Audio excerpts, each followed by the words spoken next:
Copyright Web Novel Chapter 1, 1 I do not plan to die. Chapter 1, I do not plan to die. You're no king, Khal Drogo declared in the guttural common tongue Daenerys had taught him, his voice echoing through the hall. Your place is on the ground. Hundreds of Dothraki voices erupted in wild laughter, a deafening roar that swallowed the hall whole. Ser Jorah stood beside Viserys, shouting fiercely into his ear, but the clamour was so immense that Dany couldn't make out a single word. Viserys yelled back, pushing against Jorah until the knight shoved him, knocking him to the ground in one swift motion. Viserys drew his sword. The bare steel gleamed a vicious red, catching the firelight from the pits. Keep away from me, he spat, eyes darting like a cornered animal. Ser Jorah took a measured step back, and Viserys, wobbling, managed to stagger to his feet, brandishing the sword over his head like a battle standard. The borrowed blade from Magister Illyrio looked almost absurd in his hands, a mockery of the king he fancied himself to be. The Dothraki shrieked and cursed at him from all sides, their voices laced with venom and disdain. Dany felt a strangled cry tear its way from her throat, her heart racing. She knew, even if Viserys didn't, that drawing a sword here was a death sentence. Her cry caught his attention.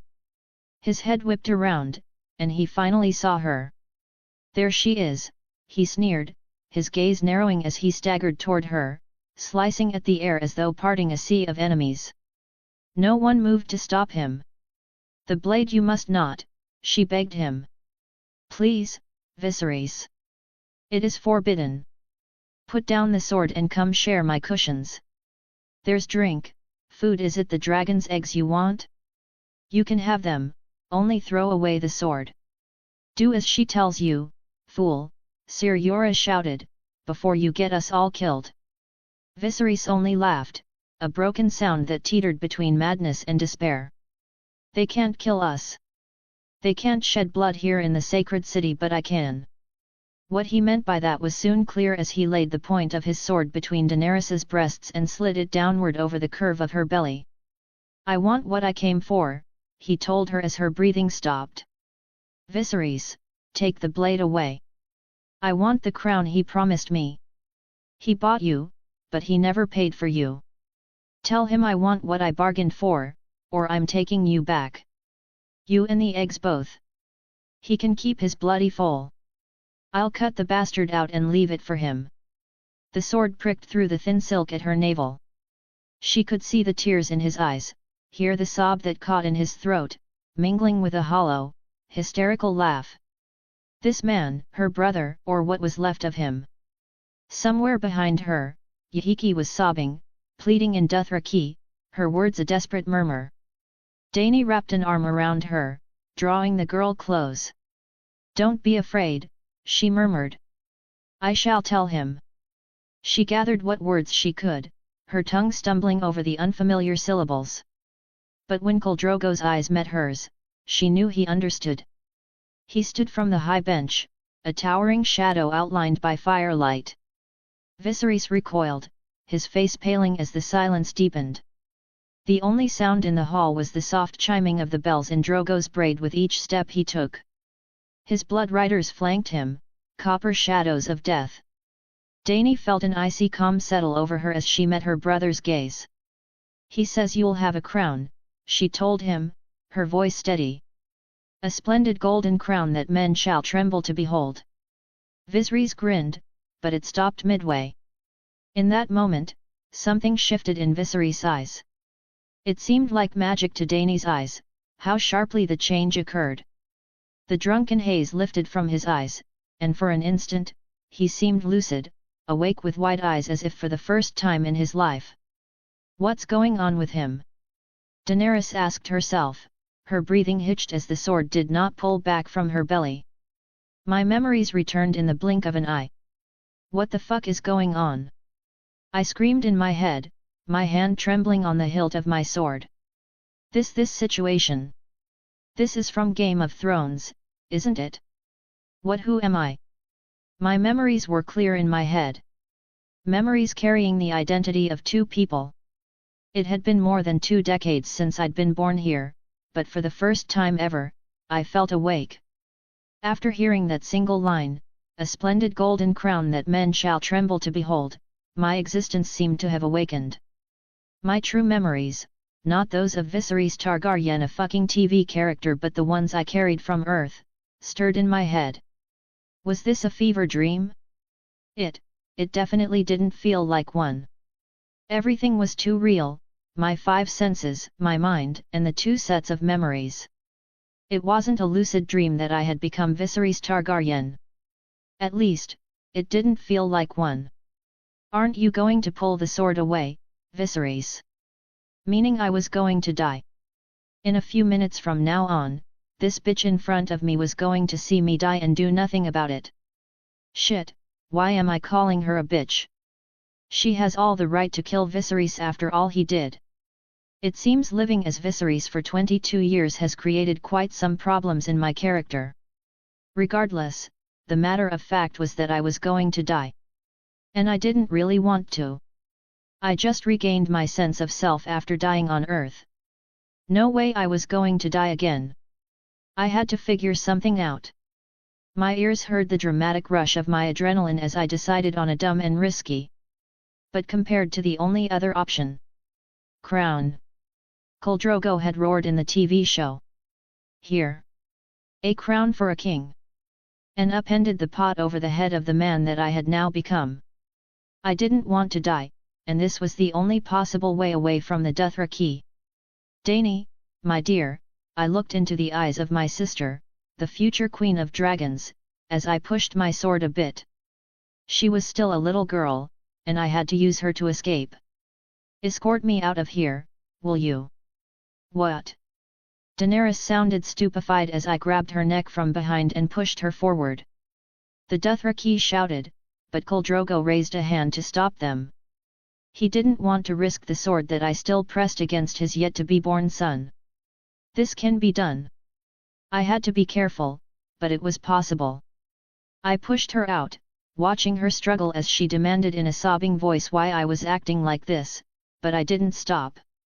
I pushed her out of the tent we were in, finding ourselves under the open night sky. Do not approach! I shouted, looking around, my sword pointing at her belly. The Dothraki outside gasped as Khal Drogo and his goons walked out from the tent. I stopped myself from swallowing. I was surrounded by thousands of Dothraki here, and fire lamps burned all around me as if threatening to melt my head. If I failed here, I'd totally be burnt like in the original timeline. Bring me a horse. I demanded, bring me a horse, now. Calm down, Prince. I'll bring you a horse, Ser Jorah said, turning on his heel and walking away. I counted my breaths, surrounded by Dothrakis who seemed to circle around me. Khal Drogo growled. Stay away from us, I said, and a trickle of blood dripped from Daenerys' belly. I see what you're trying to do, and I hate it. Move. Khal Drogo raised a hand, and the crowd dispersed, growing distant from us. As the crowd lessened, my eyes caught something that was hidden behind them all this time. There was a stone altar, and 3 large and scaly eggs rested above it, resting under the fire lamp right above. The dragon eggs. I walked over with Daenerys by my side as I approached the eggs. As I closed the distance, a hologram-like text floated above it. I blinked. What's that? Collect, that looks oddly familiar. I had a feeling what that was. I reached out the hand that was holding Daenerys' neck, and touched one of the eggs. Immediately, an arrow came flying. It passed right through where my hand was a few seconds ago, for the egg had blinked into thin air, and my hand had fallen down. If not for that, my hand would have been ripped apart, and the Dothraki would have jumped me immediately. Who the hell fired that? I quickly grabbed Daenerys' neck again, my sword poking her in the chest. Blood trickled down, painting the fabrics over her belly red. Drogo, kill that fucker who fired that arrow. Otherwise, I'll kill your baby. Drogo growled, and his head snapped to the side. Hidden behind a crowd, there was a Dothraki man who held an arrow. He panicked as Drogo's eyes locked onto him. Drogo looked to the men beside him and nodded. They moved, weapon at hand, as the blades cut the throat of the archer swiftly. That should hold back others from firing for a bit, even if little, I breathed in. I wanted the other 2 dragon eggs too. But I didn't want to risk it again and cost my life. I didn't even know where the egg was right now. Some kind of inventory? I have the horse, Sir Yora returned, the sound of hooves hitting the ground as a strong, muscular white horse walked behind him. I breathed in. Help me lead the horse out of the village, Sir Yora. Through the western gate, I said and snapped my head toward Khal Drogo. Order all your Dothraki to move to the east. And they better stay there until I'm gone.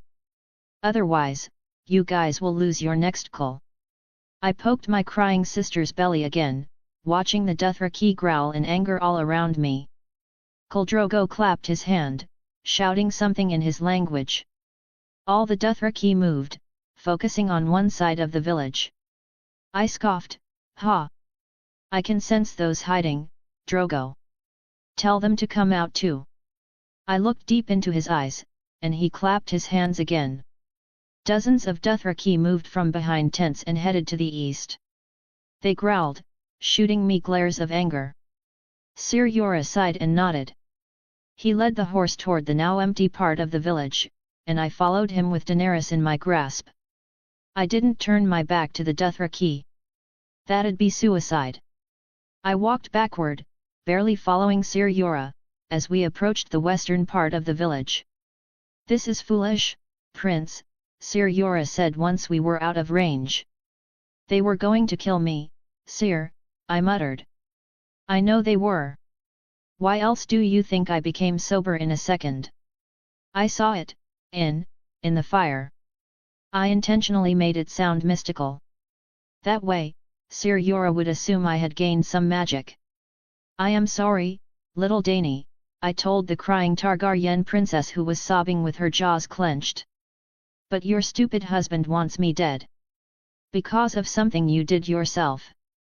SHH, now, if you talk back so loudly I'll have to knock your teeth out so that the spying Dothraki realize I haven't grown soft in a minute," I said, dragging her with me as we soon approached the western part. It was barren of any people, for all the Dothraki were a few minutes away from here. Still, riding a horse on my own from here would be suicide. "Get up, sister," I took out the dagger that Sir Yora carried on his thigh and pressed it on her belly. "A sword would make it harder to climb the horse for me." She grumbled and mounted the horse, and I mounted after her, shouting back, "Don't shoot any arrow. Because if my body falls, I'll put my weight on my dagger as I die." No arrows came flying. Sir Yora sighed from the ground, "They'll kill you for this." "That's if they ever find me, Sir," I smiled at him and then pulled the lead rope. The horse neighed, and it blasted forward at a terrible speed. The night breeze rustled my hair as I kept shouting to warn the Dothraki about their arrows and about their bad decision if they chose to pursue me. My dagger remained pressed on my sister's belly as the barren desert land passed by us. Although I called it desert, it wasn't a desert of sand, but grass. The great Dothraki grass sea. Hills passed, covered in tall grass, as did the few actual trees that marked the land. All the while, adrenaline didn't leave my body for a single second. Seconds turned into minutes, and minutes into hours. Until I slowed down beside an oasis, a little pond with some large trees above it. Letting out a breath, I withdrew my dagger and mounted off the horse. I patted Dany on her thighs, motioning her to come down. She stared at me, her eyes dark. "Don't give me that look, sister," I shrugged, pulling her down. "I didn't want to die. You stay here. The oasis has plenty of water to survive the few hours it'd take the Dothraki to arrive. And please, don't tell them which direction I'll be going if only to repay me for not kidnapping you and separating you from your dearest husband. You're a bad man," she stared at me and said. "You're a taint on all brothers in the world." I opened my mouth to say something, but before I could, something flashed before my eyes. It was the hologram of a text message floating smoothly over a fancy box. Like those of game windows. Achievement unlocked. You've survived your original death, steering into a plotline that never existed. The tutorial mission Survive has been fulfilled. You've unlocked full access to the dragon system. Ah! I muttered, blinking at the sight as my lips widened a little. The windows vanished, and I looked at Daenerys. It seems you're wrong, my sister. I looked deeply into her eyes, am a dragon. The knight embraced me once more as I rode the horse faster than before, leaving behind Daenerys and the cursed Dothraki. Riding toward somewhere far from them both, for one didn't have to be a genius to know that they all wanted me dead, and they'll live by that desire if they ever met me again. Image here Master 4th Wall Note, New Story, Heya. I hope you liked the start. A lot more fast-paced than the start of my other stories. I'll post the next chapter soon in a few hours, so leave some comments for some algorithm boost. Chapter 2, I've already been found. Chapter 2, I've already been found. 7 kingdoms, 1 continent. Westeros was an enjoyable place on the screen but a harsh place to live in. Especially for a modern man who'd just regained his memories. In hindsight, Essos was better. Sure there was slavery, but slavery's on your side if you had the money. I had a pouch of gold coins, and using that I could buy slaves and spend my days in luxury until the end. Unfortunately, my pride as a Targaryen remained raging despite regaining my memories. I had lived as the fool that was Viserys Targaryen for 22 years, and the blood in my veins demanded I return to Westeros and reclaim my throne. But pride was one thing, logic another. I didn't have the ambition of ruling the 7 kingdoms. I didn't have the ambition for anything right now, nor did I know what I wanted. Non-stop horse riding for the last 2 weeks had left me confused and hungry, and the only thing I knew was that I didn't want to die. And returning to Westeros and fighting for the throne was certain death. In that case, wasn't it better to just stay here? A land where the old gods have long since lost their influence, and the new ones reign supreme. That was Essos, a continent almost double the size of Westeros. Fuck, I cursed, swallowing my saliva. I couldn't hold back anymore. I yanked out the water skin strapped to my side and poured it down my throat. The half a mouthful of remaining water fell into my throat, and I gulped. I sucked on it till the last drop and coughed when nothing more fell. It's not as if villages didn't exist here where I could have refilled the water. But the problem was that stopping anywhere meant the chance of being recaptured by the Dothraki would grow higher. It was too dangerous to take the chance. I hoped Daenerys hadn't sold me out, but I didn't trust her not to. So I just rode my horse in a random direction. Thankfully, it wasn't the Red Waste that I ended up in, otherwise, I'd have died from dehydration by now. No, I think I was making my way toward the sea. Come on, get moving, I sighed and patted my horse. That thing had been carrying me for far too long. The short breaks during the night were mostly to let it rest, as much as it was to catch myself some sleep. I couldn't stay in Essos. There was no way I could. Game of Thrones was one of those worlds where a butterfly effect could cause immense change in the entire world. A man might survive if the wind blew the wrong way, and that man might charge an army to King's Landing a week later, writing the pages of history anew. It was that type of world. And now that something objectively major has changed where the Targaryen trademark didn't remain under Daenerys' sole existence, the world might go through a whole different plotline just because of this. For example, Khal Drogo might not die. In that case, the Dothraki would certainly continue searching for me forever. And the day they find me, and they definitely will someday, for a man could only hide for so long, they'd tie me behind a horse and ride into the horizon. I wasn't ready to have my balls mutilated by cobblestone roads. If I remained in Essos, death was imminent. On the other hand, I could survive in Westeros as long as I didn't gun for the throne. I was 5 years old when I left Westeros, nobody would recognize me. I'd even cut my hair and grow a beard for additional certainty. Ding! End +1 for staying strong on an empty stomach. Ah, and there's this thing too. In the worst case scenario, I had this to rely on. I'd played my fair share of games back in my last life, and if this system thing wasn't my mind playing tricks on me, it meant I had a genuine shot at building myself into Superman. Viserys Targaryen 22 years old level 2 to 2 STR 4 and 2 Dex 7 int 7 Luke It was a game-like system window. The gamer system.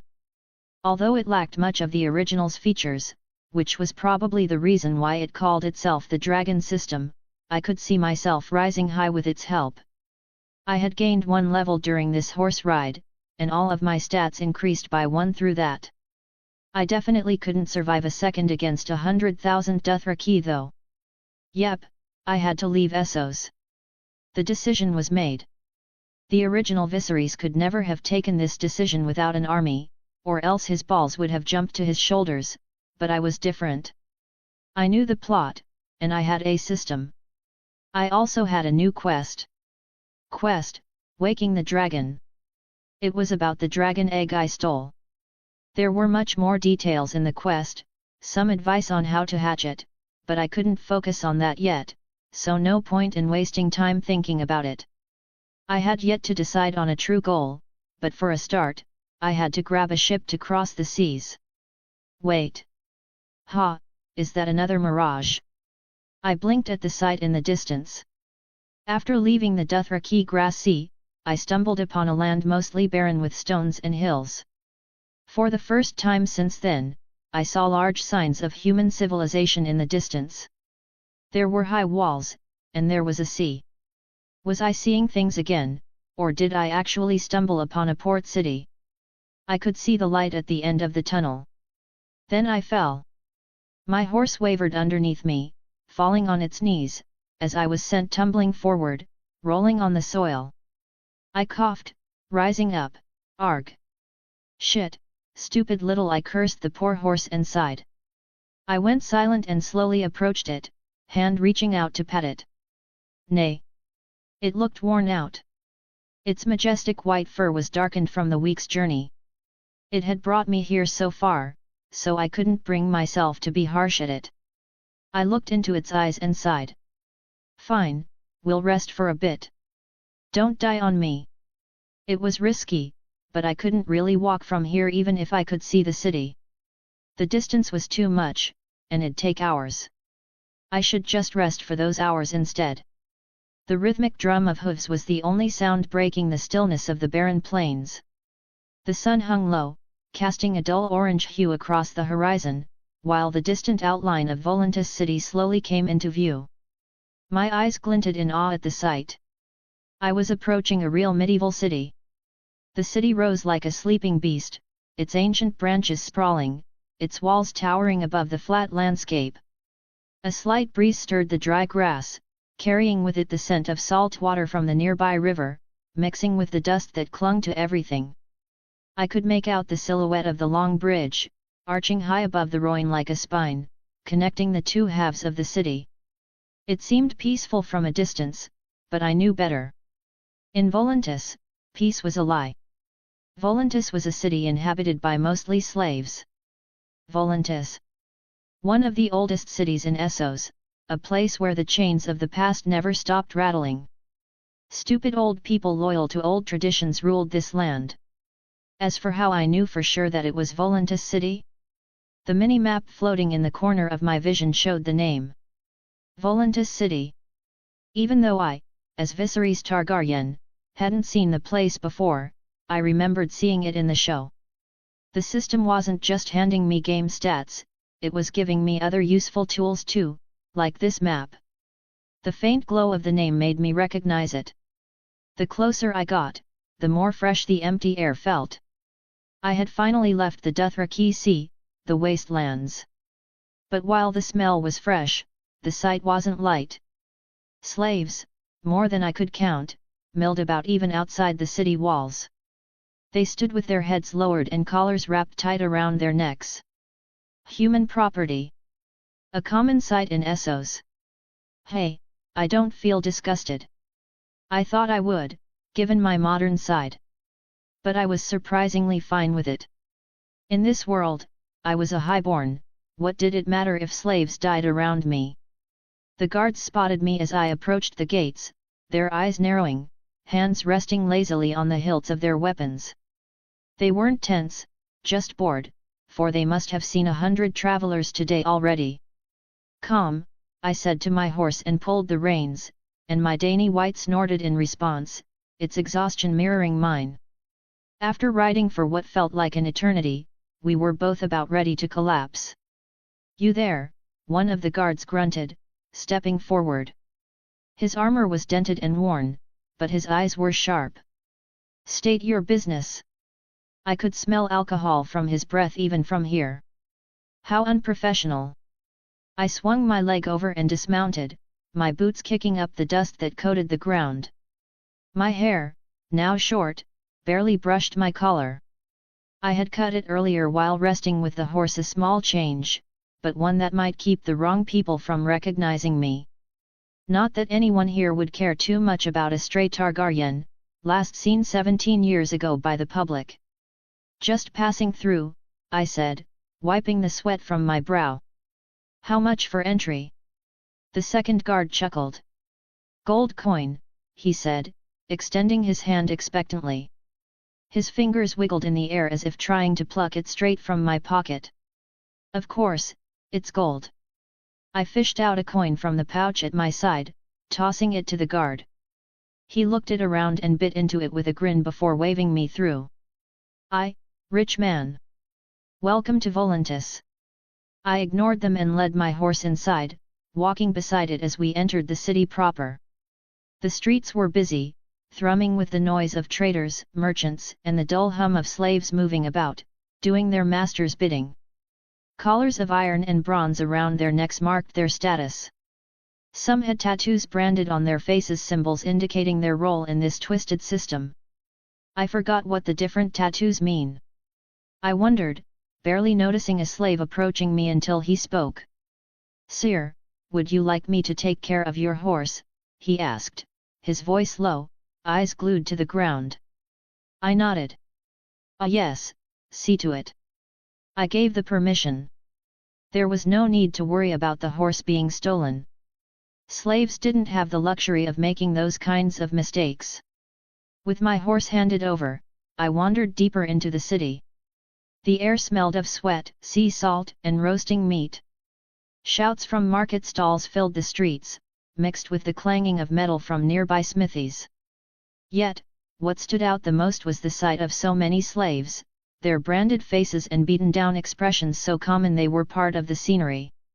As I walked, a man sidled up beside me, rubbing his hands together like he'd just been handed something precious. His eyes gleamed, wearing a vulgar grin. Looking for something, friend? Maybe a few girls to keep you company? We got the best bed slaves in all of Volantis. Harpies with thighs so soft you'll forget where you are. Or, if you're more the working type, we got boys who'll carry your loads or build you whatever you need. We mark 'em good here. He laughed, slapping the ass of a thick girl standing beside him. She gasped, shooting me a fearful look. I glanced at him, and then at the girl. This is bad, I don't feel disgusted at all. As Viserys, I was 22 years too old to be disgusted by slave whores. I almost pondered the offer seriously for a minute. He kept talking, painting vivid, vile pictures of what he could offer. Seems you're not from here. You see the tattoos? Each one means something. Fish for the docks, hammer for the ones who work steel, fly tattoo indicates dung shovers, and tears for whores. You name it, I can get it. He added, got fresh ones. Girls, young, untouched if you know what I mean. In the end, I shook my head. Not interested, I muttered. I didn't feel as disgusted by slavery, but that didn't mean I'd give in to Viserys' lust. The man tried to persuade me further, but I excused myself and left him there, continuing toward the heart of the city. Whores could go fuck themselves. I needed food. Rest. Anything that'd stop this trembling of my starving, sleep-deprived body. After a while, I found a small inn tucked into a corner of the marketplace. It wasn't grand, but it would do. I didn't need attention. I stepped inside, the dull hum of conversation filling the air as I found a table near the back. Before long, a boy, no older than 12, scurried over. His clothes were threadbare, and he looked half-starved himself, but his eyes were sharp. "Can I get you something, sir?" he asked, his voice cracking slightly. "I'm no ser bread, meat and water," I said, hunger gnawing at my stomach. "Anything fresh will do." He nodded and disappeared into the back. When the food arrived, I tore into it like a man starved for months, which wasn't far from the truth. The bread was stale, the meat chewy, but I didn't care. The food was mediocre at best, but I ate it all the same. It was the first decent meal I'd had in days. I ate until my stomach hurt. When I finally leaned back, sated, I reached into my pouch for another coin. Fuck, I wanna give him all the gold. That was delicious. Mediocre food tasted divine on an empty stomach. I got up from the table and walked over to the counter. I should ask about a ship, too. I stopped before the scruffy man at the counter. "How much?" I asked.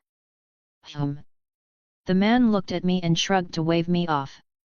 "Nay need, the customer over there already paid for your meal." "What?" My spine stiffened, the hairs on the back of my neck standing on end. I turned slowly, eyes scanning the room until they landed on a figure in the corner, draped in red.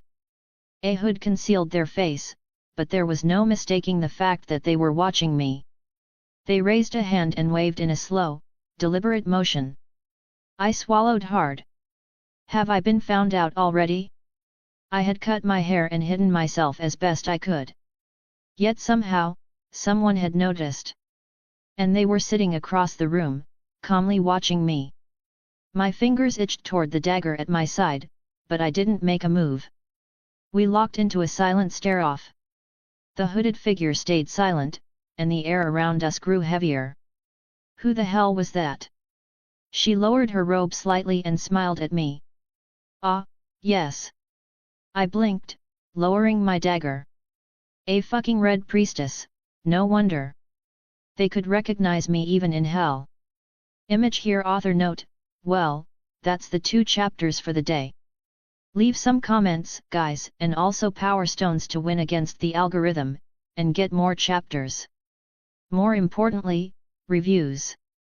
Need 10 reviews for the stars to appear, so I'll appreciate a lot if you leave any reviews right away. Next chapter comes out in 26 hours. Chapter 3, The Warrior of Light? Chapter 3, The Warrior of Light? The mood in the restaurant thickened, and for a moment, I just stood there, watching the priestess sitting across the room. She returned my gaze with a calm, unwavering smile, the kind that had no business being on someone's face when they were about to be killed. I slipped my hand to my side, fingers brushing the hilt of my knife as I moved forward, my steps careful and slow. The tavern's dull murmur faded into a low hum. Shadows stretched under the dim candlelight, pouring around the edges of her table where she sat alone, draped in blood-red robes, her face mostly concealed by the hood. The crowd around us carried on with their drinks, oblivious or perhaps pretending not to notice. This was Volantis, after all. People knew when not to interfere. As I reached her table, her eyes glinted beneath the shadow of her hood, meeting mine with a confidence that felt too solid and calm. I didn't like that. I settled into the seat beside her, pressing the dagger against her belly. She didn't flinch, instead, she tilted her head, letting the hood slip back fully to reveal her face in all its bold allure. Her gaze drifted down to the blade as if it were a curious trinket rather than a threat, the barest hint of amusement in her eyes. "Oh my," she murmured, her voice as soft as silk and carrying a warmth like that of a heavy blanket. She sounded seductive. I wasn't expecting such an aggressive greeting. I kept my eyes on hers, my grip firm on the dagger. Then what did you expect after stalking someone who's gone to all this trouble to hide? People can feel threatened. I hope you won't be surprised if I kill you right now, priestess. Her lips curled into a faint smile. Much more reason for you not to threaten me back. Or shall I scream your name for all to hear? I pressed the blade harder against her, enough that I saw her take a shallow breath. Much more reason I got you right here. Right now. The woman's laughter rang out, soft but clear, as she lifted a hand to her mouth, her lips curving into a faint, almost mocking smile. She didn't seem the least bit unnerved by the knife. Her other hand reached up, slipping the hood back from her face in one smooth movement, revealing her features in full. Dark, cascading curls framed her face, spilling over her shoulders with a seductive elegance that softened the sharpness in her gaze. Her skin was pale, almost luminous in the dim light, accentuating high cheekbones and dark, intense eyes that seemed to hold a glint of amusement. The deep red of her gown hugged her figure, rich fabric embroidered with intricate lace that drew the eye down along every curve. A pendant hung low at her neck, resting just above her chest, the dark gemstone glinting like a flame in the shadows. Image here she was simply, damn. I'd be lying if I said she wasn't beautiful. No, not beautiful. Stunning. She was far more beautiful than what I remembered from the TV show. It was as if the actress had gone through enhancing surgeries. Her eyes sparkled a deep, hypnotic shade that seemed to hold some odd flame. Her smile held a confidence I rarely saw, even in people used to wielding power. Her elegant gaze seemed certain that I wouldn't dig the knife into her. For a moment, I wondered how those eyes would feel looking up at me. Shit. Not the time to start thinking with my dick. Fucking Viserys. Thankfully, I managed to keep my expression strong. I love women, but I really had to control this libido of mine. Perhaps we should take this conversation outside, she asked, her gaze not wavering from mine. Her expression softened as she looked down at the dagger pressed to her stomach end. I pressed it in just a little more until a single bead of blood welled up beneath the blade's edge. She hissed. I think you're taking me too lightly, I said. It might bring you death, priestess. I had to establish the relationship right here. If she was going to pretend to be respectful, I was going to push her to her edge and see if she could maintain that. Her smile faltered ever so slightly, and I saw something shift in her eyes. Prince, trust me. You'll want to hear what I have to say. I didn't come here to bring you trouble. Otherwise, you'd be dead by now. As if to prove her words, a dozen of the customers turned their gazes at me. It was brief, but I didn't miss it. I frowned. I was surrounded. Kinvara, the Red Priestess of Volantis. I remembered her from the TV show. The way she'd looked at Daenerys with that same intensity, talking about her great future, about her power and destiny. Did she already have those visions about that girl? Was she here to capture me and hand me over? However, it was as she had said. If she wanted to kill me or capture me, she had enough people around to be able to do that already. My eyes narrowed. The truth is, even if I do drive this dagger into her throat, I doubt that it'll do any lasting damage. She didn't just have the confidence of someone who thought herself untouchable, she had the authority of someone who might actually be so. A priestess of the one true God, as they said. I exhaled slowly, drawing back the dagger, though I didn't put it away entirely. I glanced around the room, catching faint glints from the shadows, still feeling unseen eyes on me. I guess I had no other choice. Whatever she wanted to do with me wasn't death. At least not an immediate one. And since that was the case, I was confident that I'd manage to find one way or another using the system to escape danger. Fine, I said with a nod. Lead the way. High Priestess Kinvana. Her eyes trembled slightly seeing me refer to her by her title and name. It was not as if it was a secret, but regardless, most people didn't know her name. It was the case with most high priestesses. People referred to them by their titles instead. So she stared at me for a brief moment before smiling. I shall do that. The priestess rose gracefully, her gaze lingering on me as she adjusted her robes, covering the small spot of blood left from the knife. Her wound healed, the blood vanishing. She smiled up at me when she saw me staring at the scene that'd have been considered a miracle in the modern world. She turned toward the door, casting one last glance over her shoulder before slipping into the crowd. I followed, keeping close, my hand never far from my dagger. The streets of Volantis stretched and writhed around us like the veins of some ancient beast, pulsing with life and decay. Stalls lined the cramped alleyways, vendors shouting out the prices of spices, dried fish, and half-rotten fruit, while slaves shuffled past in chains, their eyes hollow. I didn't like this place. No, I hated it. It smelled like trash here. It was a thick smell filled with sweat, salt, smoke, and something else, something bitter and metallic that made me want to gag.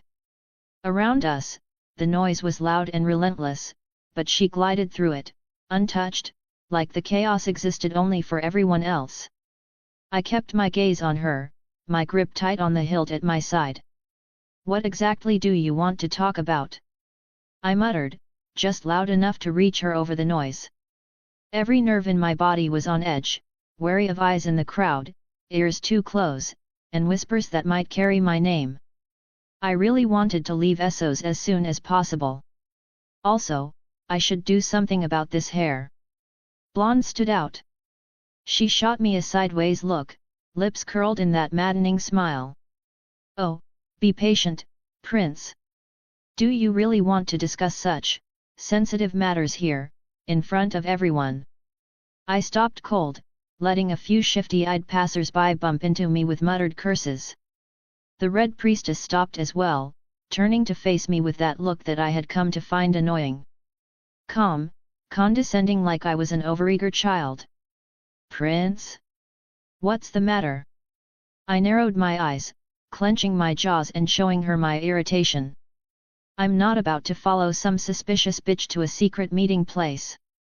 So either say what you have to say or leave.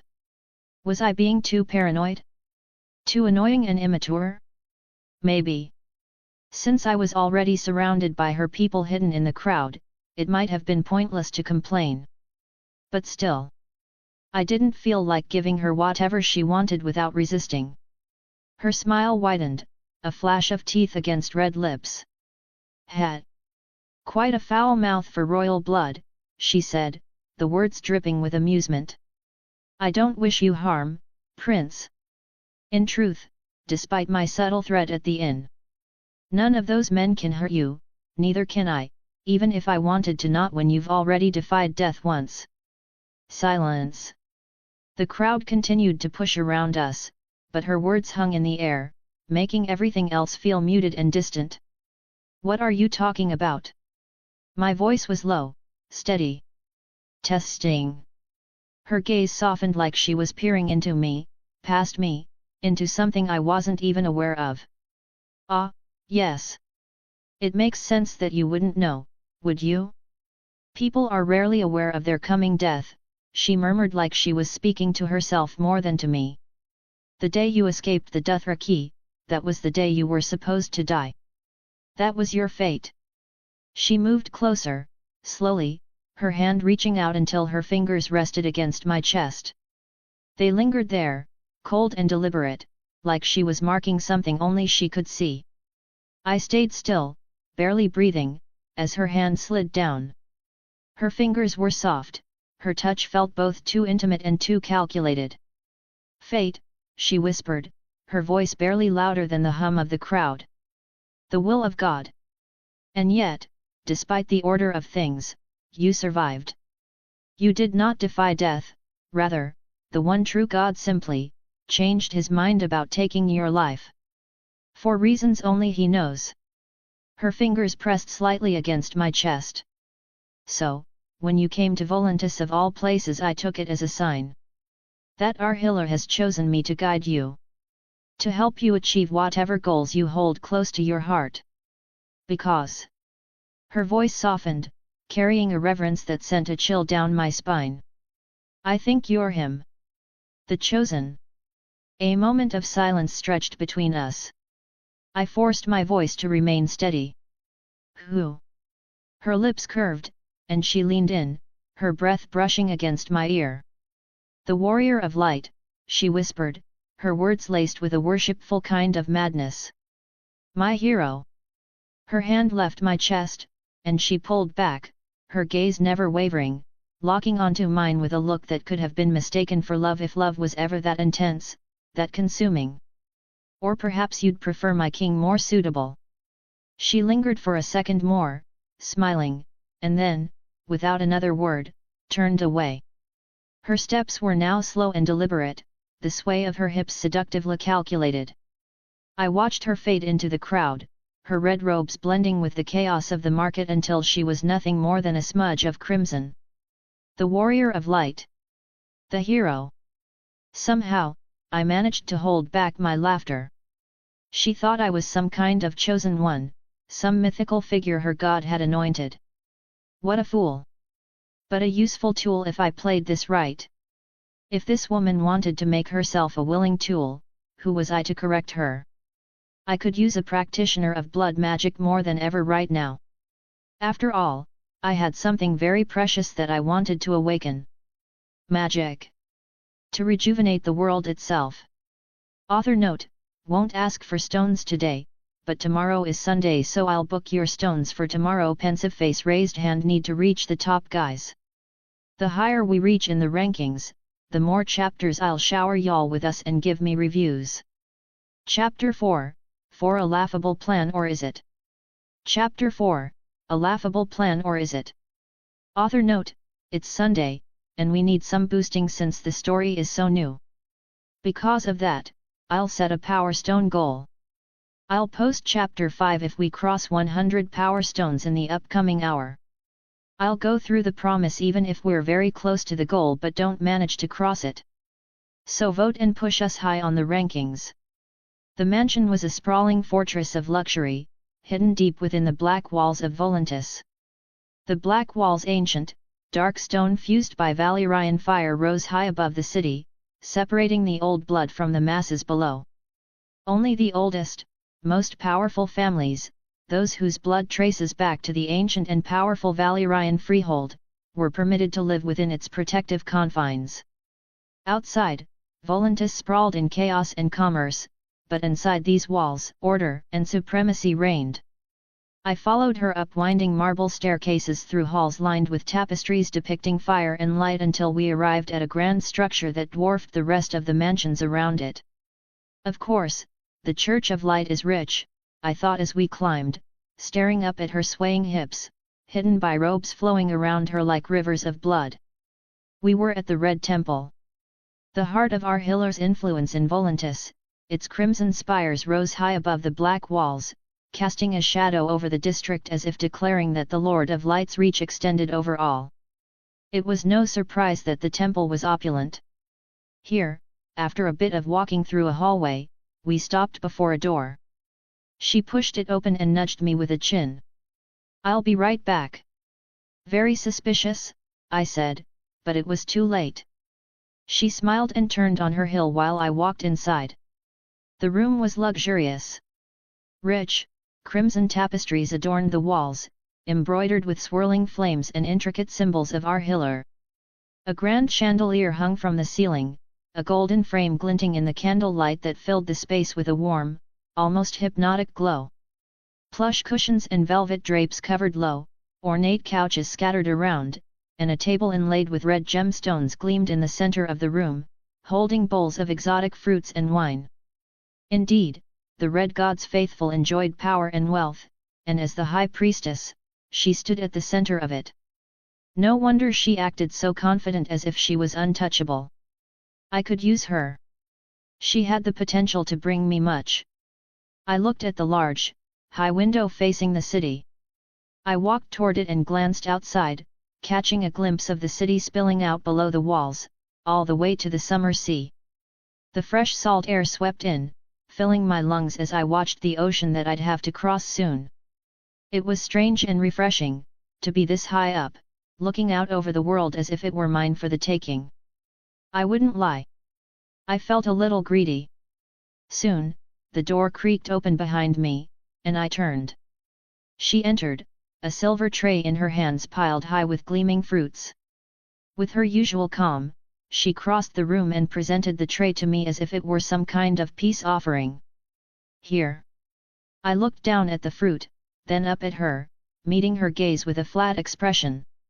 She let out a soft laugh, setting the tray down on a nearby table and picking up a slice of apple. She bit into it, eyes still locked on mine, savoring each bite. "You really think I will poison you?" she said, her voice laced with amusement. "Hard to believe you still don't trust me, Prince."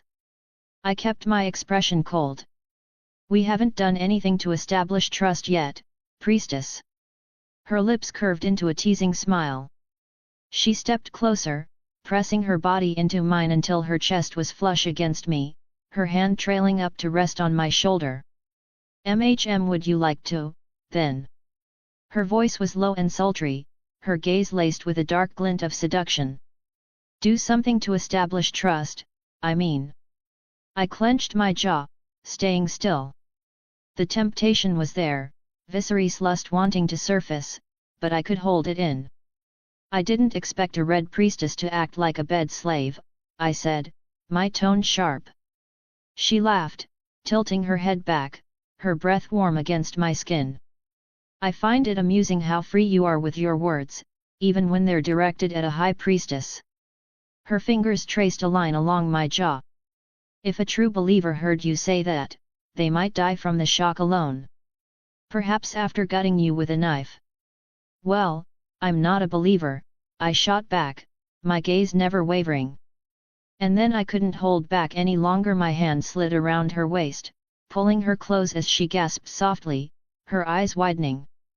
"And if I recall right, you called me your king, didn't you? You should be fine with whatever I call you, bed slave or whatnot."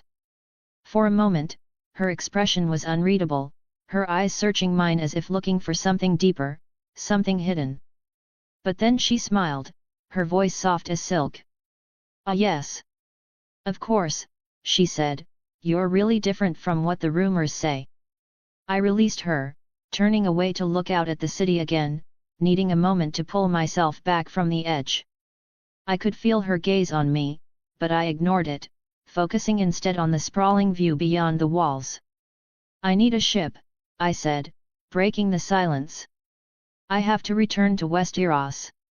If you're worried about the Dothraki finding you, rest assured." Her voice was calm and reassuring as if she already had everything planned. "They won't hear a word of your presence here. They'll never know where you are." I gave a skeptical snort, glancing over my shoulder. "I'm aware of you Red Priestess powers, but still, you can't guarantee that." "But fine. If you can help me keep my presence hidden for a few days, that'll do." I turned fully to face her, locking eyes with her again. "I need your help to accomplish something in the next few days. After that, I'll leave for Westeros. Do you understand?" She stared at me, her gaze unwavering, before a slow smile spread across her face. "What is it, my king?" I didn't answer immediately. Instead, I called up the system, muttering inventory in my mind. A faint hologram appeared in the corner of my vision, a grid of small boxes filling the screen, only one of which was occupied. I slipped a hand into the bag hanging from my side, pretending to reach for something there, and grasped the object in the inventory with my mind. A moment later, the dragon egg appeared in my hand, its surface gleaming with red and black hues. Her eyes widened slightly, surprise flashing across her face as I held the egg up between us. "A life for a life," I said, watching her reaction carefully. "I, the last drop of dragon blood on this earth, intend to awaken the real dragons, to bring them back for the first time in 150 years. And your blood magic will help me do it. You understand?" For a heartbeat, she was silent, her gaze fixed on the dragon egg as though it were a relic of her god himself. Her lips parted, and a faint shiver ran through her. Then, slowly, a smile spread across her face, one that grew into a wide, fervent grin. She looked up at me, her eyes shining with reverence. Azor aha! The thrill of manipulation tingled through me. Let her think I was the hero of prophecy. Let her think I was a god's chosen. I'd use her power, her belief, her devotion to achieve my ends. And if she ended up benefiting from that too? Well, you're welcome. Kinvara had been a high priestess for more than a lifetime, long enough to watch faith bend and break men while she remained untouched. The Lord of Light had shown her visions, and she'd seen miracles burn to life in her hands. The faith of this religion held no mysteries from her, only truth, and she knew power. Real power. Naturally, only the one true God was truly powerful, but some men showed similar greatness as well. True power left marks in a person's soul, the kind that no robe, no pretense could mask.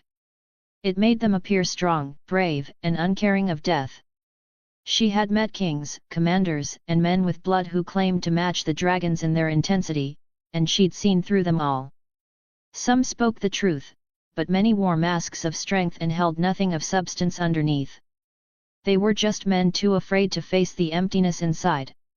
And according to the rumors she heard, according to what the flames had shown her, Viserys Targaryen was no different a shadow of his bloodline, clinging to something he could barely comprehend.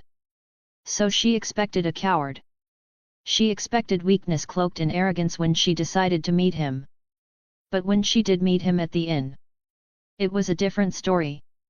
There had been something opposite in his eyes, the sharp edge to his words, that mind that didn't waver in the face of threats, daring to wield a knife, not out of stupidity, but braveness against her.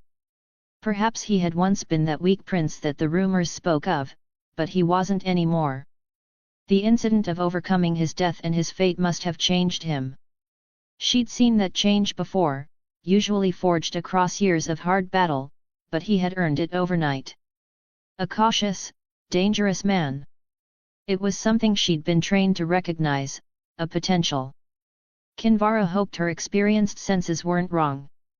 Because Melisandre, that bitch, had apparently found the warrior of light. And Kinvara wasn't going to let that wench overshine her another time. She was hoping Viserys was the true warrior, and if he wasn't, she'd shape him to be. Then, the two of them will receive the blessing of the one true God together. The whole week, a smirk stayed in her thoughts as she searched and prepared for what he'd demanded. Awakening dragon eggs? She nearly laughed when he first proposed it. Her instinct was to dismiss him, but she held back. Do you think the Targaryens wouldn't have done it before, if it were possible? Contrary to people's belief, the Targaryens were mad enough to try anything, such as blood magic, and, indeed, they had already done so many times in the last 300 years. And yet, the dragons had not returned. If his entire family failed for 300 years, how could he succeed? Kindara was curious to see. So she didn't question him, nor did she voice her doubt. The flicker of something real in his eyes kept her silent. So, then, let's see the worth behind your words. For he was a mystery worth her time, for now. They were riding together now, their horses pushing forward through deadened lands twisted by smoke and darkness. The air grew thicker the nearer they came to the city of Mantares, the edge of the Valyrian freehold in the distance, a decayed remnant of what had once been the heart of the empire. The land bore history, the mark of corruption, a stain that seemed to stretch forever. How are you holding up, Prince? Kinvara asked, breaking the silence that had been settling between them for too long.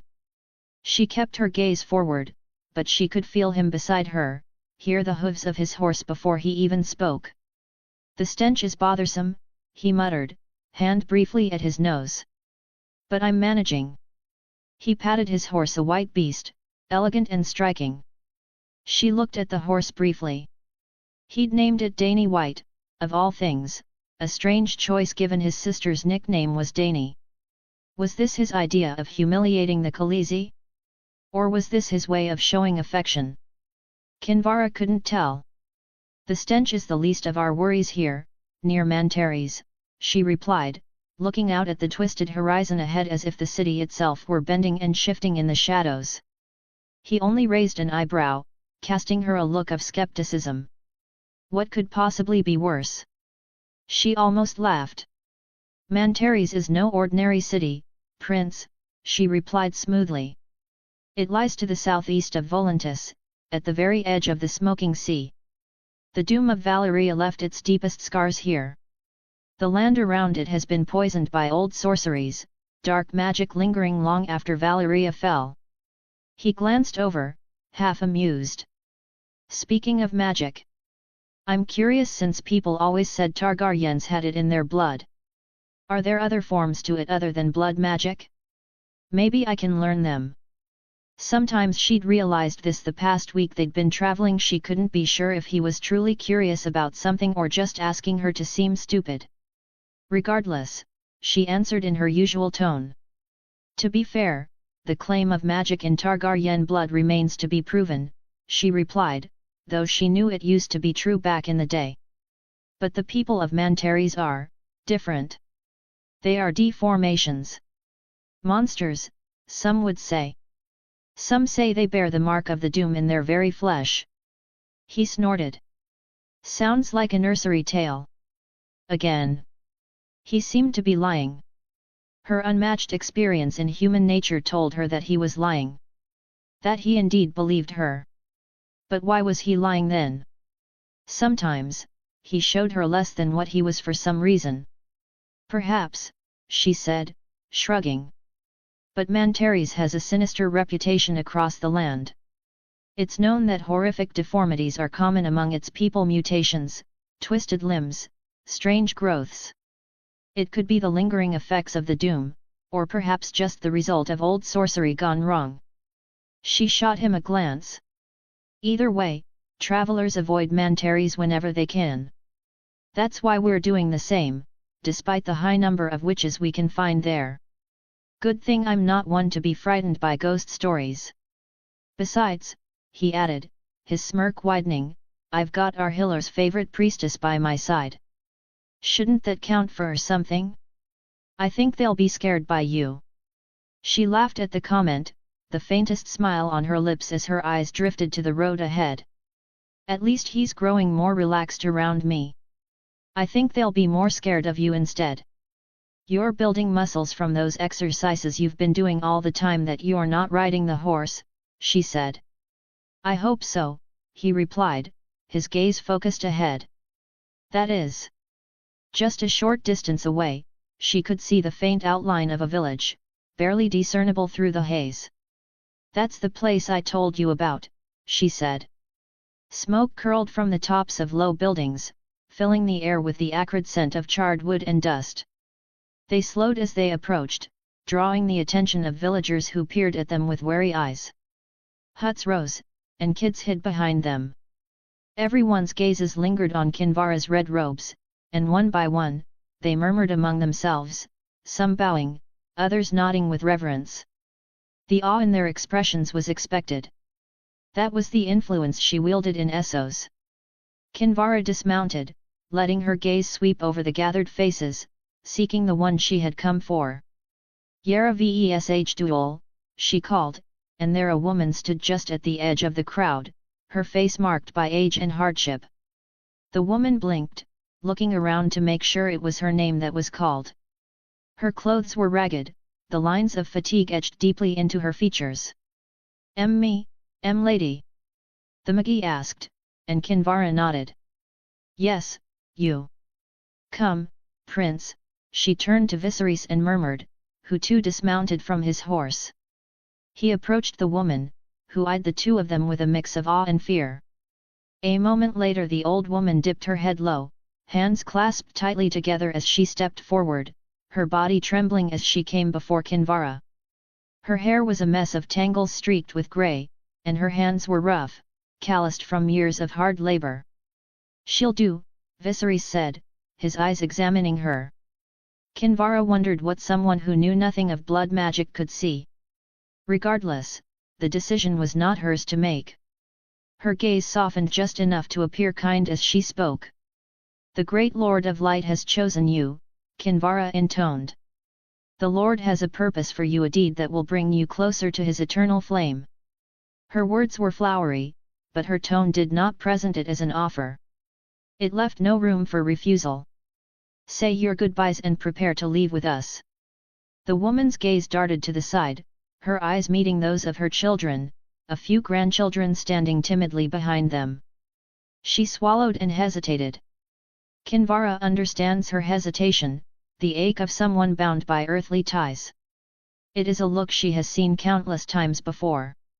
"Go ahead, look all you want," she sighed, thinking with detached patience. "But when the gods call, no mortal bonds can keep you." She knew the woman would come. Despite her fear, despite the hollow in her eyes as she met her children's gaze one last time, the call of faith would be stronger. It always was. And, indeed, without a word of protest, she gathered her things and joined them, as Kinvara knew she would. The materials for the dragon awakening ritual were ready. Image here. Author note edit. Oops, overestimated the current follower count. It's doing really well in QQ, so I thought it was doing great here in WN too. Anyways, since 1H seems impossible so far, we'll hold off it. Just vote for now, more chapters will keep dropping. Chapter 5, Waking the Dragon. Chapter 5, Waking the Dragon. We rode in silence. The only sound that accompanied us was the rhythmic drumming of hooves against the cracked, unforgiving soil of old Valyria. The air was heavy with the stench of decay, a sour tang that clung to the back of my throat and refused to let go. It was annoying. It seemed as if this land had forgotten what life felt like, choosing instead to stew in its own rot and misery. Mantares was a city known for its corruption and twisted tales of horror, where the doom of Valyria danced in the breath of wind. We weren't heading toward the city. We were simply passing by it, closer than earlier, and yet, the dread in the air was pressing down like a suffocating blanket. Kinvara rode beside me, her crimson robes fluttering gently, contrasting with the ashen landscape. We made small talk as we walked. The old witch, Yara Vesh Duol, rode just beyond her, muttering quiet prayers to gods I didn't care to know. My mind spun with thoughts of the ritual to come. It wasn't fear that stirred within me but anticipation. I was impatient. After all, this incident, if successful, would create history. Quest, Waking the Dragon. The awakening of a dragon. The system pushed me towards it. After all, what was the point of a dragon system without a dragon? Still, it was a dangerous quest. If I succeeded, I would claim power that had been dead for centuries. But failure? It would turn me into ash. So I guess I was kind of nervous too. My fingers flexed around the reins, eyes narrowing at the thought. The Targaryen family line. Fire and blood. That was how a dragon could be awakened. They've tried to do that before, many times so, and failed regardless. I didn't plan to fail. The ritual wanted blood. My blood. If the preparation wasn't perfect, I could die. The idea sent a shiver up my spine, an odd mix of exhilaration and dread. Was I ready to endure the flames to prove that the dragon blood in my veins was not false? A thin smile tugged at my lips. Of course, I was ready. What was life without the risk of losing it? Prince. A laugh broke through my thoughts. The guttural noise cut through the call of Kinvara, who looked at me with a raised eyebrow. I glanced up to see her, and she nudged her chin forward. "We have company," she said. "Stone men." "Ah." I glanced ahead and frowned. I saw deformed men slinking out from the shadows between jagged rocks, their twisted figures glistening with sweat and grime. All of their skin, a large part of it not all, were turned to stone. That wasn't the only thing mutated about them. They didn't look like normal people. Population of Mantares, I believe. Bandits. Some had limbs that bent the wrong way, eyes that bulged too far out of their sockets, or ears where no ear should ever be. Mantary's famed mutations were not just stories told to frighten children, it seemed. The person leading them, a man with a third eye perched grotesquely on his cheekbone, grinned, showing a mouth full of broken teeth. It was gross. Half the skin in his body had turned to stone. "Oh, ho, good lord," he said, his gaze leering at Kinvara with hunger. "A red priestess. Haven't had one of your kind in some time." "But boss, it's a red priestess," one of the bandits muttered, a glimmer of doubt on his face. The leader spat, a thick glob that landed near his feet. "Oh, you newbie. So what if she's a red priestess? She got a cunt just like any other woman," he barked, and a chorus of laughter followed. It was an ugly and eager sound. I shook my head, my face still, though my muscles tightened with barely contained disdain. "I was wondering how people in Mantaries survived without trade or merchants," I said, raising my voice enough for Kinvara to hear over the laughter. My gaze never left the approaching figures. "Well, this is how," Kinvara replied, a sigh threading her words. "Plundering and robbing travelers." Beside us, the old witch's muttering grew louder, prayers turning feverish as the bandits encircled us. 14. I counted quickly, my eyes flicking from one twisted face to another. They outnumbered us, and they were confident, circling their prey with the arrogance of men who'd done this many times before. "Dismount from your horses," the leader shouted, wielding a rusted sword. The others mimicked him, grins full of yellow teeth and broken promises. I glanced at Kinvara, and she looked back. We exchanged silent glances. We slid off our horses, boots meeting the ground with a thud. The bandits jeered, yanking our horses away and closing in on us, their stench seeping into the air like a disease. "Gross bastards! Should we kill the man, boss?" one of the lackeys asked, his voice too high-pitched and eager. The leader shook his head, chuckling. "Nah. He got a pretty face. Some pig in the slave cities will pay good coin for him." The laughter that followed pushed me to the edge of my ever-growing annoyance. "They're dead already," I scoffed, turning to Kinvara as I spoke out loud. "Can you start the ritual now, if I make fire?"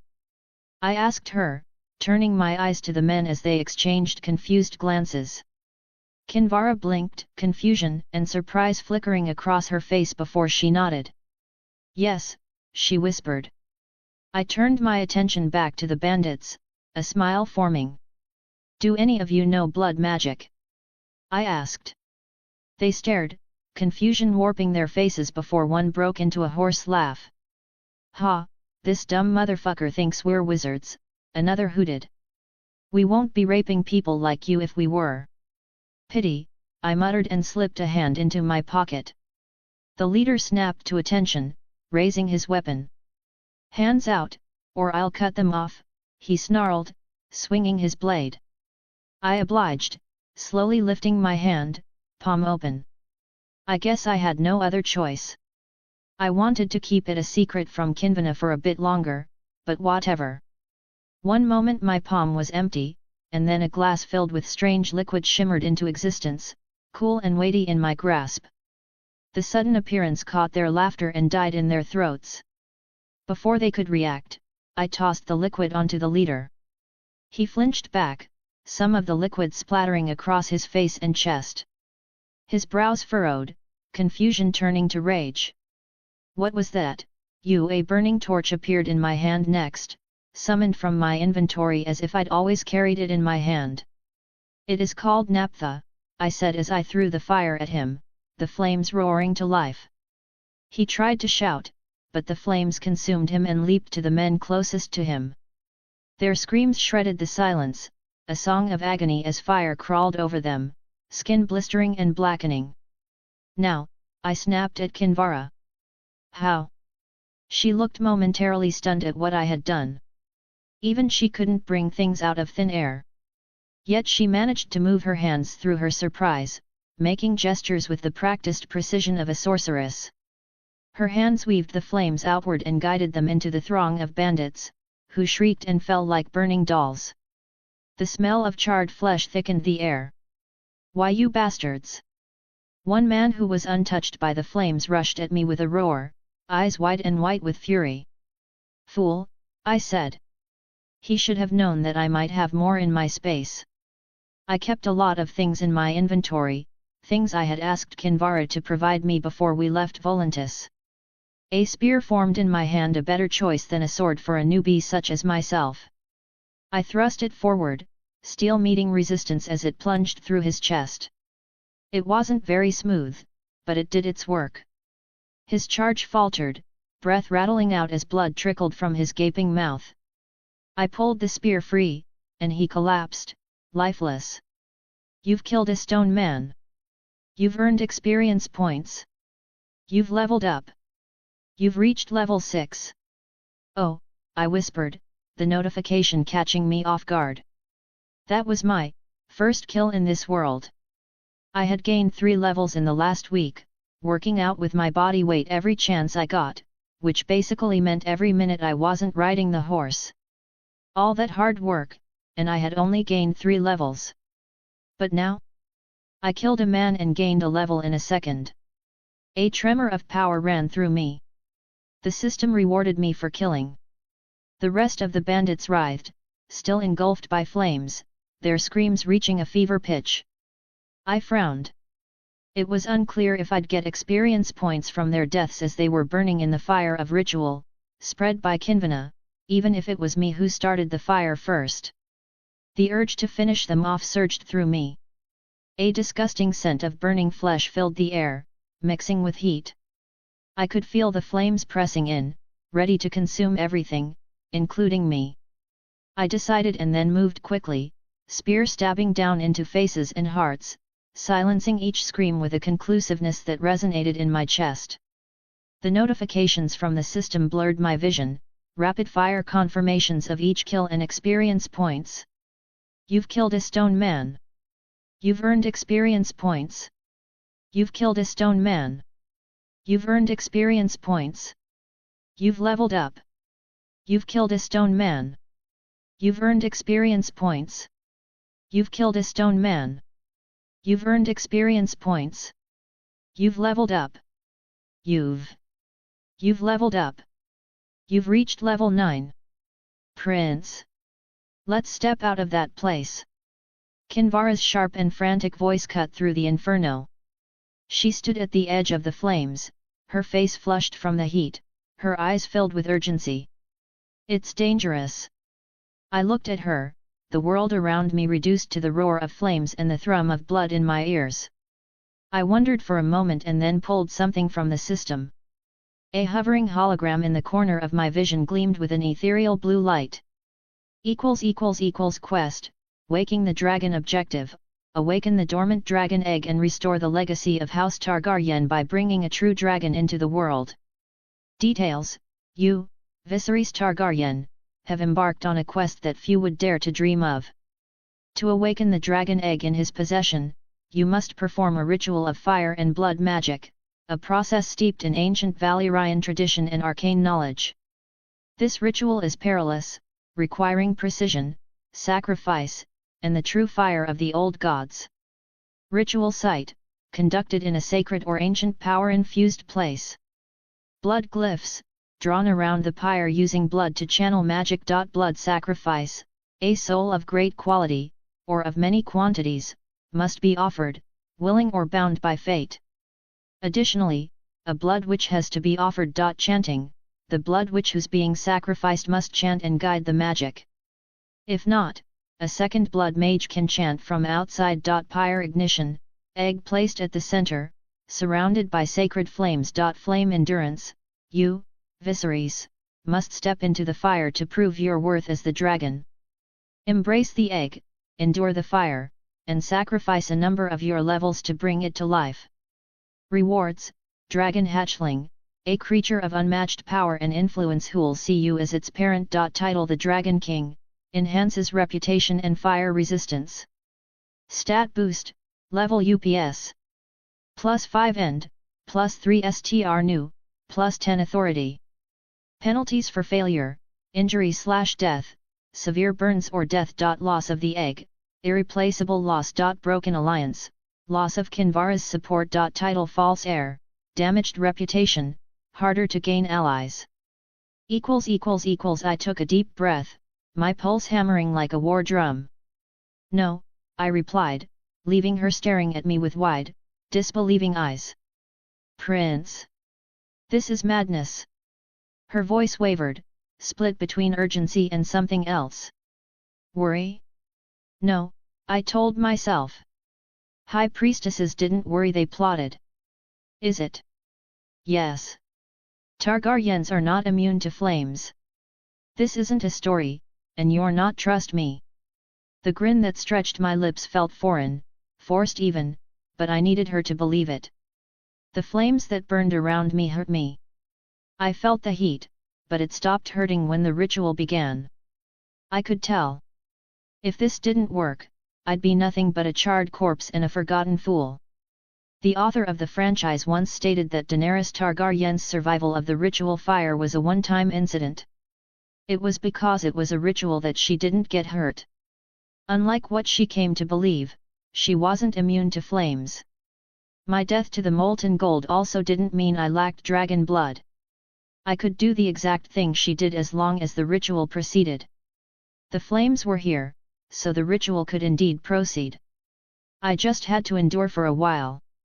I looked at her, her worried face flashing from behind the dancing flames. She could stop the flames if she tried. From the looks of it, she was just about to. Don't. I stopped her. If I die here, then I'm no more than a fool who pretended to be a king. Not the warrior of light, not anything worth remembering for you, no. The silence that followed was heavy, and I saw her mouth press into a tight line. Good. Doubt made people easier. I nodded toward the first body, the bandit whose eyes were still frozen in that moment of disbelief. Use that one. Fresh blood. Draw the glyphs. For a heartbeat, Kinvara stared at me, eyes unreadable, before her gaze hardened, becoming sharper and colder. Her fingers twitched, and with a practiced motion, she opened her hand and then closed it into a fist. The body convulsed, a grotesque shudder, before the skin split open, and blood surged out, painting the ground in curving intricate strokes. It spread like a living map, forming symbols that seemed to pulse in time with my heartbeat. I brought the dragon egg out of my inventory. It thrummed in my hands. Oh ah my! The old witch gasped. She had been staring at me in stunned silence from the moment I took out the glass and the spear out of thin air. She was trembling. Her eyes were wide, trembling as though she were on the edge of a vision. She seemed to have reached a realization of her own. Go inside, Kinvara pushed her gently. Ahir Aha is waiting for you. Azor. Azor Aha. She breathed, and I saw Ah twisting her lined face into something grotesque. I almost felt sorry for her. Almost. She walked into the flame, her skin churning off as she walked closer to me. The flames roared around us, fed by the dead, reaching higher as though trying to touch the sky. Heat wrapped itself around my body like a lover with sharp teeth. I gripped the egg tighter, feeling its cool, solid weight. It was the last relic of a lineage too proud to stay buried.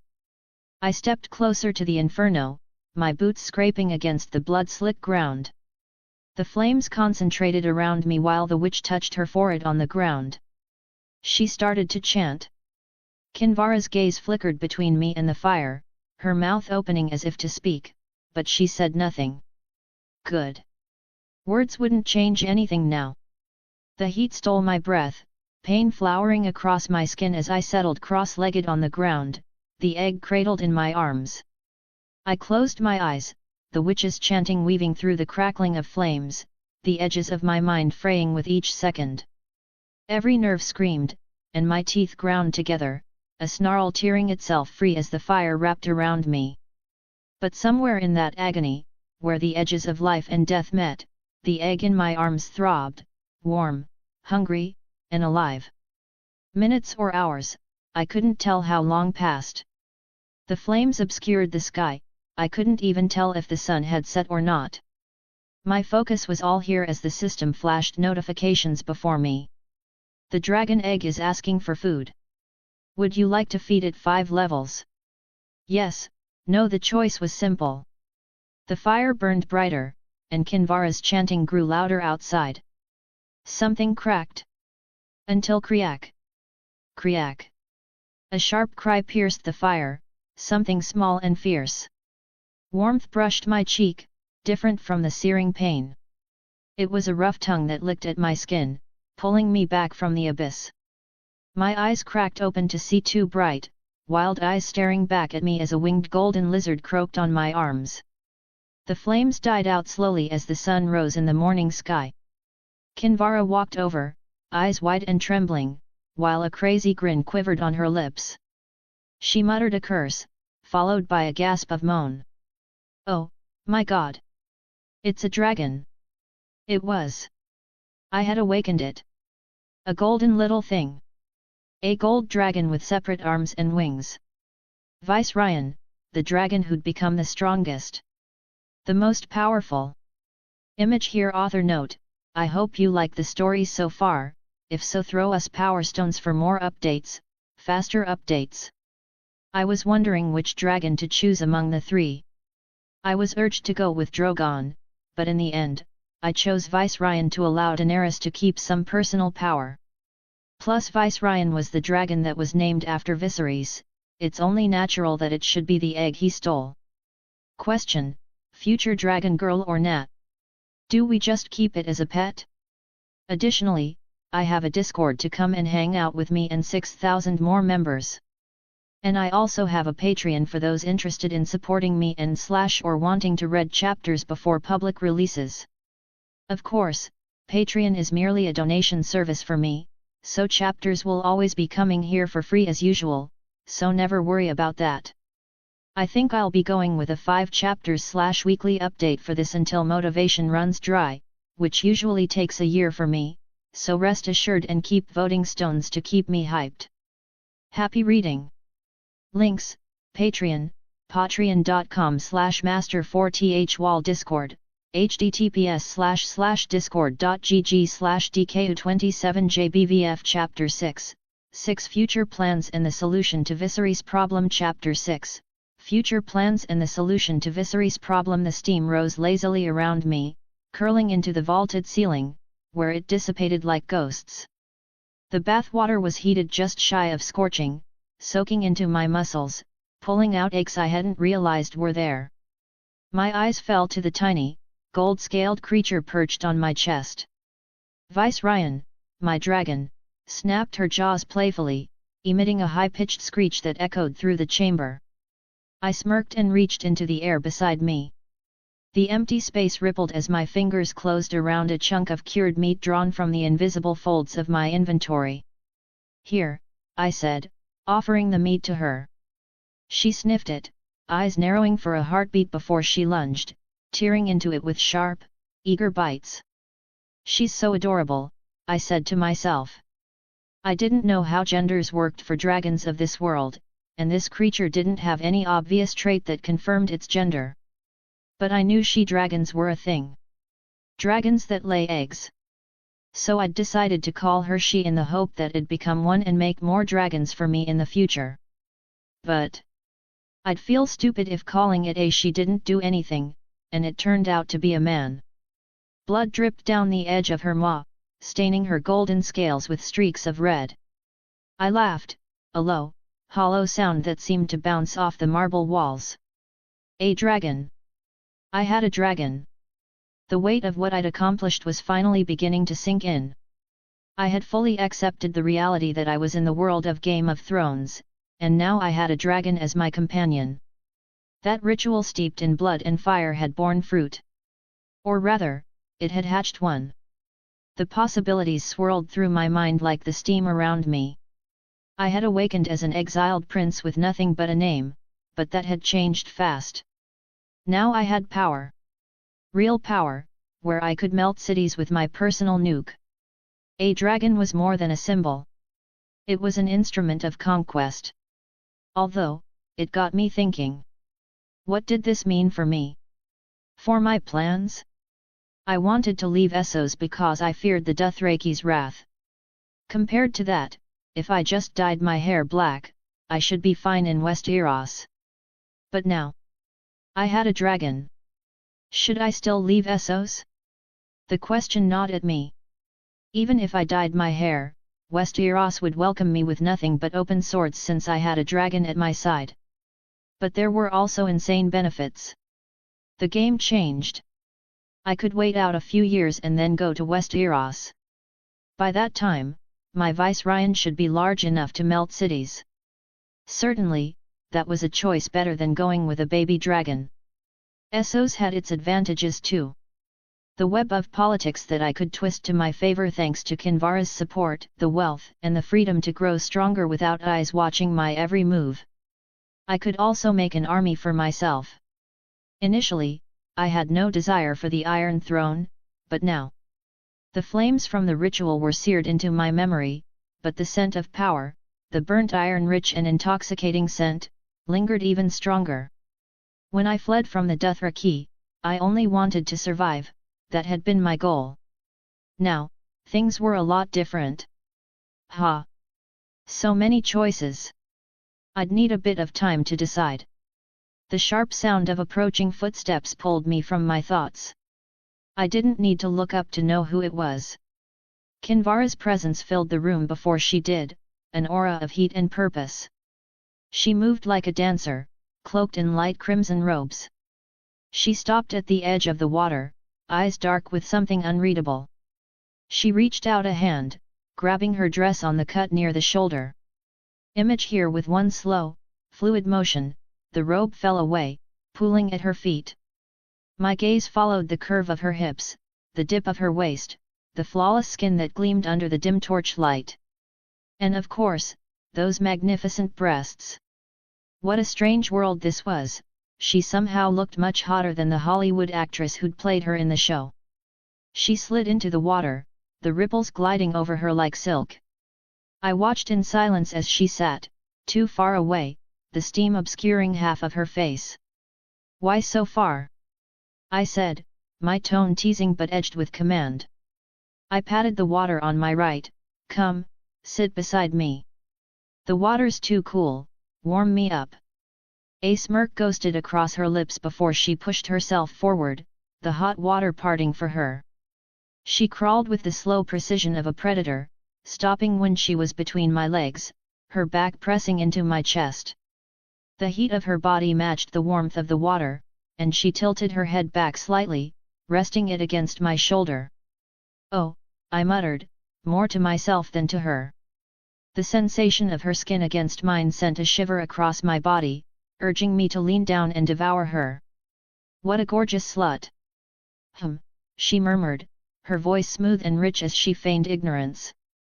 Even my cute dragon, sitting on my shoulder, didn't trust her tone. "Do you want me to move away?" "No," I replied, a lazy smile across my face. "Stay." I raised a hand as my fingers snapped together with a sharp crack. The sound reverberated, and a dark portal shimmered open in the air. Viserys screeched in annoyance, talons scratching at my chest in protest. "Inside," I whispered, nudging her gently. The dragon's golden eyes narrowed a defiant glare that lasted only a moment as I frowned. I said inside. She flapped her wings, hovering briefly before darting into the dark void. The portal closed with a soft, final snap, and the room fell into a sudden silence. Kinvara's gaze turned up to me, her eyes smoldering with something deeper than desire. "I've never seen someone split open the space. Oh my, these powers of yours!" She bit her lip, almost involuntarily. Her eyes searched mine, and for a second, I saw the hunger there, a hunger not unlike Viserys. I stared down, smirking, waiting to see if she had the guts to take the lead. It turned out that she didn't, as she looked ahead, smiling to herself. "But my prince, are you sure it's wise to be so strict with it?" she asked. "Dragons are notoriously difficult to tame. Maybe you should show it love instead." I leaned back, letting the warmth of the bath seep into my bones. Her. And yes, I'm very sure. My voice was low but confident. I wasn't lying. The dark space I sent Viserys to wasn't just any ordinary place. It was the House of Dragons, a skill that came with my newfound title, the Dragon King. It was more than just another inventory, it was a sanctuary for my dragons, a realm where they could rest and hide without any issues. The quest rewards were very useful. I looked forward to my next quest. With a thought, I summoned the system page. There were now 3 pages. Page 1/3 Viserys Targaryen the Dragon King 22 years old level 6 to 9 STR 13 N6 Dex 11 int 11 Luke 12 Auth page 1/3 I had dropped to level 4 after sacrificing 5 levels to awaken the dragon. Then, I gained 2 levels for awakening a dragon. Level 6 wasn't bad, I was stronger than a bodybuilder in my past life. More than that, the Authority 14 stat was interesting. I didn't exactly know what it did, but if I had to guess then it made my orders have more impact. As for the Dragon King part of the page, clicking it opened another page. The second page. It followed when I nudged it with my mind, detailing my newly acquired status and abilities.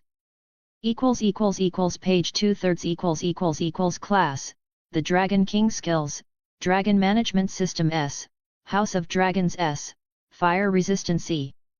Page 2/3 I finally had skills. It was sad that I couldn't gain skills by running and swinging a sword, unlike other gamers that I'd read about, but I'd take it. Class skills were fun. Clicking them showed their details. Fire Resistance was self-explanatory, although it was at a low rank of E.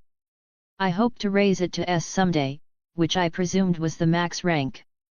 The House of Dragons was a spatial space where my dragons could rest, and unlike my inventory, the time didn't freeze here. The first skill was something that had another dedicated page for it. It was the page that I scrutinized most. I clicked it, and it expanded before me. Page 3/3 Dragon Management System S. You can manage your dragons here. You can see their location, hunger rate, and also their respect toward you. You currently own 1 dragon, Viserys. Location, Volantis, Essos.Hunger, 100% respect, 98% Page 3/3 The location, if clicked, showed more accurately in my mini-map. It was quite useful since dragons had a tendency to run wild after growing a little. Hunger was also useful, I guess. But it was the last status that caught my attention. The respect meter had dropped by 2% from what I remembered. I guessed that if it dipped too low, there would be consequences. There was a saying that fear and respect were better than love, and it was truer for dragons. Funny story, I said, a hand resting on Kinvara's thigh. Yes. There was this man who owned a dog. This man preferred men in his bed, and he liked to be the one getting stabbed, so one day, his dog saw him getting fucked hard by another man. I said, and she giggled, leaning into my arms. No, really, real story. Yeah? Go on. Basically, after the dog saw his owner get fucked by another man, seeing him moan and cry, the dog stopped listening to his owner. Since then, whenever the man ordered the dog to do something, the dog has disobeyed and even seemed to make fun of the man all the time.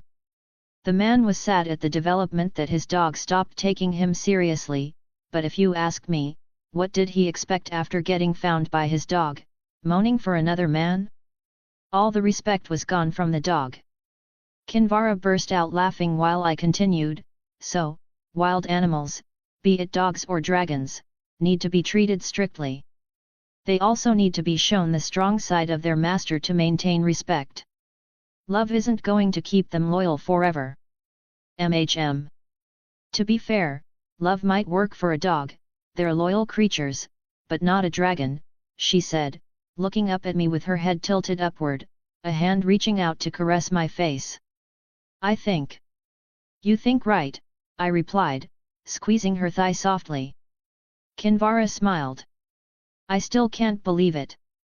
You pulled an egg out of thin air and made it live. Her eyes were half-lidded, calculating. This odd power of yours. She didn't finish the thought, but I saw the questions burning in her expression. I chuckled softly. There's a lot to believe, Kinvara. And trust me, it's just the beginning. I'd prefer if you stopped questioning everything because there's a lot more to come. Kinvara stared up, lips slightly parted. Her gaze was hazy. Biting her lower lip, she shifted between my legs, the heat of the bath pressing around us like a second skin. I felt her move, the water lapping softly as if caught between our breaths. My hands found her waist, fingers tracing the curve that led upward, pausing as I felt the rise and fall of her chest. She let out a small laugh, a sound that broke the silence with an edge of mischief. I thought you preferred distance, she murmured, tilting her head back just enough for our eyes to meet. The faintest hint of a smirk played on her lips, daring me. I thought you had a problem down there, my prince. The way you were pushing me away. Now I feel wronged. I tightened my grip, her soft curve melting on my hands, feeling the heat prickle my skin. There are moments for distance, I said as I leaned in until my breath warmed her ear, and moments for this. I had a problem. My libido was too strong. I need a cure. Thankfully, I had an answer to that. I just had to release my libido regularly so as not to let it bother me. And I just happened to have a super hot woman wiggling on my arms right now. Her eyes sparkled with amusement and surprise. Before she could answer, I kissed her, the touch rough at first, testing. Her lips met mine, surprised for a moment before it went soft and eager. She melted into something deeper and hungrier. The steam around us thickened, turning the room into a cocoon of heat and shadows as we made out in it. My hands moved with purpose, tracing the smooth expanse of her skin, feeling the slight shiver that ran through her as I explored. Every shift, every small intake of breath from her only fueled the atmosphere building between us. She was begging for it. Ahn. I want you, my prince. Your king, I corrected her, a hand slapping her boobs. She gasped and then laughed. Maybe you'd want your dragon to see this, she said, giving me a slutty look. If I'm right, you're about to destroy me, aren't you? I bet you'd love that. I leaned in and bit her nape and then snapped a finger. The House of Dragons opened, and the dragon flew out. I was going to do what she said. I threw a piece of meat on the other side of the room, and Viserys flew toward it, munching on it. I shifted all my focus to Kinvara next. She shifted, her body pressing back, teasing as her mouth left mine and a finger traced the line of my jaw. Her gaze held mine, dark with lust. My hands roamed her body, exploring every curve and line as if it were a territory I was claiming. Her skin was smooth and slick under my touch, the warmth of the water intensifying the sensation. I could feel her rapid and strong heartbeat echoing my own, her moans rhyming with my groans.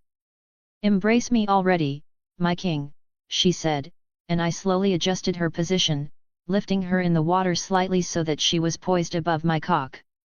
Her eyes met mine, a mix of anticipation and challenge in their depths. I held her gaze as I lowered her onto me, watching her expression change from playful to passionate. Nghn. She moaned, squirming between my legs, her breath hitching as I filled her completely. Her pussy clamped around my cock warmly. I hadn't realized how warm she was until now. It was odd. The sensation was overwhelming, but I relished it. The power of the Lord of Light pulsed within her, embracing me as if to please me with her all. The blend of pleasure and power sent waves of heat through my body. I began to move, thrusting into her with a steady, deliberate rhythm, my hands gripping her hips to guide her movements. Oh, yes, that's it. Her moans filled the air, a symphony of desire that urged me to go harder. I felt her body responding to mine, her cunt clenching around me, drawing me deeper. The water churned around us, the splashing sounds mingling with our ragged breaths and whispered endearments. After a while, she let out a harrowing moan as she came for me, eyes locking on the ceiling. I was also close. So I stood, lifting her with me, our bodies still joined. I couldn't come in that position since then I'd have to come inside her. Bend over, I said and turned her around, bending her over the side of the pool. She gasped, her hands gripping the edge for support as I entered her from behind. I just came, she complained, and in response, my fingers tangled in her hair, pulling it hard as I slipped back it. I thrust hard, beginning to fuck her with renewed intensity. So you should be grateful your king's giving you such a good cock, I growled as her ass jiggled for me, watching her moan. You like this, don't you? She let out a hungry moan, her body arching back to meet my thrusts. Yes, she breathed, her voice barely more than a whisper. Yes, I do.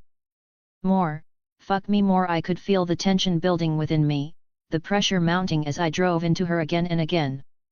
I leaned down and kissed her, releasing her hair. She stood up, pushing back against my chest, her body trembling with the force of her own pleasure, her hands reaching back up to grasp my shoulders as we continued kissing. Come inside me, she whispered, her voice laced with a desperate plea. Please, inside. I paused for a bit. Then, with a swift, sharp movement, I slapped her ass. It was harsh, and the sound echoed through the chamber. She yelped, both in surprise and pain, her eyes wide as she looked back at me. Be careful what you wish for, I warned, my voice low. I know what you're up to. She stared at me with a panting expression and then pouted as if she were a kid. No way was she just waving it off by acting cute. Well, she did look cute, excluding the hot, raw, and primal desire in her eyes. I pulled out, busting all over her back. Her back looked like a canvas where I painted a rain of white. She moaned, gasping for me as she came again. Let's move to the bed, she murmured a moment later, her voice soft and inviting, as she turned back and kissed me deeply. I hugged her, groping her fat ass, and pushed her on her back against the stone floor. Not yet, I said, and started destroying her again. Author note, so Viserys is a she-dragon, capable of laying eggs. I got some mixed results on the dragon girl or not question, not really mixed, mostly one-sided, so there most likely will not be any human form dragon girl. Just see the dragon as the cool fire lizard she is. And thank you for the stones, we're rising much higher. Chapter 7, The Second Sons. Chapter 7, The Second Sons. I stood by the window of my bedroom. Red Temple's highest floors provided a beautiful view, I had to admit. The moon lighted my face while the night breeze ruffled my hair. I watched the distant stars, my gaze looking at the unfamiliar canvas. Even the stars looked different from Earth. I recognized none of the constellations. This place wasn't some distant planet in a distant galaxy or even a parallel world. It was a whole other universe. I missed Earth sometimes.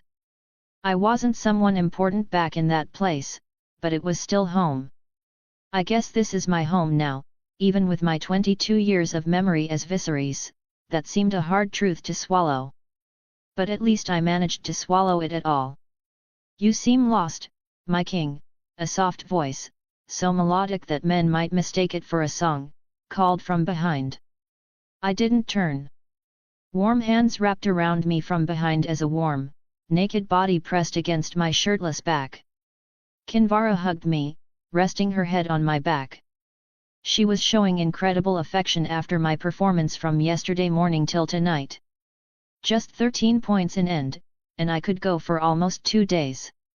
It helped that she was hot as fuck, too. Stargazing. Your expression is too melancholic for just that, no? She asked, and I shrugged. She huffed.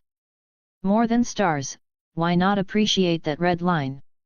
She peeked from my shoulders and pointed at the red comet. The red lines that painted a part of the sky. It had been days, but it hadn't vanished. It had come to be when the dragon egg hatched, and it remained still. It was heaven's announcement that a dragon was born. People are making so many different theories about that, she said.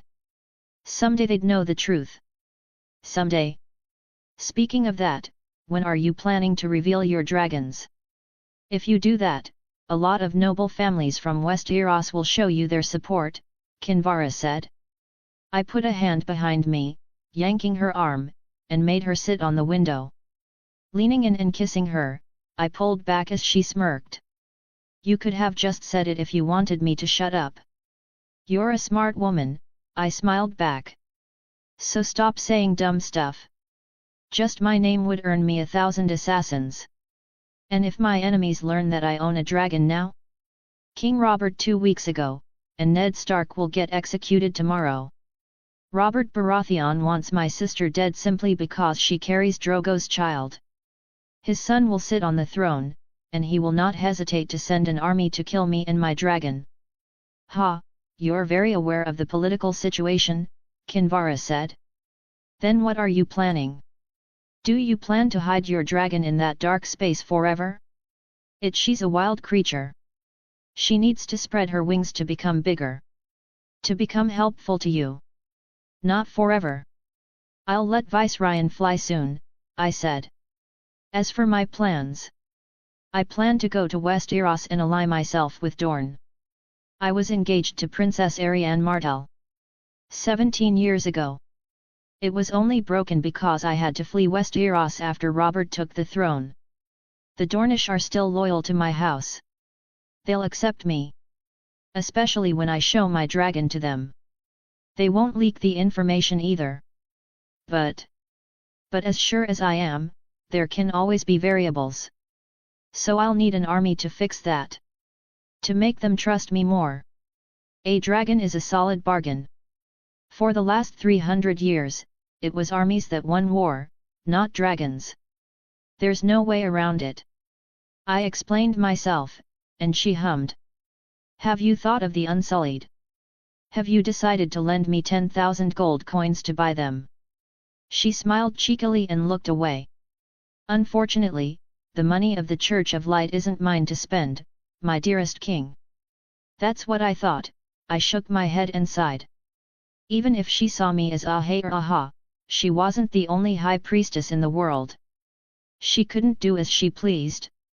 Plus, I didn't want to rely on her too much. I'm planning to take on the Second Sons. The Second Sons, like many mercenary companies, had a strong tradition of following strength and leadership. If someone defeated their leaders, it was likely that they would follow the new leader, as these companies respected power and the ability to command. She raised an eyebrow at my words, and I explained, most members of the Second Sons are sons of landless lords or scions of houses to which they are not heirs. But the majority of them still want their names written off in the pages of history. I am aware, she nodded. If a king comes to them, bearing the blood of conquerors, praised by a high priestess, an exiled prince with a dragon resting on his shoulders, he'd likely be able to earn their loyalty after defeating their leaders. Luckily I seem to fit all those criteria. After defeating, you say, she repeated. Forgive my rudeness, my king, but as impressive as your spear's performance in bed was, you aren't a warrior. Leaders of Second Sons are incredible warriors. I've seen them fight. You're sure you'll win? I smirked. She had seen nothing. Just my inventory alone gave me 1,000 tricks, but on top of that, I had direct strength too thanks to my STR stat. I just have to raise it. And also level up. Kinvara, I said, putting a hand under her armpit and raising her. She blinked. I held her in the air with one hand, near the window, and basically the one in control of her life and death. I'm much stronger than you realize. Ah. She stammered, unsure what to say, and I put her down. My hand ran down her curves, and I smirked. But you're right. Strength alone doesn't win a battle. I'll train for a few days. In the meantime, find the Second Son's location for me. I'm sure your ears and eyes can pick up on that quite fast, I ordered and watched her stare at me before she slowly nodded.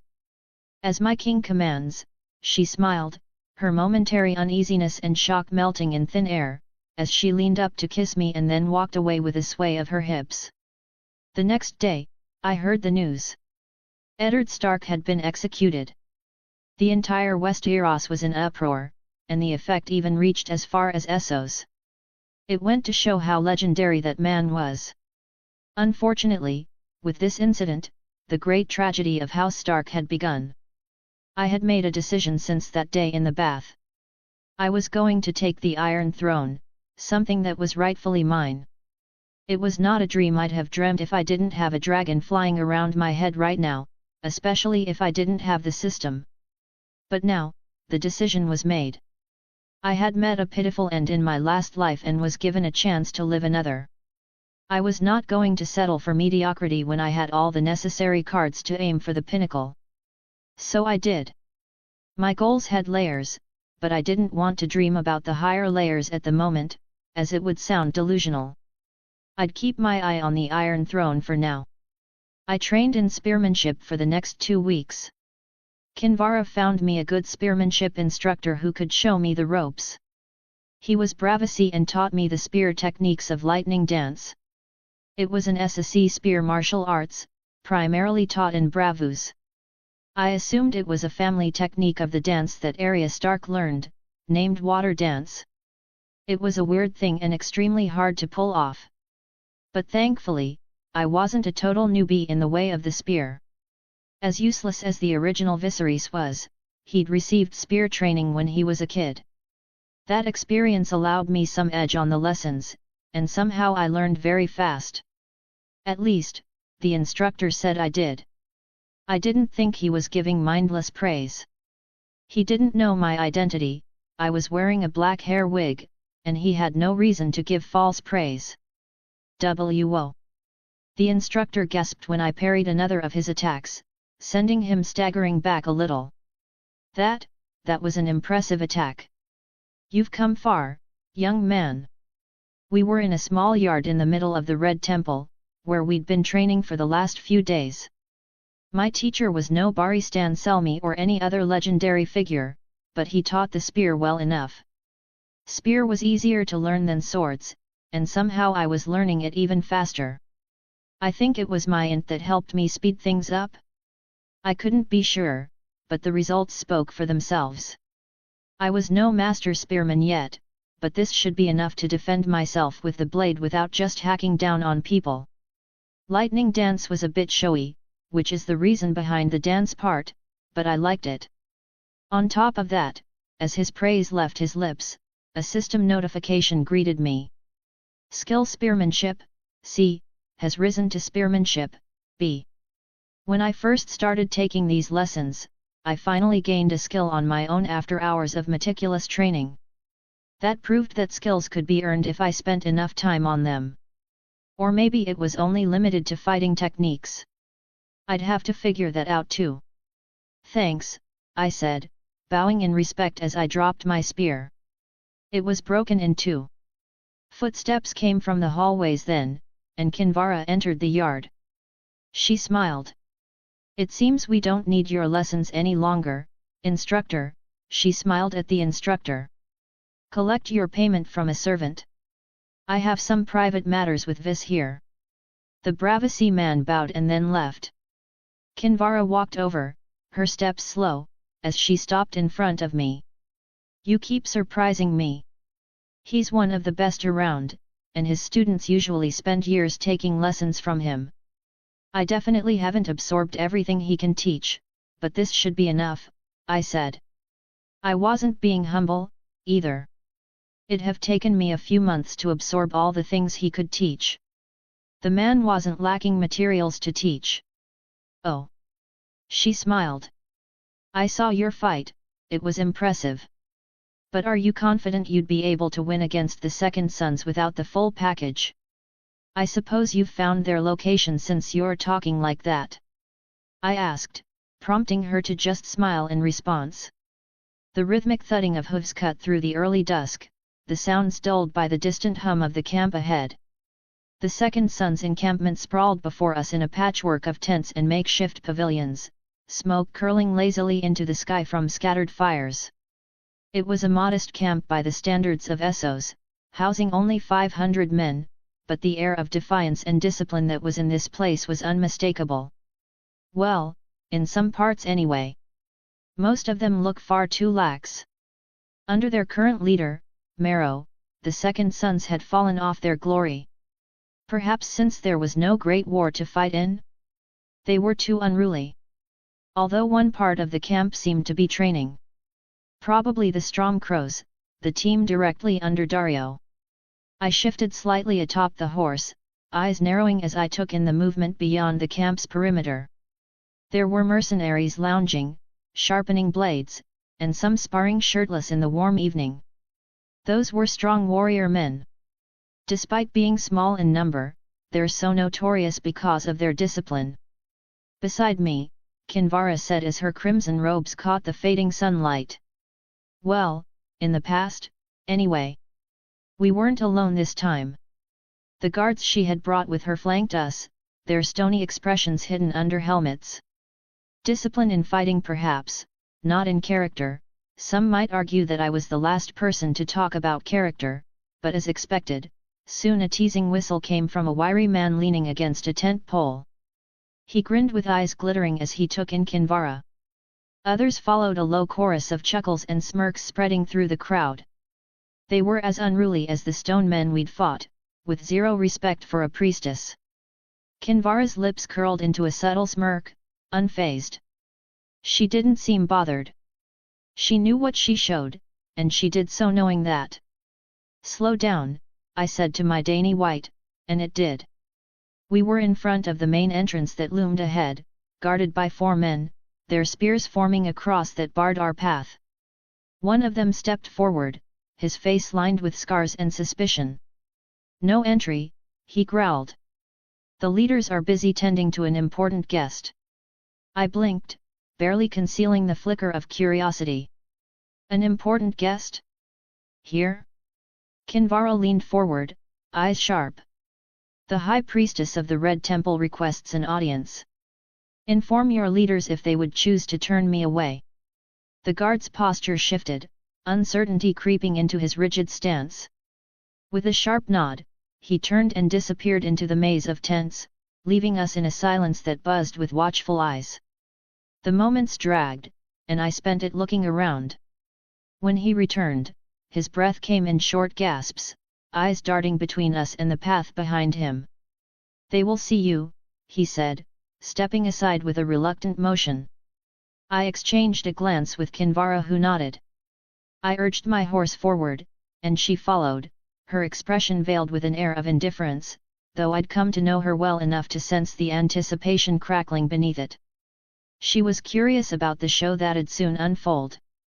Our protective guards led us, their presence a silent threat to anyone but us, but I couldn't bring myself to care. My mind was already sharpening, ready for battle. The main tent came into view, larger and open at the sides, lit by braziers that cast flickering shadows across its worn canvas. I frowned at the sight ahead. A table stood at its heart, laden with an indulgent spread of fruits and half-drained goblets. Around it sat 3 figures I recognized immediately: Marrow, the Titan's bastard, who filled the space with his barrel chest and bellowing laugh. He was the leader, while the other 2 were lieutenants. First was Prendel and Agesn, his face as stern, and then was Dario Naharis, the future queen fucker. None of them were unexpected. It was the 4th face that stopped me cold, and I felt a heat rise at the back of my neck. It was a man not of Essos but Westeros, with broad shoulders, a tall neck, and a smile so charismatic that women would pass out on his feet. He was laughing with the others. Prince Oberyn of Dorne. The Pedro Pascal look-alike sat at ease, legs stretched and fingers wrapped around a goblet, the faintest smirk tugging at the corner of his mouth. Beside him sat Elaria Sand, her dark eyes dancing with amusement. They flicked at me, and her smile turned curious. I controlled my expression. What's going on? Oberyn. The Red Viper. A man who had fought with the Second Sons before during his younger days, yes, but why was he here now? Was this a coincidence, or had he come seeking me? That was impossible, nobody should know I was in Volantis. Even if someone learned it, it wasn't enough for him to come see me. And there was no way he knew about the dragons. Logic said this was just a coincidence, indeed. The Second Sons, when our horses stopped in front of the tent, Kinvara greeted the Second Sons with a smile. They stopped chatting among themselves, and all turned to us. Prince Oberyn did the same, and his eyes found mine across the tent. He frowned with a confused look on his face as if he almost recognized me. Almost. He didn't. I was glad. While I wasn't worried about him hurting me, if Prince Oberyn knew about me enough to come find me, what made it impossible for my enemies to do the same? I heaved out a breath of relief. Come find fellow fans in Discord and more chapters in Patreon. Patreon, patreon.com/master4thwall Discord, https://discord.gg/dku27jbvf Chapter 8, Who Am I? I am the Conqueror. Chapter 8, Who Am I? I am the Conqueror. The Second Sons, Kinvara greeted the Second Sons with a smile. Your reputation exceeds you. Of course, Marrow smirked, raising a cup at her. I didn't mean that as a compliment, Kinvara's smile widened. I was greeted with disrespectful whistles when I was entering the camp. Quite a treatment you show to a potential patron. The strict reputation of your discipline seems to be outdated. She finished, and Marrow's expression fell. He lowered his cup and scowled. I've also heard they are easy to betray their customers if their enemies propose a heavier pouch, I added, watching the man clench his jaws.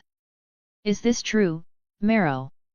Prince Oberyn, lying on his slide on the tall touch, frowned as he looked at Marrow. If so, I'll be disappointed. I made you the vice leader before I left and was incredibly delighted when I heard you became the leader a few years ago. And you're doing these things. He's lying, Prince. Despite his words, see they've come to us for a job, Prendel na Gesn chimed in, coming to his leader's rescue, which made me laugh. Touché, et. Hey. I was surprised this illiterate fool knew what touché meant. Must be local to where he was from. I shook my head, no, that's not why I laughed. I laughed because we're not here to hire you as a customer. Kinvara smiled beside me while Dario Naharis blinked. He'd been eyeing Kinvara all this time, but my words caught his attention. He asked, why then? I took in their expressions. Marrow sipped wine, glaring at me. Prendel did the same. I eyed Prince Oberyn and then spoke. I'm here to challenge your leader, Marrow, in a duel, I said, hopping off my horse. I fear he doesn't deserve to lead you anymore. A dozen Second Sons took a step forward, weapons raised, but Prince Oberyn raised a hand. They halted on their spot while the prince beamed at me. Marrow was laughing, as was Prendel. Dario just smiled, just like the prince. You are an interesting man, Oberyn said, leaning to the side to kiss his paramour. Barging into the Second Son's camp and challenging its leader. What is your name, warrior? For such a brave man, I think I'll recognize you. You can call me Vis for now, I said, eyeing Marrow, who stopped laughing to pour a glass of ale down his throat. I'll reveal my identity properly after defeating that drunken fool. Prendel growled, you don't get the balls to reveal your name and yet insult our leader? You're not even showing respect to Prince Oberyn here, he said, trying to shift the animosity toward Oberyn. Did he hope I would get humbled by the man? Annoying bastard. I'll kill him too. True. You should bow, Elaria Sand said in place of her lover. You stand before a prince, you realize. I do, and no, I won't bow, I looked at her. I recall bowing is only needed when the person in front of me is higher ranked than mine, I said, and Prince Oberyn frowned in response. He didn't seem to take it to heart, however, but rather seemed more curious about me. Just as I had hoped. What do you say, Marrow? Prince Oberyn looked at Marrow. You have a challenger. As per the second son's rules, you have to take up his challenge. Marrow licked his lips and smiled. Prince Oberyn, as true as that rule is, I'm the leader now. So I decide the rules, he said, and Oberyn frowned. He didn't like that. From the way his eyes darkened, I guessed that Marrow would have been in for a good beating if I wasn't here. His next words thankfully saved him.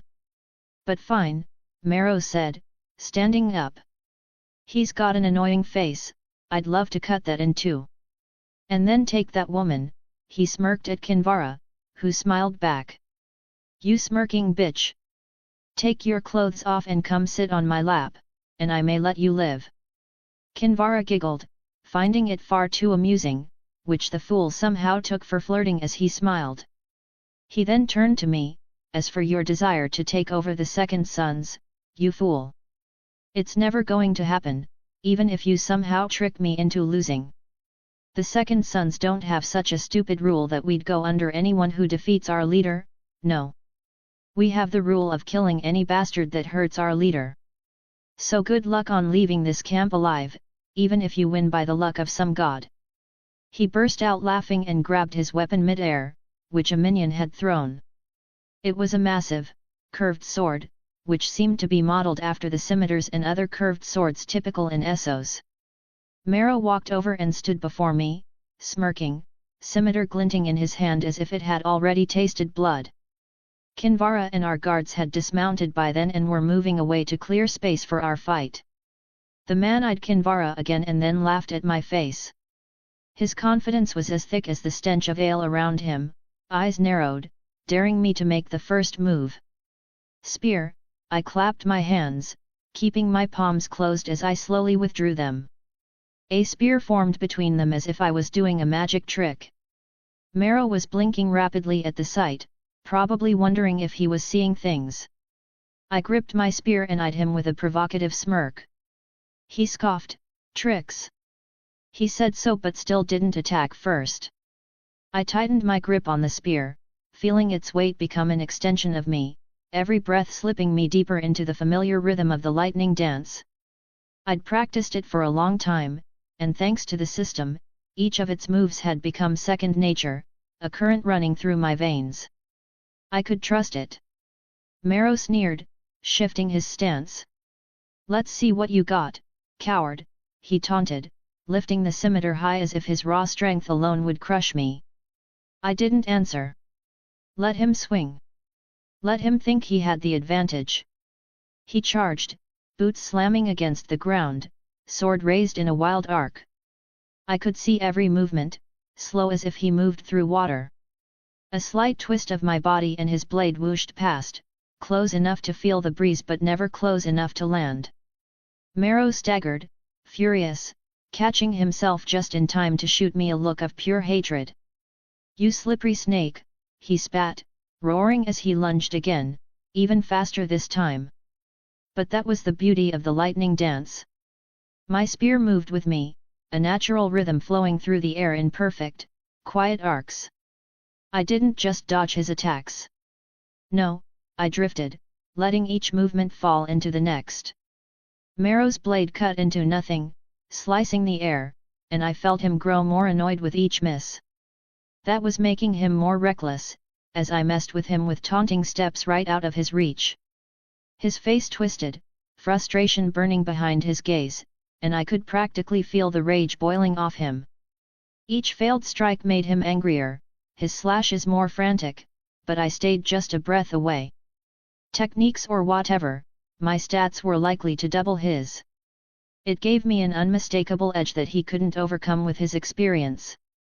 A whistle came flying, a drink to your great spearmanship. Prince Oberyn said, raising a cup, drinking in my stead. I just laughed, which annoyed Marrow more. I remained in control, calm, every dodge a piece of the dance, and he was the fool stomping on his own feet, getting tangled in his fury. The crowd was silent, watching and waiting for the results. I could feel their eyes on me, feel the tension thick in the air. Merrill lunged again, his movements sloppy, and I knew this was it, the perfect moment. I let my body fall into the final rhythm, feet shifting, spear slicing through the air with deadly precision. One swift, sharp thrust, and my spear found its mark, sliding right between Merrow's ribs. Blood splashed. His eyes went wide, the sneer frozen on his face, replaced by a look of stunned horror. His grip on the scimitar loosened, fingers twitching as he tried to hold on to the last shreds of his strength. For just a second, he slumped against the spear, weight heavy, and I held it firm, watching him.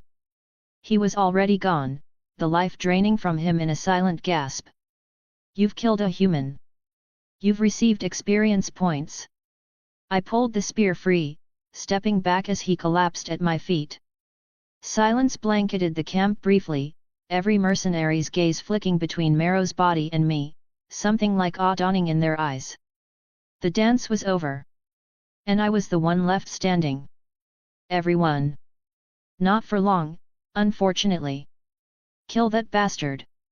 Prendel shouted, and the stunned second sons roared in response. A wave of sharks seemed to close upon me, but I didn't react. Someone else did. "Nobody will attack him," Dario Naharis said, raising a sword. "Anyone who goes against that order, I'll kill them myself." Storm Crows. A squad, loyal to Dario rather than the second son's name, turned to their brothers, weapons held high. "Dario, what is the meaning of this?" Prendel unsheathed his weapon and growled, and in response, Dario shrugged. "You can kill him. But let's wait a minute, can't we?" He looked at me. "He's yet to reveal his identity. Such a fine fighter should at least get to introduce himself before death." "I agree," Prince Oberyn nodded. "Speak, warrior, what is your full name?" His man's gaze turned sharp as he looked at me. He must have gotten really curious when I said we were equal earlier.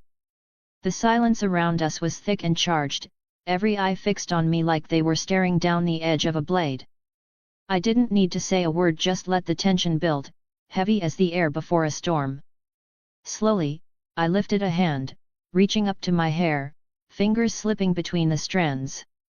Then, in one clean motion, I pulled. The black wig peeled away, tossed to the ground with a casual flick. The silver hair of House Targaryen fell around my shoulders, glinting under the flickering light. I ran a hand through it, letting it settle, my gaze daring them to question it. From across the tent, Prince Oberyn stirred, sitting up on his couch. He had a stunned look, one that spoke of ghosts and memories unburied. His mouth parted, a whisper slipping out before he even seemed to realize it. "Rigor. I did look similar to my late brother, yes. I kept the same hairstyle as him, and now that my cut-off hair had regrown, it looked just like his. But no, I wasn't him. I had my own name." I met his gaze, the weight of everything I was, of who I was, settling in my voice. "I am Viserys Targaryen, Prince of the Seven Kingdoms, blood of the Conqueror, and the last living dragon." That was all it took. The tension cracked like a whip through the air, and I watched as the truth settled over them, hard as iron and just as unforgiving. Their eyes tracked me like they were seeing something ancient. A memory of fear they'd thought buried. Good. Let them see it. Let them feel it, the lethality of my lineage. I took a step forward, my voice low but loud. "The second sons are full of nobles, yet lately they've learned to play at loyalty when the right purse calls. Is it because you've lost your nobility? I'm here to take you all, exiled sons of noble houses, cast-offs, forgotten, and give you the power that was stolen from you." They watched, their expressions shifting, breaking. I saw men who had long given up, faces once proud but hardened by years of war and service to the highest bidder. They didn't need a speech about who they were. They needed a chance to become something else. "Enough," I continued, voice gaining an edge. "Why settle for scraps when we can take the whole feast? Robert Baratheon is dead. King Joffrey is a bastard. At times like this, my rightful claim to the throne is burning hotter than ever. Men, stand with me, and I'll make you legends. You'll be known not as exiles or second sons but as conquerors, feared across both Westeros and Essos. And beyond, I turn to look at Prendel and Dario. Come, and your names shall be etched into history not as pawns but as men who rose with fire and blood. The silence thickened, every word twisting deeper into them. The only sound was the slow, uncertain shuffling as some glanced at one another, the crack in their disbelief widening. Battle-hardened men, in the face of strong royal blood, hesitated to kneel. A voice broke the quiet from somewhere in the crowd, rough and skeptical. You'll conquer the Iron Throne. The man's face twisted with disbelief, and he scoffed. You and what army? Even if we follow, we're just 1,000 men. That seemed to strike doubt in the people who had started believing. Prince Oberyn was frowning, staring at me as if wondering what I'd respond with. I felt the smirk stretch over my lips as I raised my hand, holding his gaze. What army? In one smooth motion, I clenched my fingers, tearing through the air. The crack was sharp and jagged, a rip in reality. The air around us quivered, and then it broke wide as Viserys burst forth, a force of heat and fury in golden scales. Her wings spread wide, her roar cutting through the night, a flash of fire painting the sky red. Gasps, shouts, some staggered back, some fell to their knees, eyes wide and faces pale as they watched her rise, her scales glinting like molten gold. A dragon! They were staring at Myth. Viserys circled overhead, her wings cutting through the air with power that made the ground shudder. Every beat of her wings commanded awe and terror. Prince Oberyn had shot up on his feet, his shock raw, eyes locked on the sky, lips parted as if he couldn't quite believe what he was seeing. He looked at me, face pale with shock, and then his lips widened ever so slowly. A grin broke over his face, wild and unrestrained, a glint of madness in his eye. I didn't lower my hand as I spoke, my voice loud, steady. Allow me to apologize. I lied when I said I was the last living dragon, I said, a smirk slipping into my voice. I looked at Prendel, who'd annoyed me quite a bit earlier. I turned to Viserys, smiling. Dracarys, I commanded, and she breathed fire at Prendel. Too shocked to dodge, the man burnt off to crisps as he screamed. Dario had run off to the side, watching the scene with wide eyes. Everyone was watching the scene with similar gazes.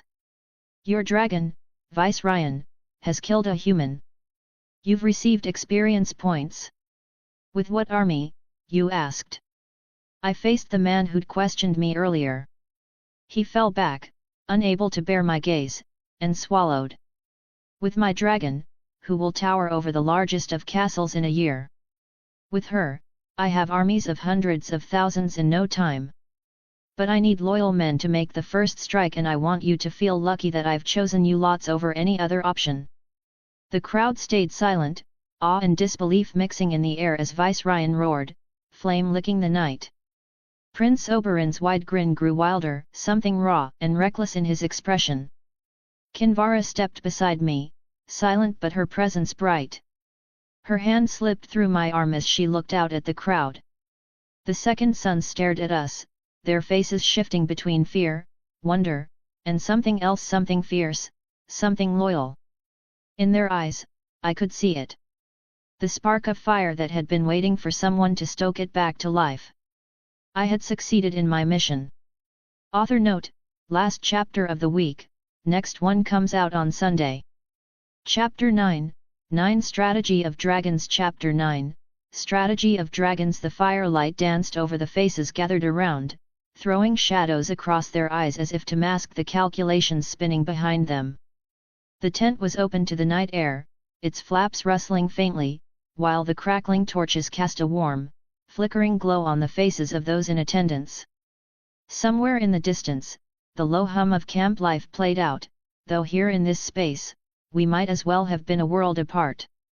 I greet the High Priestess of the Red Temple of Volantis, Prince Oberyn's voice rang with surprising formality, the flame of truth, the light of wisdom, and first servant of the Lord of Light. He lowered his head slightly, a respectful nod that bordered on a bow. I thought it was you, but I wasn't sure. Allow me to apologize for those lousy bastards' manners from earlier. Whoa, that's a lot of titles. I didn't know she was the first servant of our healer. Just how old was she? Kinvara's lips curled in amusement as she raised a slender hand as if to wave away the matter. Oh, please, Prince, she replied lightly, her voice lilting. They've already returned to the Lord. A subtle gleam in her eye suggested she took more satisfaction in that fact than she let on. I watched the exchange with muted interest. Here we were, an open tent, the torches holding back the night, the distant murmur of the camp all but drowned out by the significance of conversation in this space. I could feel it settling around me like a cloak.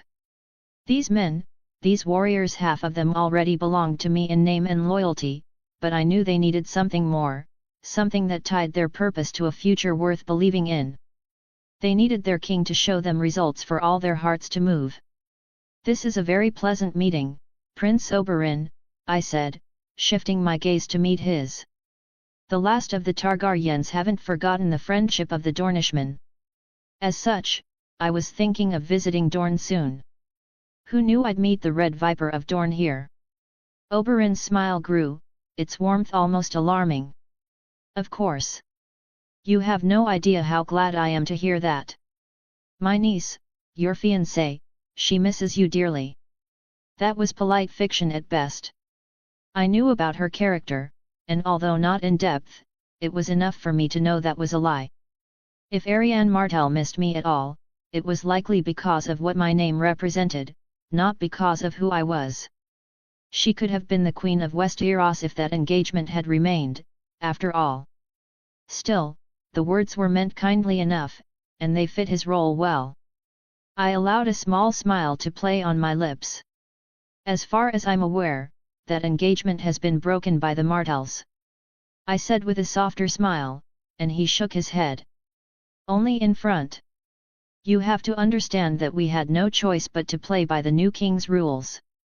Now that Robert is dead and you have risen with your head held high, I'm certain my brother will be happy to reignite the marriage, he smirked.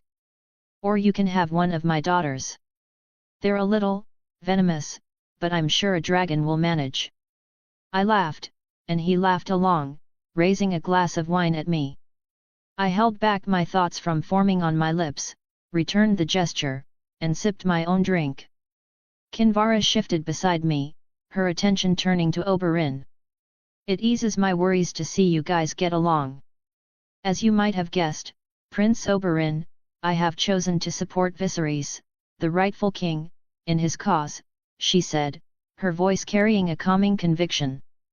The Lord of Light shines brightly upon his path, and so I shall help him reclaim the Iron Throne. Delight flickered across Oberyn's face. The High Priestess of the Red Temple backing a Targaryen, he murmured, his eyes dancing. It sounds like the gods might be real after all, he burst out laughing and looked at me again, an unspoken question lingering behind his gaze. After a while, the conversation drifted to small talk and questions about trivial matters. But the air between us was coiled, stretched thin as we waited to address what really mattered. Finally, it was Elaria, seated beside Oberyn with her dark, perceptive eyes, who leaned forward, her voice low. My prince likes you, that is good. But, tell me, Targaryen, what exactly are your next plans? She glanced around at the encampment. Westeros is fractured. The 5 kings each scrape against one another, drawing more blood than sense.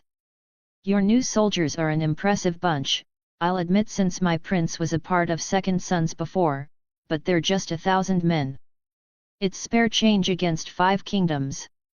Dorne will support you, Oberyn added, but she has a point. I believe we'll need a larger army to make that throne yours. I met his gaze, letting a slight smile play on my lips as I took a sip of wine, the rich taste curling over my tongue. An army isn't an issue, Prince, I said with quiet confidence. Elsewhere, someone else is building an army for me. I'll just need to wait. In the meantime, I just have to get involved in Westeros politics and this ridiculous war. Ellaria tilted her head, brow lifting in a half-skeptical, half-amused look. Involved in politics, she echoed in a voice full of doubt. Without an army, that sounds like the sort of plan that gets men like you killed. I couldn't help but laugh softly. You're right, Lady Ellaria. But I'm not going to fight armies by myself. Not yet, at least. I let the last words settle, a touch of gravity pulling them down. I'm going to let the kings destroy each other while I stay in the shadows, nudging them along. When they've drained themselves dry, I'll arrive not as the beggar prince but as a king with an army at my back. That was precisely the plan. Joffrey Baratheon, Stannis Baratheon, Renly Baratheon, Balon Greyjoy, and Robb Stark. These so-called 5 kings grew ahead after the passage of Robert Baratheon. Thanks to my knowledge from the TV show, I knew more than enough points to remove or move around, which could change the entire field we were playing at. Prince Oberyn leaned back, his brow creasing. Moving between camps, sowing discord it sounds, clever in theory. But you're no shadow assassin. You're a Targaryen. Your main source of power is your dragon. You can't stay hidden. I nodded, appreciating the doubt. It gave me the chance to make my point all the clearer. Without a word, I drew a dagger from thin air, letting it appear between my fingers as if plucked from the night itself, and tossed it toward him. Oberyn caught it, surprise flickering across his face. I pointed at my chest. Throw it at my heart, I said simply. Trust me. The tent held its breath. Oberyn hesitated, then lifted his arm. I'm a better marksman, Ellaria interjected smoothly, taking the dagger from him. Her eyes gleamed with reckless mischief as she looked at me. A heartbeat later, her arm whipped forward, the blade hurtling toward my chest. The dagger struck, but instead of piercing flesh, it dropped to the ground with a dull thud as if it had hit an invisible wall. Silence rippled across the tent, broken only by the soft clink of metal against the earth. Ellaria raised a brow. You're wearing armor, aren't you? Her lips curved in amusement. That's cheating. I held her gaze, then lifted my shirt, revealing bare skin beneath. No armor, nothing but the slight rise and fall of my breathing. Ellaria frowned, her eyes narrowing in curiosity, and then picked up a knife from the fruit bowl beside her. She tossed it again, and this time, it brushed my skin before falling once more, impotent. Believe me when I say, I continued, letting my shirt drop back into place, that I'm not invincible. But my defenses are greater than most. It is touching seeing you worry for me, but I have special powers, Prince. Although I was sure an arrow could still pierce me from a close enough distance, I didn't need to explain that. And my methods will allow me to slip between the cracks unnoticed, stir the fire, and disappear before anyone suspects. Oberyn and Ellaria exchanged glances and then gave me slow, cautious nods. Ellaria Sand appeared quite humbled and was now eyeing me with a slutty look. I ignored it. Oberyn's lips quirked with a faint smile. I find myself intrigued, Viserys. You can bring things in and out of thin air, and you have skin thicker than armor. It all makes me very curious, but more than that, it makes me feel safe. I can rest assured without worrying. All right then, I'll take the bait. I agree with your plan. I'll arrange for all of us to travel to Dorne, including the 1,000 Second Sons. There, they can rest, waiting for the call, while you stir the pot in the War of 5 Kings. Thank you, Prince Oberyn, I said genuinely. I trusted the man. If someone questioned his loyalty to the Targaryens, they'd fail to disprove his hate for the Lannisters. That made him an easy friend. But I have a question, he said, his gaze sharpening as he sipped rich wine. Earlier, you mentioned someone else is building an army for you. What did you mean by that? I held his gaze, then let my eyes drift upward, gesturing for him to follow my line of sight. The night sky stretched out above us, studded with stars. Look! Beyond the dissipating red comet, 2 more fiery trails blazed through the darkness, brighter and newer. My sister, I said softly, my voice edged with a touch of reverence, doesn't share the abilities I do. So I left 2 dragon eggs with her precious gifts, waiting for the right moment. Those lines in the sky. I watched the understanding dawn on his face, the widening of his eyes, are proof. She has awakened them. A stunned silence filled the tent, thick and heavy. 3 dragons.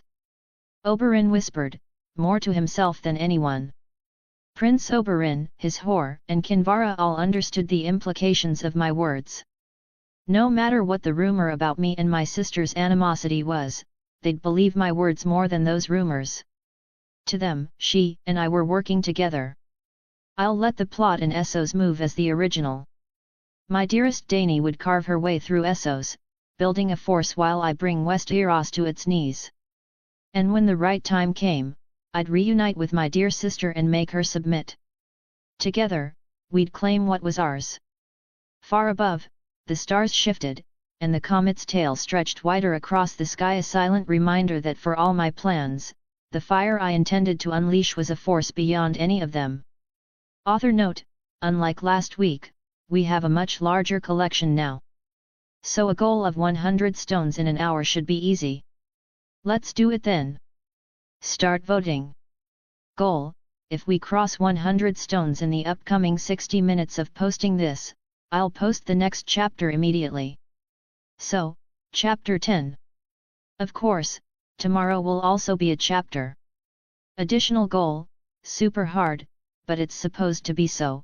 If we cross 400 stones in the upcoming 60 minutes of posting this, I'll post the next 2 chapters immediately. So, Chapter 10 and Chapter 11. Chapter 10, 10 Dorne, Sons Pair. Chapter 10, Dorne, Sons Pair. Note: great. We've completed the goal in 42 minutes, so here's the promised Chapter 10. This is the second chapter of the day. Let's continue on the additional goal still. I think we can make it at this rate. If we cross 400 stones by the second hour, about 75 minutes from right now, I'll post Chapter 11 immediately. Let's go. The morning mist clung to the ship as it cut through the water, the distant silhouette of Volantis fading into a faint smudge on the horizon. I leaned on the deck's railing, the cool ocean breeze slipping through my hair, carrying the last traces of Volantis with it. It had a strange way of pulling my mind back, if only for a moment, making me think about the power I'd gathered there and the alliances I'd secured.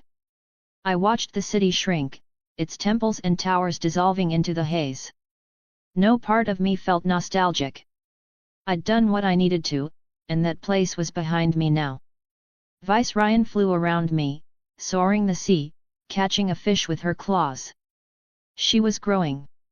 She grew faster when I let her out. Tyrion Lannister's theory about the caged dragons might be true, after all. Footsteps clicked against the deck, breaking my thoughts. I didn't need to turn around to know who it was. Kinvara's presence was almost a tangible heat radiating before she even reached my side. Missing Volantis already, she teased, her voice as light as the breeze. A laugh escaped me. Shouldn't I be asking you that? It's the home to your church, after all, I said, glancing down at her. I wasn't exactly expecting you to tag along.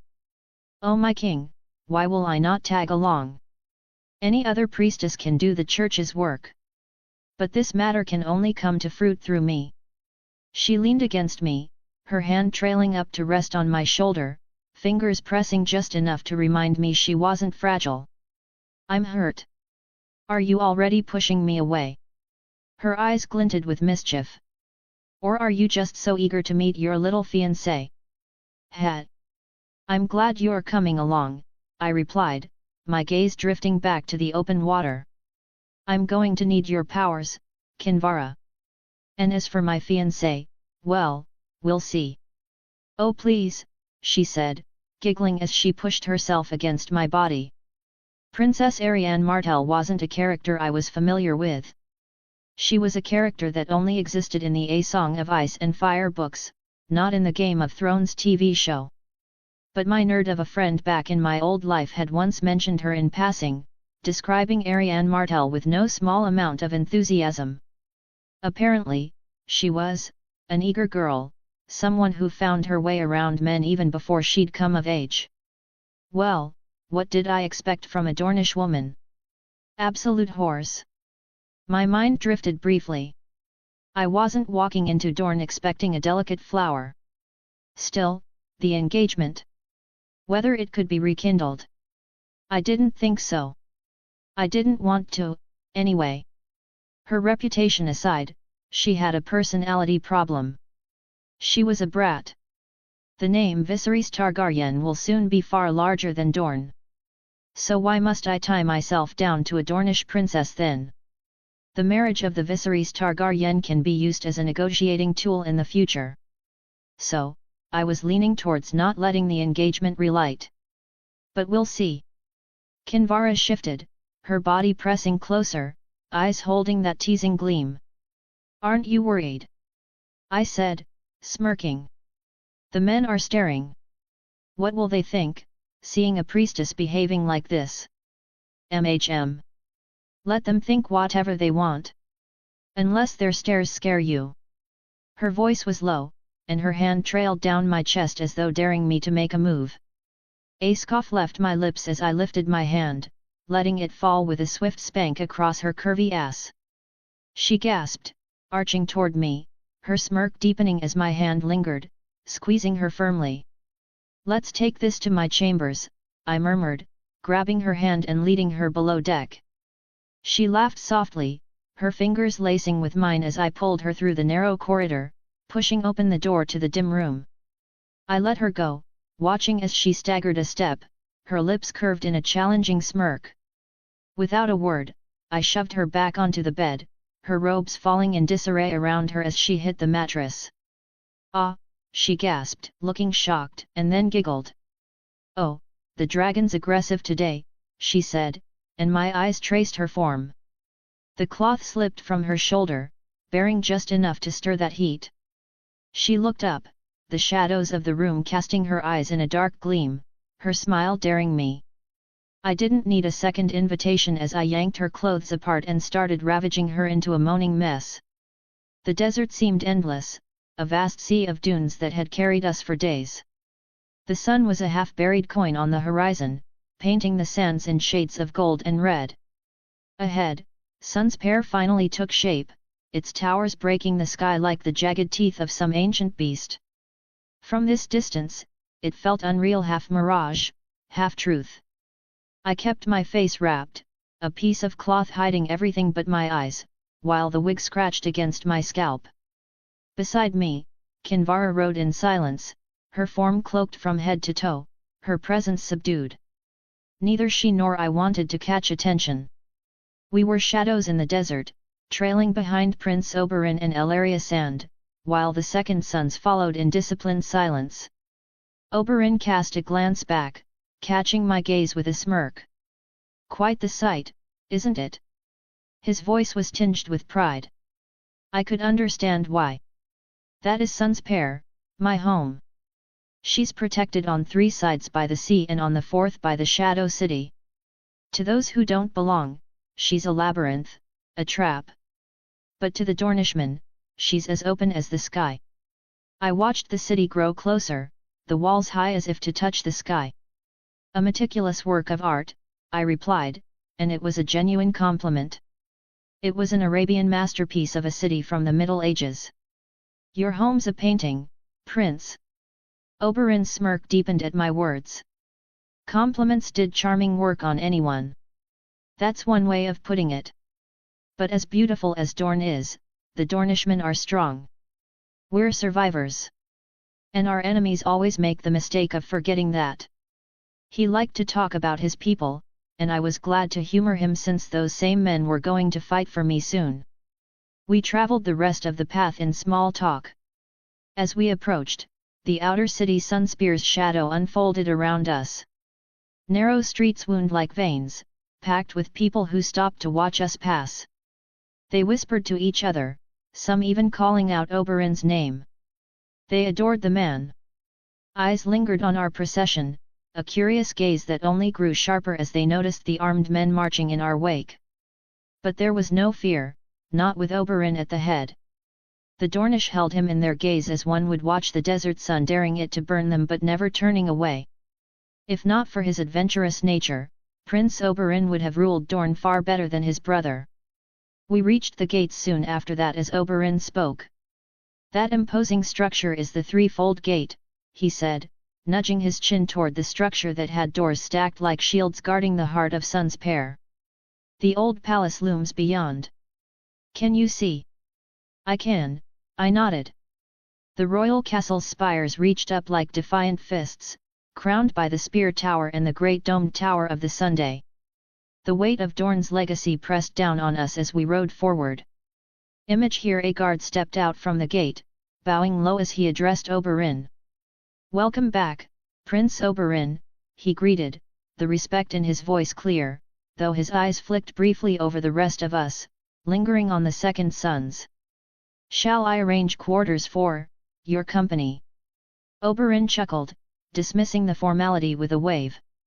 Yes, make sure they're shown to proper quarters.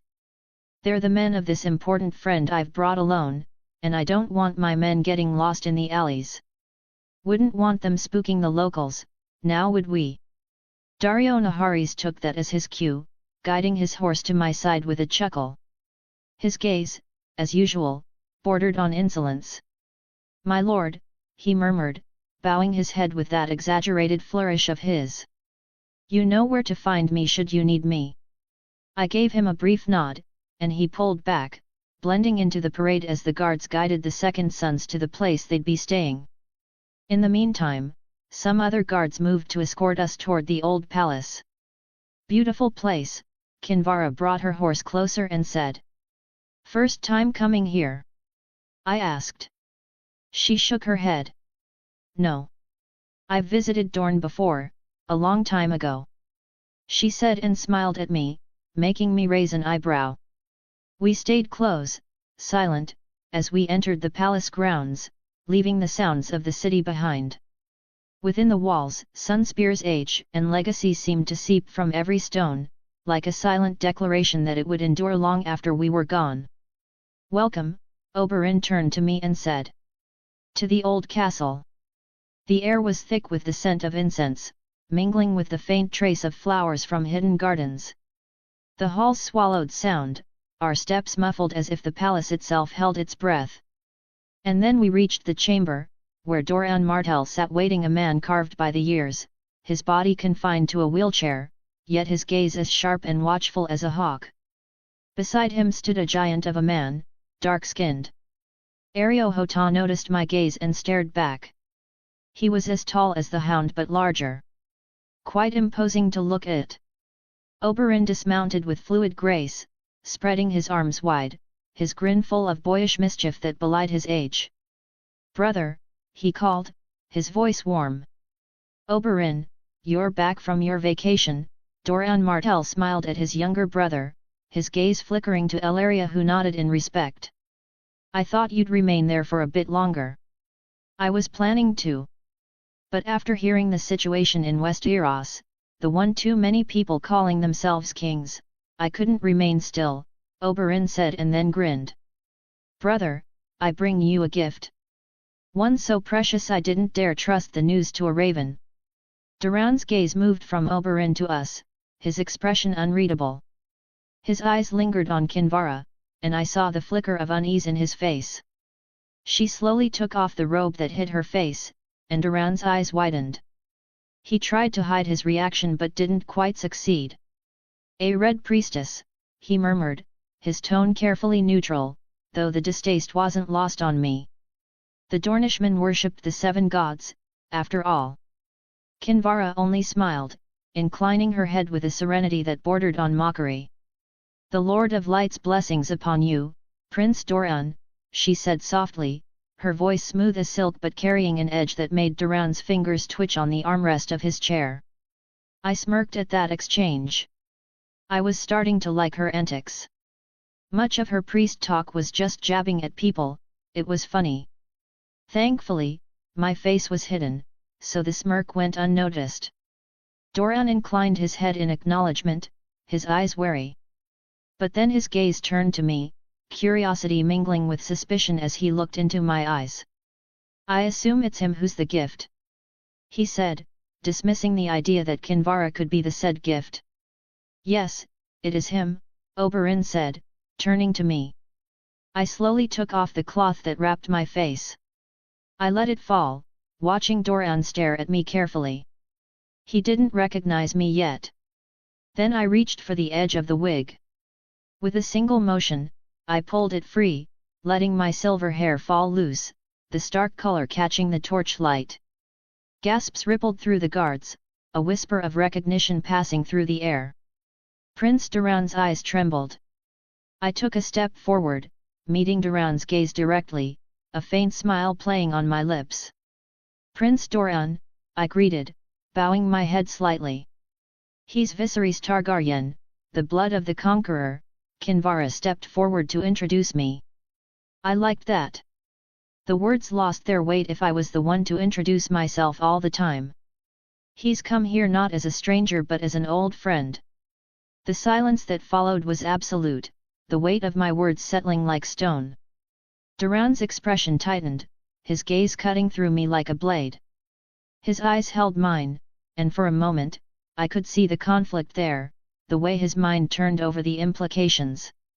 And then, with a small, resigned nod, he accepted the truth of what stood before him. Something big was going to hit Westeros, even the cripple prince could tell. Come find fellow fans on Discord and more chapters on Patreon.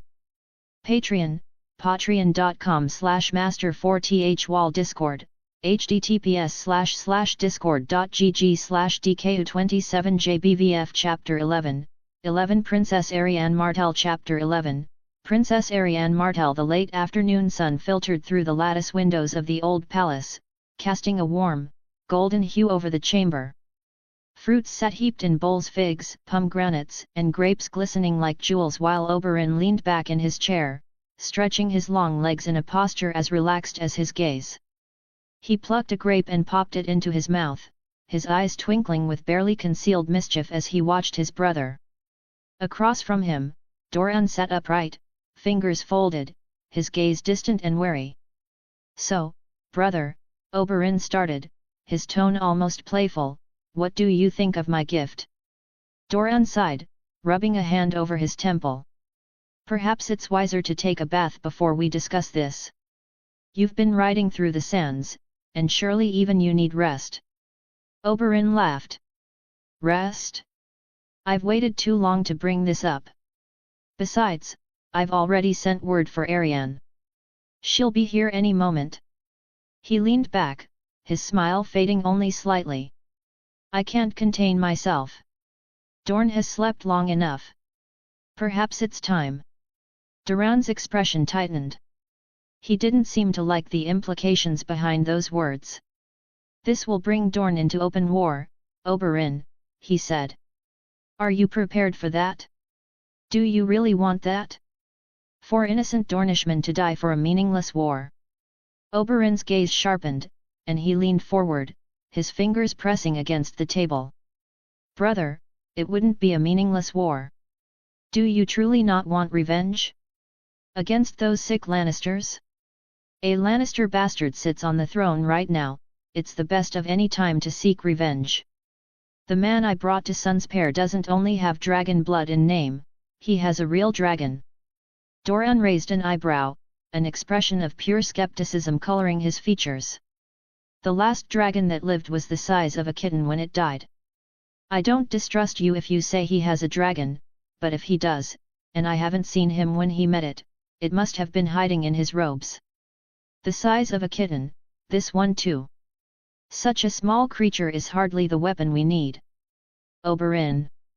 Oberyn fell silent, and Doran continued, his voice soft but firm, "I remember Rhaegar. I remember his cause and the ruin it brought." His jaw tightened, words carrying the weight of old grudges. "But Viserys, from all I've heard, he's no Rhaegar Targaryen. He's a broken man, a boy who sold his sister to savages and ran when he lost control. What kind of king abandons his blood for a crown? We at Dorne don't sell off little girls, do we, little brother? Oberyn's face grew stony, a rare hardness settling in his eyes. I thought the same, brother. But you're wrong. This Viserys is no coward, not anymore. Perhaps the rumors painted him weak deliberately, or perhaps he's just changed. But he's far from the man in those rumors. I've seen him fight, and I, Oberyn Martell, was impressed with the way he held a spear. He held Doran's gaze unblinking. He carries the fire of our old allies, their blood and their fire, and if you give him a chance, I'll have him show you. His dragon too. Doran shook his head, a faint smile barely tugging at the corner of his mouth as if humoring Oberyn despite his better judgment. He'd always done that. Oberyn knew his older brother adored him a lot. That was why he humored his potentially bad decisions many times. And if he allowed that this time too, Doran wouldn't regret it. For you, I'll entertain this, Oberyn. But his presence here must be kept a secret. I've no desire to invite trouble from King's Landing. He paused, his voice dropping to a murmur. If he's worth the trouble you believe him to be, we'll see it soon enough. Oberyn nodded. His brother was a cautious man, but contrary to what some people believed, he was not a spineless coward. Oberyn loved him for that. Just then, steady and fast footsteps echoed down the corridor. Both men looked to the door as Princess Arianne strode in, a gorgeous lady, her presence a burst of color and confidence that lit the chamber. She wore deep green silks failing to cover her white blouse, adorned with gold jewelry, her skin bronzed by the Dornish Sunday image. Here the dark-haired girl's gaze was as sharp and knowing as her uncle's. "Uncle," she called out, breaking into a wide grin as she crossed the room. She threw her arms around Oberyn in a swift embrace, her laugh light and genuine. "Back from another adventure, I see." Oberyn chuckled, returning the embrace and giving her a fond pat on the shoulder. "More or less," he said, his voice softening. "And how is my brilliant niece?" Arianne pulled back, flashing a mischievous smile. "Bored, mostly. You know how it is here in Sun's Pair. Endless courtiers and games of Sivas, no adventures to speak of. When will you take me on an adventure again?" She threw a teasing glance at Doran. Oberyn laughed, but Doran's face grew somber as he watched them, his eyes shifting back to Oberyn with an unspoken question. Sensing the shift, Arianne glanced between them, her smile fading slightly. "All right, what is this about?" she asked, her gaze narrowing. "Why the sudden summons?" Doran remained silent, his fingers interlocked as he leaned forward, watching her with the careful, calculated look he reserved for moments of significance. But it was Oberyn who spoke. The man's voice turned serious, his gaze fixed on her face. "Arianne, my dearest niece." He began slowly, his words deliberate. "Do you remember the engagement you had as a little girl? The one that was broken?" Arianne's brows drew together, confusion flashing across her face as she searched her memory.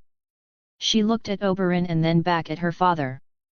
A glint of recognition passed by her gaze, and her expression hardened as understanding settled over her. Arianne's eyes trembled. Arianne Martell was mad. The free skies and scorching sands of Dorne, the warmth of Sun's Pair where she ruled as a free woman, these were her inheritance. And yet here she was, feeling those freedoms squeezed tight as her guardians toyed with the idea of her marriage to a Targaryen. Why the hell are they doing this? Her ex-fiancé was a man who might not even live long enough to wear a crown, a coward with a reputation as ragged as his family's ruins. The idea of being tied to a man she was sure would perish in this war of 5 kings was maddening. But her uncle, the ever-reckless Red Viper of Dorne, wanted her to consider it. He believed Viserys might be worth a second look. "Perhaps he's not the same as the rumors. At least meet him for yourself and see," her uncle had said before she left the meeting chambers. But as much as Ariane loved her uncle, she knew better than to trust Oberyn's whims when it came to other people's lives. But she sighed, shaking her head. It'd be a lie to say I don't feel a little greedy. Indeed, the whispers of ambition tugged at her thoughts. She could feel the allure of what such a marriage might bring. Queen. Not just the princess ruler of Dorne that she was destined to become, but the queen of the Seven Realms. It was intoxicating to imagine a throne beyond sun's pair, to feel the weight of the Iron Throne beneath her, her voice ruling over more than just the sands. The allure of power and the weight of her uncle's request both had her trapped. That was why she hadn't screamed or lashed out yet. She would meet him first and see for herself. This supposed beggar king.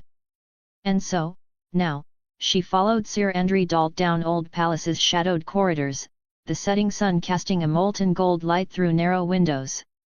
Her steps felt heavier, the moment drawing close as she prepared herself. At least I hope he's not ugly, even if he's a coward.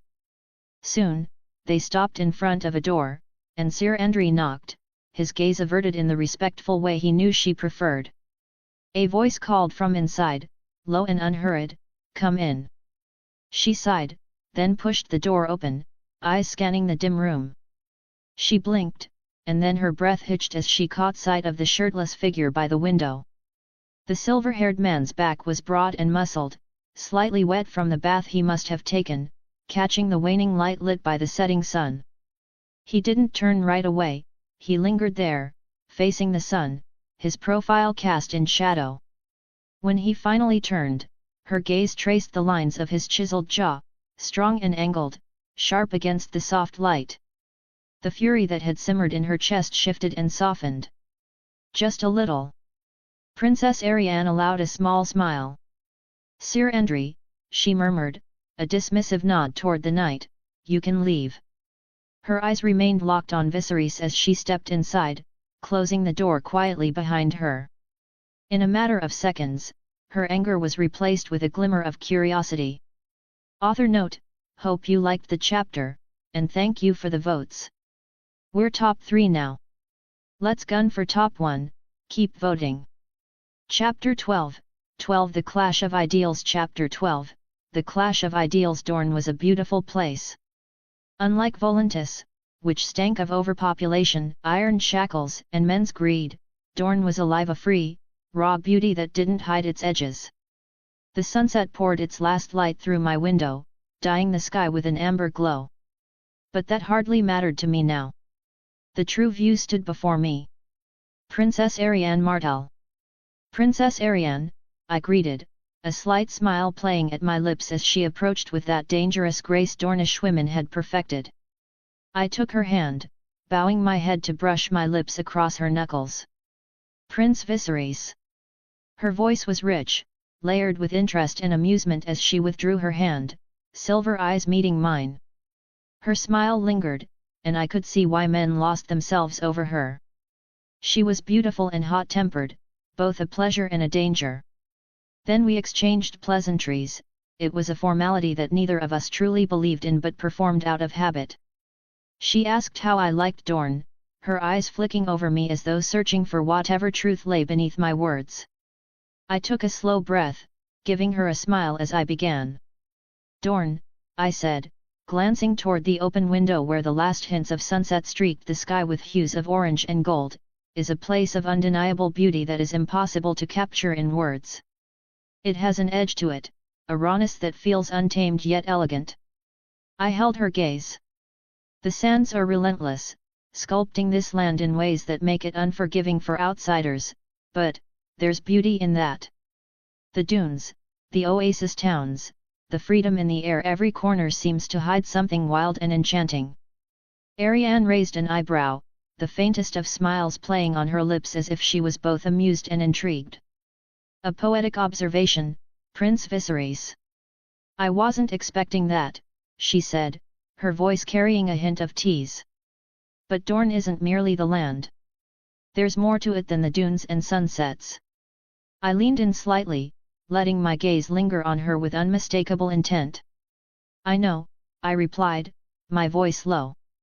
"In fact, the most beautiful part of Dorne is not the land or its landscapes. My gaze dropped, trailing over her as if tracing the curves of the dunes themselves, and then rose to meet her eyes. It's a beauty that walks among the sands, sharp as the sun yet soft as the evening breeze. The kind that could make a man forget himself if he's not careful. Did anyone tell you how beautiful your eyes are? She laughed softly, though her gaze held a glimmer of interest, her pride clearly piqued. Such sweet words, Prince, she murmured. I must admit, you're different from what I've heard. I smiled, catching the faint trace of surprise in her expression. I felt bad for the words I'd tell her soon. Is it such a surprise, Princess? Her lips curved, her expression turning both coy and daring. Dorne is beautiful, but... She let her words hang, her gaze drifting downward to my bare chest before she met my eyes again, amusement flashing in her gaze. I suppose it's a bit warmer here than in other places, isn't it? Sorry, I chuckled, apologizing as I ran a hand through my hair. I had just taken a shower and wasn't expecting company. I'll throw on a shirt if you'd prefer. Oh, no. She glanced at my chest, then shrugged, her lips curving. I think you're just fine as you are. I caught the slight rise of her brow, the unspoken dare. She was testing the water, assessing me, but I'd already decided I wasn't here to charm her. Her attention was flattering, but I had no intention of lowering myself by pretending to worship the freedom she dressed herself in. More importantly, though, she began, how did you know I was Ariane? I could have been any woman walking through that door. I chuckled, shaking my head. I've heard stories about you, Princess. Stories of your revealing tastes. I let my smile fade, my gaze hardening as I added, only one person in this palace dresses like a whore while being accompanied by a knight. Turns out I was right. Her smile faltered, surprise flashing across her face. I saw the slight flicker of anger before she caught herself, recovering with a restrained smile. I heard you spent a lot of time in Essos. I imagine jokes there are different. I laughed, taking a step back to the table piled with fruits. I plucked an apple and bit into it, savoring her glare as I kept my back to her. I could feel her eyes on me, and it was clear she hadn't expected this. She wasn't used to being treated with anything less than reverence. That knight you brought with you, Sir Andrew, isn't it? I said, glancing at her over my shoulder, a smirk on my lips. He was looking at you like he wanted to fuck you right then and there. Maybe he already has. I won't be surprised given your dressing sense and rumors. Unfortunately, I like my women, well, a bit less public about it. The silence was sharp, and I could feel her mood shift, her interest replaced with something colder. It was a pity, really. If only she'd come in here with the disdain she'd left with, that would have been simpler. Her interest only made it sadder, the crush fading from her eyes, replaced by something bitter and disappointed. The rumors failed to capture just how foul your personality is. Her eyes narrowed, a look of contempt hardening her gaze. She sounded angry. Since you seem to care so much about coverings, I think you can throw on a shirt now. Or do you hold that bare chests on men are somehow different from a woman's exposed skin? I've always hated how differently men and women are judged. It seems you are no different from the rest of them, Prince Viserys. I chuckled, biting into the apple, savoring its sweetness before tossing it back on the table. Men and women have their places, their roles. It's not a matter of looking down on you. We just aren't the same. I shrugged, my tone dismissive, already tiring of the subject. I didn't care to explain myself to her, it was her problem if she didn't like it. Her eyes remained fixed on me, her anger simmering beneath her gaze. Well, she said with a curt nod, turning sharply on her heel and striding toward the door without another word. She didn't bother hiding her fury, the insult simmering in her step as she swept from the room, leaving the air thick with her resentment. I watched her go, letting the false smile of arrogance drop the door shut behind her. I munched on my apple, it's a shame, really. She'd been the easiest way to pull Dorne to my side, the quickest route to gaining support from Prince Doran and the Dornish army. I knew how this looked, pushing away a simple solution, an engagement that could give me everything. But I had my own set of ideals. For a marriage, I wouldn't settle for a woman who paraded herself like that. No, dressing sense was one thing, character another. She was a whore. I wasn't going to get engaged to a whore, no matter if people called me a hypocrite. Now, I'd have to figure out a different way to gain Dorne's support.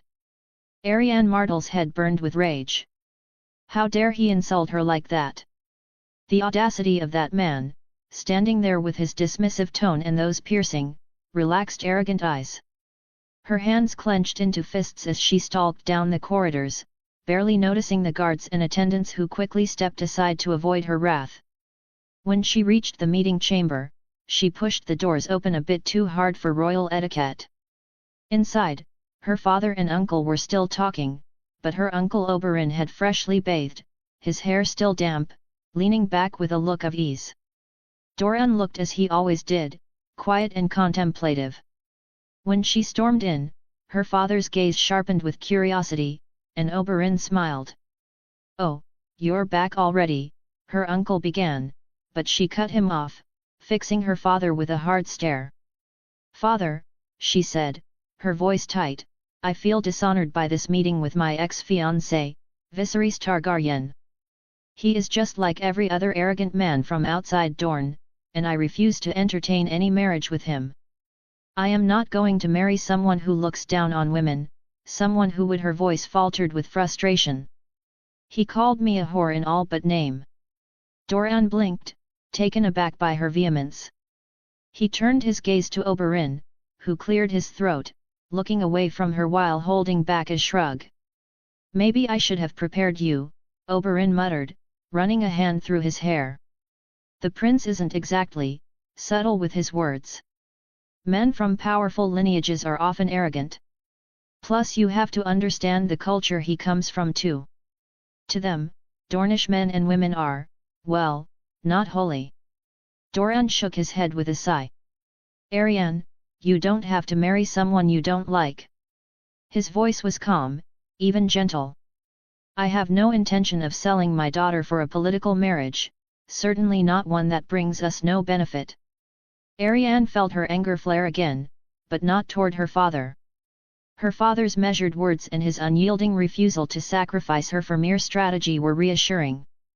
She was more than relieved knowing that she wouldn't be forced to marry that bastard. Yet she couldn't shake the humiliation of that encounter, the dismissive way Viserys had spoken as if she were something cheap and unworthy. "No," she said, her voice steeling as she straightened. "That's not enough." Doran shook his head. "We can't punish him for running his mouth. He's still a Targaryen, and your fiancé, even if that part is a past." "I don't want you to punish him," she said, gathering her breath. "I demand an honor trial of combat against him." Her father stared at her while Oberyn's face fell, his hand rising to pinch the bridge of his nose as he let out a groan. She didn't care if she sounded frustrated. That bastard insulted Sir Andry Dalt too, didn't he? Tomorrow, Sir Andry Dalt would wipe his face on the floor. Author note: don't forget to keep voting, smiley face. Chapter 13, 13 Can I see your dragon? Chapter 13, Can I see your dragon?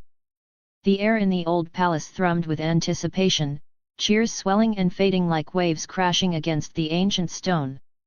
Slanted sunlight poured through narrow windows high above, casting golden lines across the gathering. In the courtyard's center, a ring of castle guards stood watch, eyes sharp and fixed on the open ground that would serve as the arena. On the raised platform, Prince Doran Martell sat, his expression calm as his gaze swept over the crowd of Dornishmen below. Beside him, Oberyn lounged, his eyes falling on his daughters, the sand snakes scattered in the crowd below. When they caught his eye, they nodded with a smile, their glances carrying the same fiery spirit as their father.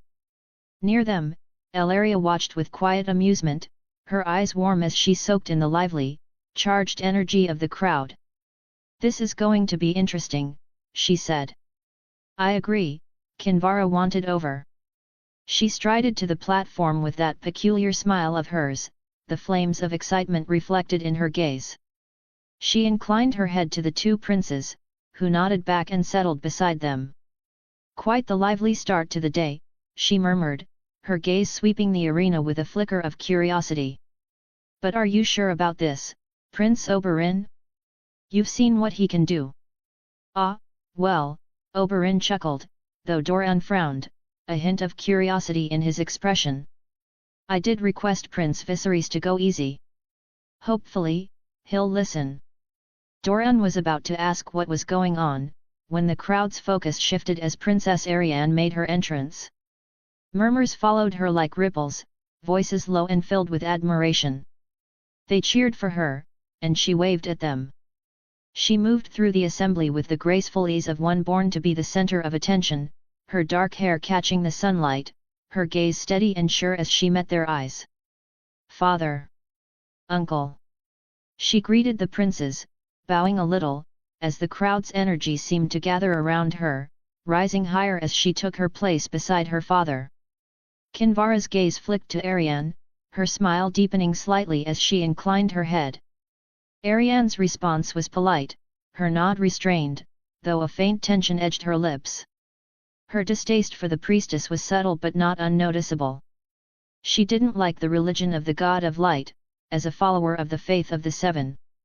"Now that the princess is here, begin," Prince Doran said, nudging his chin. Then, a man in dark red robes, a bright sash slung across his chest, stepped forward, the announcer. He raised his hands, and the crowd fell silent, anticipation settling over them like a drawn breath. "Today," he proclaimed, his voice echoing across the courtyard, "we gather in love of our dear Princess Arianne Martell, whose honor shall be defended in this sacred duel of honor." He paused, letting the crowd's cheers rise once more, then continued. "First, we have Sir Andry Dalt. He'll be fighting for our princess." At his words, Sir Andry strode into the circle, his light armor polished, his form imposing with a broad shield in one hand and a long sword in the other. The crowd's roar surged, raised fists, and shouts of support filled the courtyard. "Sir Andry, the pride of Lemonwood," the announcer continued, his voice booming with pride. "Champion of our princess, who stands to uphold her honor." The cheers intensified, and Sir Andry raised his sword in acknowledgement, his gaze hard and ready. Arianne caught his eye, offering him a nod, her lips curving in a confident smile as she watched him step into position. "Dre is a powerful knight," she noted. "I can't wait to see that bastard's face when he's thoroughly humiliated." The announcer's tone shifted, an edge of intrigue coloring his voice. "And today, he faces a warrior from beyond our shores. A man from Volantis here to challenge those who walk the path of blood and sand. He, who has the second sons at his beck's call, a warrior known as Vis." A figure emerged from the shadows, face half hidden beneath a wrapped cloth.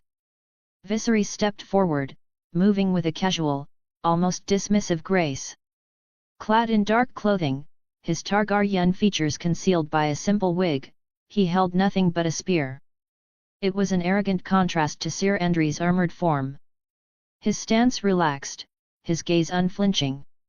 The crowd's murmurs grew, rippling through the courtyard, surprise flashing in their eyes at the sight of this outsider. This man, who was he to question their princess' honor? But as he stood there, calm and assured, those murmurs shifted, turning into enraged and curious cheers as they adjusted to his unbothered confidence. Arianne's gaze narrowed, her irritation tempered by something else, a hint of fear. Here wasn't someone awed by the crowd or the spectacle. No, he moved like he'd already won. How could a coward be so arrogant? Was she reading him wrong since his face was hidden? "Now!" The announcer's voice rose over the crowd. "Let the duel begin." The courtyard held its breath as Sir Andry settled into a solid stance, shield up, sword ready. Across from him, Viserys twirled his spear, his grip so loose it seemed careless, his lips curving in a smirk under the cloth mask. The tension thickened, drawn tight as Andry launched forward, his blade slicing down toward Viserys' chest.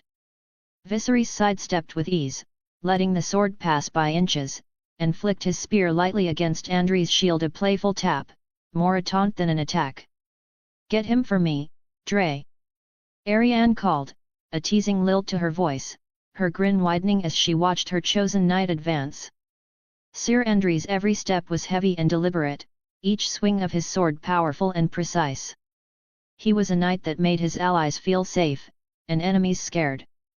But Viserys was a shadow, slipping around him, his spear weaving through the air with a smooth elegance that seemed almost mocking. Andry's force was met with nothing but swift, effortless evasion, Viserys darting away each time as if barely invested in the fight. Slippery rat!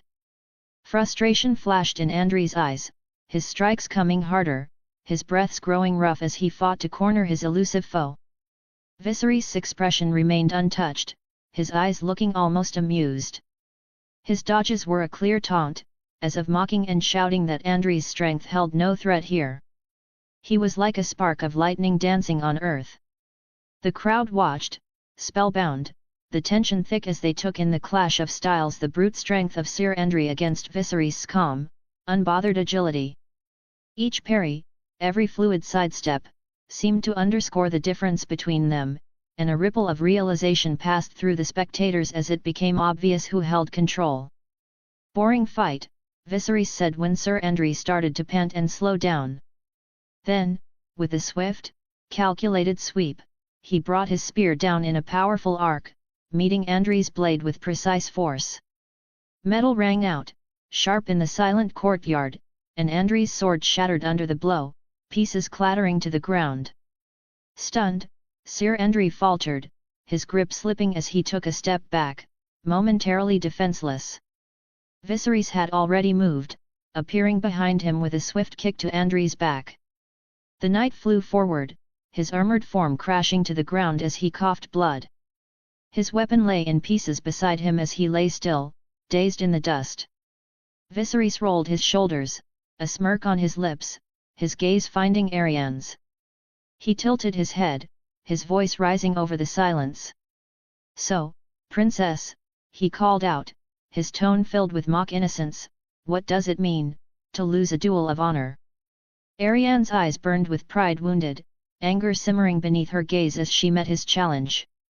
Around them, whispers grew, the crowd murmuring in disbelief. She wished she could see his head on a spike. "I hadn't expected the spoiled princess to feel so insulted she'd demand an honor duel. She was what, 22, and yet so thoroughly coddled. How could someone so thin-skinned hope to rule a land like Dorne?" Now I walked beside Prince Oberyn, who was guiding his older brother with one hand. And on the other side of me, with her head dipped low, walked the princess herself, her proud gaze dulled, her expression a tight, stubborn silence. I'd embarrassed her, and it was fun doing so. At least she was quiet now. "Ah, children fighting," Prince Doran said, his voice soft with laughter as he tried to ease the tension with a casual observation. The old Viserys might have taken deep offense at being called a child, but I let it roll off. Doran was simply trying to settle the matter with minimal fuss. "But that aside," he added, his tone warming, "you certainly fight well, Prince." I gave a nod, catching his gaze with a faint smile. "If I've learned anything, it's that I fight best when there's something on the line. And it's hard not to enjoy a Dornish duel." Oberyn chuckled, giving his brother a glance. "You've got an instinct for the spear," he said, looking at me with something close to approval. "Your movements are so impressive that it's rare for men not born here." I shrugged, keeping my expression smooth. "I admire the freedom, that's all. Spears are more fun than swords." We walked on, Doran occasionally turning to ask me a question or offer some casual comment. His words were calculated, his tone deceptively mild. He didn't say it directly like Oberyn, but he too was impressed by my spearmanship. It was the reason I hadn't just defeated Sir Andri in the first 10 seconds. Ariane kept to her silence, though I could feel her tension, like the sharp edge of a blade waiting for its chance to strike. After a while, Duran's tone softened into something more curious. I heard about your dragon, Prince Viserys, he said, his voice laced with a cautious intrigue. It's been a long time since Dorne has seen such a creature. Too long, I'd say. He offered a faint smile, a sign of his interest. I glanced at him, a flicker of amusement passing through me. She's a ravenous one, and she's hungry, I replied. If I bring her out, she'll likely dart off to hunt.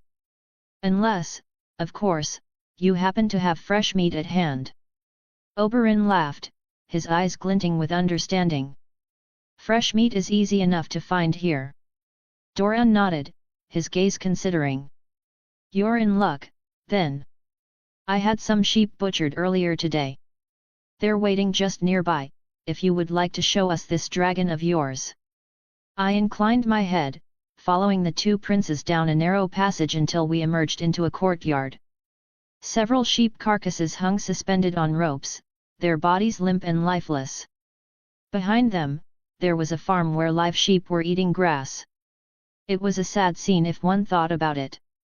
The air was quiet, tinged with the scent of blood, and the sky above was darkening, casting long shadows over the scene. Should be enough, I said and stopped before the bodies, glancing between Doran, Oberyn, and Ariane, her gaze fixed ahead. I raised a hand, snapping my fingers.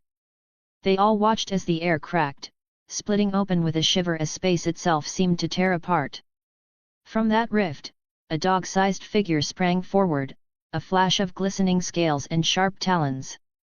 My Viserys landed with a quick, silent grace, her eyes bright and hungry as they locked onto the hanging meat. However, she didn't rush to eat that. Instead, she rushed toward the living sheep on the farm behind. She lunged forward, latching onto one of the white furballs with her sharp teeth, tearing into the flesh. A low growl escaped her throat, and a burst of flame followed, charring the sheep with a crisp sizzle before it could even scream. The flames also caught on half a dozen other ships, burning them alive. Ariane gasped as the scent of burning meat filled the courtyard as she tore into her meal, her growls a deep, satisfying rumble. Your dragon, Viserys, has killed a sheep. You've received experience points. Your dragon, Viserys, has killed a sheep. You've received experience points. Your dragon, Viserys, has killed a sheep. You've received experience points. You've leveled up. Level 11. All three of them watched the scene with wide eyes, mouths agape, and faces a mix of awe and fascination. But it was Ariane's expression that caught my eye. Her initial anger melted into something deeper, her gaze wide and transfixed, a look of reverence overtaking her features as she took in the sight of Viserys devouring the meal. The anger that had hardened her gaze softened, replaced by something like reverence, as though she was seeing herself ride the dragon in the future. Her kids doing the same. This was no mere show, no carnival creature on display. It was a dragon and everyone understood the implication of it. They also understood the fact that it was mine. Come find fellow fans on Discord and more chapters on Patreon. Patreon, patreon.com/master4thwall Discord, https://discord.gg/dku27jbvf Chapter 14, The Dornish Plan. Chapter 14, The Dornish Plan. The water gardens of Dorne carried a stillness that could lull even the sharpest minds into calm. The soft patter of fountains mingled with the faint cries of children playing in the shaded pools, their laughter bubbling over the low murmur of waves in the distance. Palm trees swayed lightly, their shadows stretching across the tiled paths that wound between the water and the garden's citrus groves. The smell of salt clung to the air, mingling with the fragrance of orange blossoms, while the warm breeze teased the edges of silk curtains hanging from the old palace arches. Doran Martell moved slowly, his steps slow, his frame leaning slightly into Oberyn's helpful arm. The younger brother had adjusted his natural quick pace to match Doran's measured rhythm. Neither spoke as they left the gardens and ascended into the quiet shade of the palace corridors, where the sun's light softened into dim amber and filtered through windows.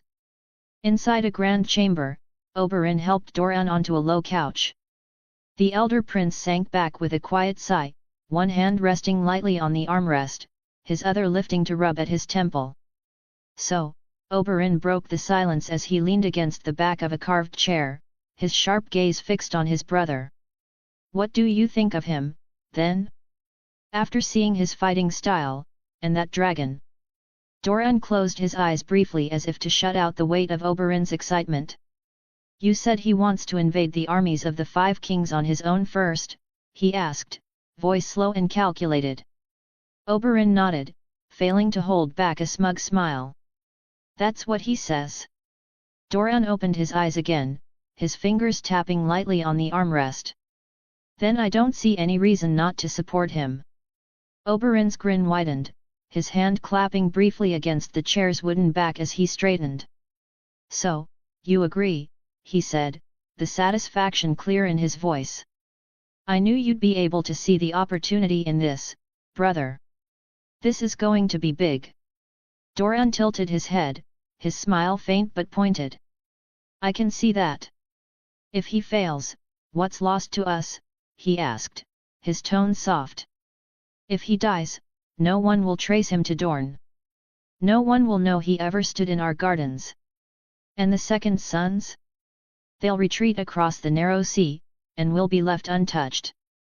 Oberyn laughed lightly, a sharp gleam in his eyes. "But if he doesn't die? Then we gain the Iron Throne," Doran finished, his tone colder now, like a knife's edge hidden in the calm. His eyes locked with Oberyn's, the faintest flicker of shared ambition passing between them. They weren't interested in the throne because they wanted to rule the realm, but because if they had a king they could trust to sit on the throne, they'd finally be able to deliver justice. "We'll get our revenge," Oberyn added, his voice now low. There was no smile this time, just a raw hunger that lingered beneath his words. The mention of vengeance lingered in the air like smoke. His hand flexed against the back of the chair. "You're wiser than me, brother. I know he's strong, but, do you think he's ready?" "I think," Doran said quietly, "that he has no choice but to be. The rumors about him aren't true. He's a strong man, and men like him don't come this far without real fire in their blood. But, fire isn't enough." He paused, looking at his brother with a weighted expression. "We'll watch. We'll wait." Oberyn nodded slowly, but the gleam in his eye hadn't faded. "Watching isn't nearly as fun, but I suppose patience has its uses." "It always does," Doran murmured. The two brothers sat in silence for a moment, the faint sound of water from the garden seeping into the room like a whisper. Then Doran nodded, and Oberyn clapped his hands for servants to hear, "Bring rich liquor. We'll have guests soon." The golden light of the setting sun streamed through the narrow windows of the meeting room, casting shadows across the stone walls. The evening was settling over Dorne, the warm air carrying a stillness that was only broken by the occasional hum of the fountains in the distance. Viserys lay sprawled across my lap, her heavy form rising and falling with her breaths. Every now and then, her exhales came with a faint, sharp snore that sounded more like the crack of a whip than the soft murmur of sleep. It was oddly endearing. Although it worried me for how long I'd be able to hold her with my body. She'd soon become far larger than me, enough to carry me and such. Then again, that wasn't a bad thing. I should be looking forward to it instead. Prince Doran, seated comfortably across from me, observed Viserys with unmasked fascination. His fingers tapped lightly against the armrest of his chair, his expression thoughtful as his gaze swept over her small, scaled form. "How big do you think she'll grow?" he asked after a moment, breaking the silence. "I've had the rare luxury of seeing the skulls of the last dragons in the Red Keep, what little was left of them. They were barely the size of a kitten when they died. But this one..." His eyes narrowed slightly as if measuring Viserys' form against his memory. "This one is already bigger. Do you have any guesses of how much larger she might become?" I glanced down at Viserys, running a hand absent-mindedly over her ridged back. I'm not certain about the exact size, I admitted, though my voice carried an edge of confidence. But she'll grow larger than this castle. Much larger. Duran's brows lifted at that, a flicker of intrigue passing over his features. Beside him, Oberyn let out a low chuckle, his fingers drumming against the hilt of his spear as he leaned forward slightly. A bold claim, Doran murmured, though there was no disbelief in his tone. Larger than the castle. It would be something to see. It will be, I said simply. I can't wait to see, Kinvara chimed in, smiling. Doran gave a short laugh, shaking his head lightly. Regardless, let us set dragons aside for now. Tell me, Prince Viserys Oberyn tells me you intend to challenge the 5 kings. Which of them do you mean to strike first? And how do you envision Dorne aiding your cause? I leaned back slightly, my fingers resting lightly against Viserys's side as I considered his question. The 5 kings. Joffrey Baratheon, Stannis Baratheon, Renly Baratheon, Balon Greyjoy, and Robb Stark. Balon Greyjoy was an afterthought, barely worth the breath it took to think of his name. He was an isolated old fool playing a game too big for him, his influence barely brushing the edges of the mainland. Renly Baratheon was even less of a threat, a pretender doomed to die before he could achieve anything of note. Robb Stark, the young wolf, was a greater concern. His armies were formidable, and his victories had carved his name into the histories already. But Robb Stark, despite his strength, was not my greatest enemy. He was naive, too honorable for his own good, and far too removed from my immediate goals. That left Stannis and Joffrey. Stannis Baratheon had always been a threat. In another time, the original timeline, he would have reached the walls of King's Landing, his claim reinforced by the fire and blood of his faith. If not for Tywin Lannister's intervention, he might have succeeded. My presence, a butterfly effect, might tip the scales in his favor this time. But the true prize was none of them. Like a hawk, my eyes had always been focused on King's Landing itself. Joffrey Baratheon. The bastard sat on the Iron Throne, a boy king bloated with arrogance and cruelty. He would like any of the other 5 kings, but his death wouldn't be soon enough for my liking. That bastard was an irritating bastard, and I wanted him dead now. Both for what I'd witnessed in the show and also because of my pride, as Viserys hated him the most since it was he who sat on the throne right now. Additionally, to strike King's Landing would be to strike at the heart of the realm. It would throw the continent into chaos, creating a wave that could topple the remaining players faster than they could react. And most importantly, Joffrey, that bastard. King's Landing, I said at last, my voice cutting through the quiet of the room. A faint smile tugged at my lips as I met Doran's gaze. I planned to kill Joffrey Baratheon. Doran's expression remained calm, but his eyes flickered with something unreadable. Oberyn grinned and then let out a low whistle, leaning back with a wolfish grin. You don't lack ambition, Doran murmured, his tone carrying a note of approval beneath the caution. After armies, I replied smoothly, ambition is what wins wars. The game had begun, and King's Landing was my first move. I couldn't wait to leave. Author note, next update on Sunday, happy reading. Keep voting. Chapter 15, 15 You Want to be Queen? Chapter 15, You Want to be Queen? Author note, it's a Sunday again. Last time, we completed 100 stones in 40 minutes. I am sure we can do it faster now, given we've more collections. So here's the goal again, I'll post the next chapter immediately if we cross 100 stones in 60 minutes. Once again, I'll put the additional goal out there in case it's somehow completed. Goal, 400 stones within the next 120 minutes for another chapter. We did cross 250 plus last time, so maybe we'll cross it this time? Start voting. Viserys Targaryen was extremely arrogant and proud of his lineage, so at least he'd read his Targaryen lore when he was young. But they were old memories. I had the memories, but they were kind of blurry now. So I was reading through it again. I rested against the bed frame, the weight of the thick tome heavy in my hands. The pages were filled with the legacy of my bloodline, the victories and failures of Targaryens who had come before me. The words blurred slightly as I read aloud, the cadence of my voice filling the quiet room. King Dragonking, the young dragon, takes the throne and almost immediately launches an invasion of Dorne, which had remained defiantly independent since Aegon's landing. My voice trailed off, the next line hovering at the edge of my tongue when Kinvara, seated at the edge of the bed, interrupted. By its end, he lost 60,000 men and his own life at the tender age of 18, she said casually, her tone smooth and unbothered. Her fingers trailed through her damp hair as she groomed herself in front of the mirror, her fiery red locks catching the soft glow of the candle light. I blinked, annoyance flickering through me before I frowned. You just spoiled my read. Kinvara glanced at me over her shoulder, her lips curling into a small, mischievous smile. Come on, it's common knowledge. You're the last dragon, aren't you?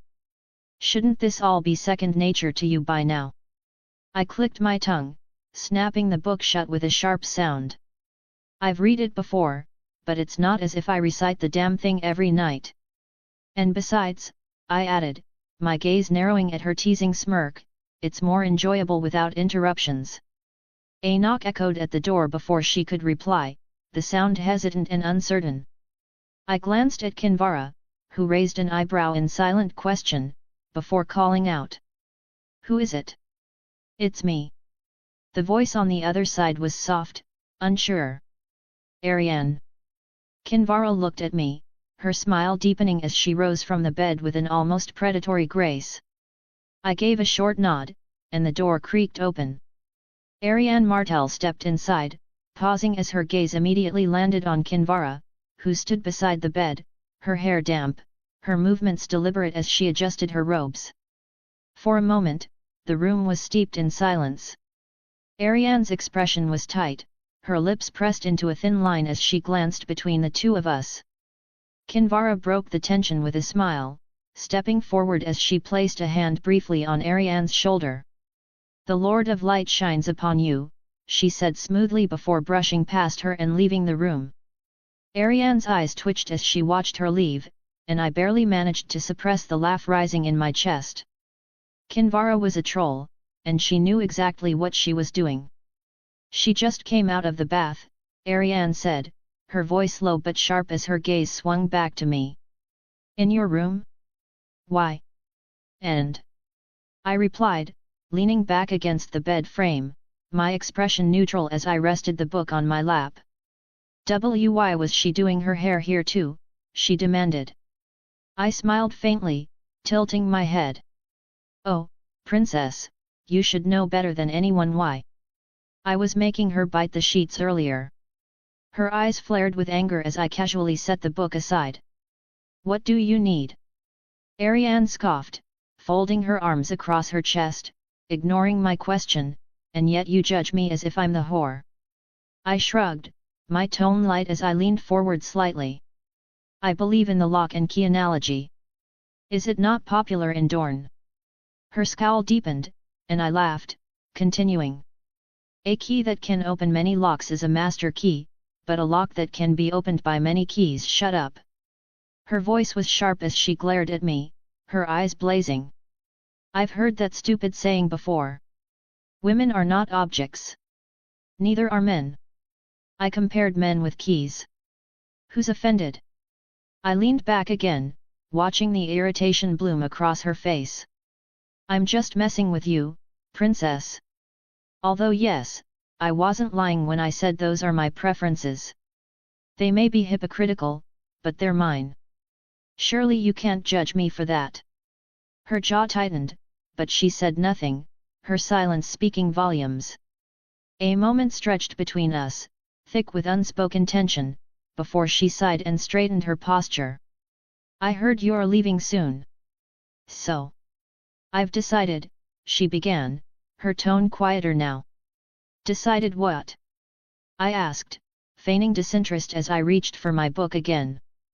"The engagement," she said, her voice firmer. "I'll rekindle the proposal." Since I lost the duel, I slammed the book down, the sound reverberating through the room as I fixed her with a sharp look. "I wasn't dueling for your hand, woman. What do you mean you accept the proposal?" My tone was edged with annoyance. "I was the one who rejected it first, not you. I don't want a woman who spreads her legs for everyone. I don't." Yet, I cut her off with a wave of my hand. "Only for those you love." "Same thing." I pushed myself off the bed, my movements deliberate as I crossed the room. Ariane instinctively stepped back, her bravado faltering as I loomed closer. "You're mistaken, princess," I said, my voice low as her back hit the wall. "Your father and uncle already promised their support. They didn't offer me your hand because they knew I didn't want it. They didn't need to. You've lost your leverage." Her eyes widened, a flicker of doubt crossing her features as she stared up at me. "What?" I continued, my hand reaching out to grasp her chin firmly. "Did seeing my dragon make you so greedy? Is that why you think marriage is now the right choice?" She blinked at me, her defiance melting into something more vulnerable. Her gaze was glossy, and her lips trembled. "You're horrible," she whispered. "This is a cruel world, Ariane," I replied, letting her chin go as I stepped back. "Don't hate me for being honest. You want to know why I won't marry you?" I turned, glancing at her over my shoulder. "Because I don't need to. Your father already promised me his support. I don't need you." Her silence was heavy, her pride clearly bruised, but I ignored it. "Come here," I said, my tone commanding. Ariane hesitated, but something in my gaze compelled her. Slowly, she stepped forward. "Stay by my side," I said. She hesitated but eventually moved closer, sitting beside me. Her eyes were slightly shaky, nervousness flashing across her face as she swallowed hard. I reached out, running my fingers through her hair, letting the silky strands slide between them. "You're beautiful," I said, my voice softer now. "But beauty alone doesn't rule the world. Strength does." Her gaze flickered, confusion and something else mingling in her expression. "You want to be queen?" I asked, tilting her chin up to meet my gaze. "I am not sure if you're suitable to be one, as you were so offended by a mere rejection that you demanded a duel of honor," he said, "but I suppose everyone should get a second chance. I'll give you one. If you wish to prove yourself, stay close to me. Show me your loyalty, your strength, and perhaps, who knows what the future holds." Her lips parted in shock, but no words came. "What? You heard me," I said, my voice calm as I brushed a thumb over her cheek. "I like women. Kinvara brings warmth and comfort, but I seek something more. I need someone with ambition, fire, and the ability to stand beside me. So I think I need more women in my life and bed," I said, even as she fidgeted on her spot. "I plan to make the daughters of High Lords my mistresses. I trust you don't judge. After all, the Dornish don't judge a man's lust. You then, when I'm done conquering the land." I cut her off. "I'll choose my queen from among the mistresses." I traced a finger down her chin, slowly raising her chin and making her eyes lock onto mine. "It'll not be based on their past or how many men they slept with, but based on how much I've accompanied their company." My gaze lingered on hers, holding her in place. "What do you say, little princess? You want to earn that, no?" The room fell silent, the tension thick as her breath hitched, and I leaned back, a faint smirk on my lips. Ariane Martell was never going to be my queen. Not in this lifetime, not in any. But gods, she was too damn hot to let any other man have her. No, I wanted her broken under me, her moans echoing with surrender. "Queen Ariane," I murmured, letting the words roll off my tongue like a sweet tease. "Has a nice ring to it, doesn't it?" The Queen of Dragons. The first dragon rider in hundreds of years who isn't a Targaryen. My gaze locked onto hers, and I watched the way her throat bobbed as she swallowed, caught in the web of my words. Tell me, princess. Wouldn't you like to ride a dragon someday? Why yes, she whispered, her voice trembling, her gaze filled with something raw and untamed. Gods, this woman was greedy. I liked that. Good, I said simply before reaching out and yanking her toward me with one sharp motion. Her body was light, and my strength was absolute. She landed on my lap, her breath hitching as her soft curves pressed against me. You can ride one right now. Her eyes flickered with a dangerous mix of greed, hunger, and something darker lust. This woman had a weakness, and I'd seen it laid bare before me. She thrived on humiliation, only to be soothed by the promise of something sweeter afterward. A need born from a fractured past, the telltale signs of her daddy issues written in every movement. She craved validation from a man who could dominate her, even as she spoke of freedom and equality. Her gaze locked onto mine, her chest rising and falling as she leaned forward. And then, with a sharp, desperate motion, she crushed her lips against mine.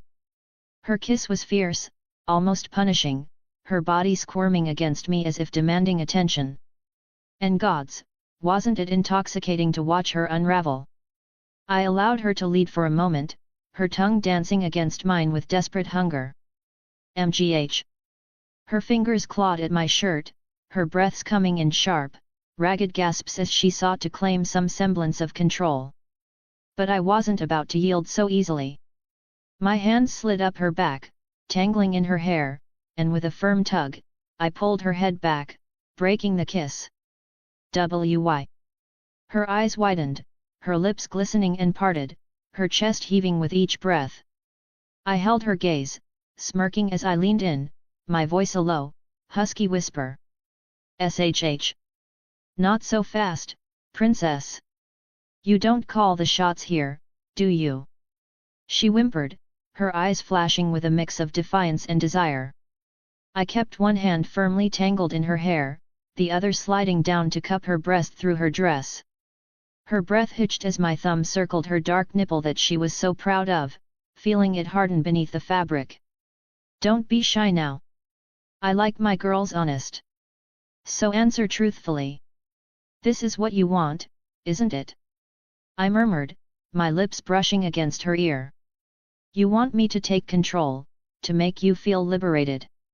She stared at me, her breathing rough, as she swallowed. A moment later, her nod was barely perceptible. Yes, she whispered, her voice barely audible. I chuckled before releasing her hair and moving both hands to the neckline of her dress. With a swift, decisive motion, I tore the fabric apart, exposing her breasts to the cool air of the room. She gasped, her hands instinctively moving to cover herself, but I grabbed her wrists, twirling around and pushing her on the bed. I loomed over her, pinning them behind her back with one hand. Don't hide from me, I said, my eyes locked onto her now exposed flesh. Her breasts were perfect, round and firm, her nipples hard and begging for attention. Oh, how full those childbearing hips were! I leaned down, capturing a nipple in my mouth, sucking and teasing it with my tongue. She moaned, her body arching against me as she squirmed under me.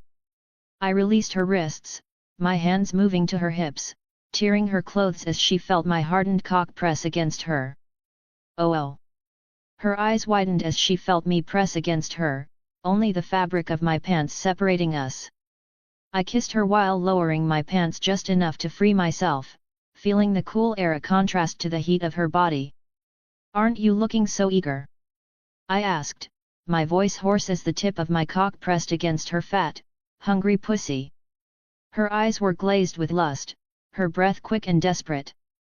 Yes, she whispered, her voice barely audible. Please, I want it.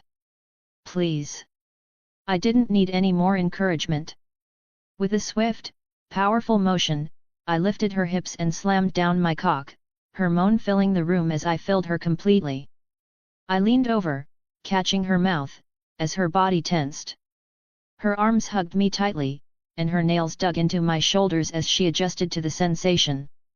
I leaned back, my hands holding her face, my gaze locked onto her silver eyes.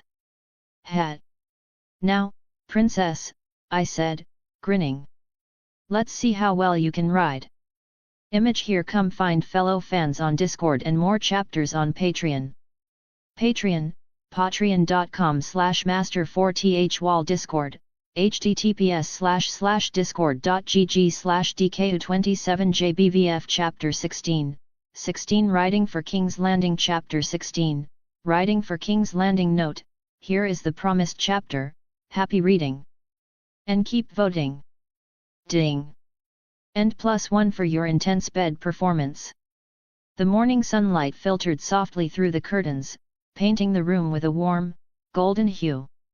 The faint sound of waves crashing against the shore drifted in through the open window, mingling with the occasional chirp of distant birds. Ariane lay beside me, her head resting on my arm, her hair a dark cascade over the silk sheets. Her finger lazily traced circles on my chest, the cool press of her touch contrasting against the warmth of the room. So, she murmured, her voice light but edged with something deeper, when are you leaving? This morning, I replied, my tone casual, though I could feel her body tense slightly against mine. Yes, in a couple of hours. Her lips pursed, and she frowned. Can't you wait? It's not as if you're on a timer. I let out a quiet laugh, my hand brushing her side. I am on a timer, in fact, I said. As beautiful Dorne and its princess is, I can't be idling here. I have 7 kingdoms to reclaim.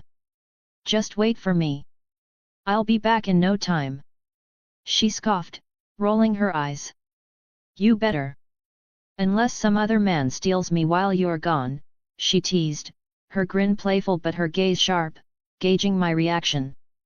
My hand slid lower, cupping her ass with a firm squeeze. She let out a soft whimper, her lashes fluttering. After last night? I asked, my lips curling into a smirk. I doubt you'll be satisfied with anything less than a dragon dick. And well, if you still whore around. I trailed off, my tone turning mockingly disappointed. It'll be a shame to see my current #1 queen candidate lose her position. Her scowl deepened, but not because I called her a whore, she'd heard a lot worse the whole night. It was because of the last line. She looked at me, and the corner of her mouth twitched as if fighting a smile. Right. Priestesses can't be queens, she said, her grin sharpening. I guess I'll have to wear a chastity belt, then. Ariane Martell was a whore in all but name, and I wasn't blind to that. She was too flirtatious, too unrestrained, and far too accustomed to getting what she wanted. That was why she'd never be my queen, not in this lifetime or the next. But still, she was mine now, and I wasn't about to let her forget it. I decided to mention her behavior to Oberyn.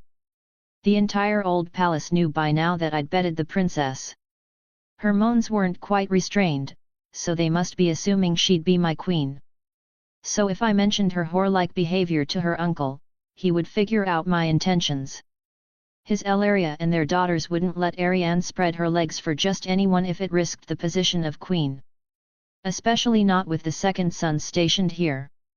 They'd be too wary of loose lips spilling secrets. Yawning, I let my hand wander upward, brushing over her round, soft boobs before giving one a grope. It's time for me to get up, I said, nudging her with my chin. So better to work, princess. Use your mouth. Her lips parted slightly, a soft whimper escaping her as her cheeks flushed. She bit her lip, her voice dropping to a near whisper. Yes, Daddy. She moved between my legs, her obedience unquestioning as the warmth of her mouth embraced me far more than the warmth of the morning light. The scent of spiced wine hung heavy in the air, mixing with the clatter of goblets and the coarse laughter of men who knew only battle as their constant. The dimly lit chamber buzzed with energy, the kind that came when men drank just enough to lower their guard without dulling their edge. I sat among them, my back resting lazily against the high-backed chair.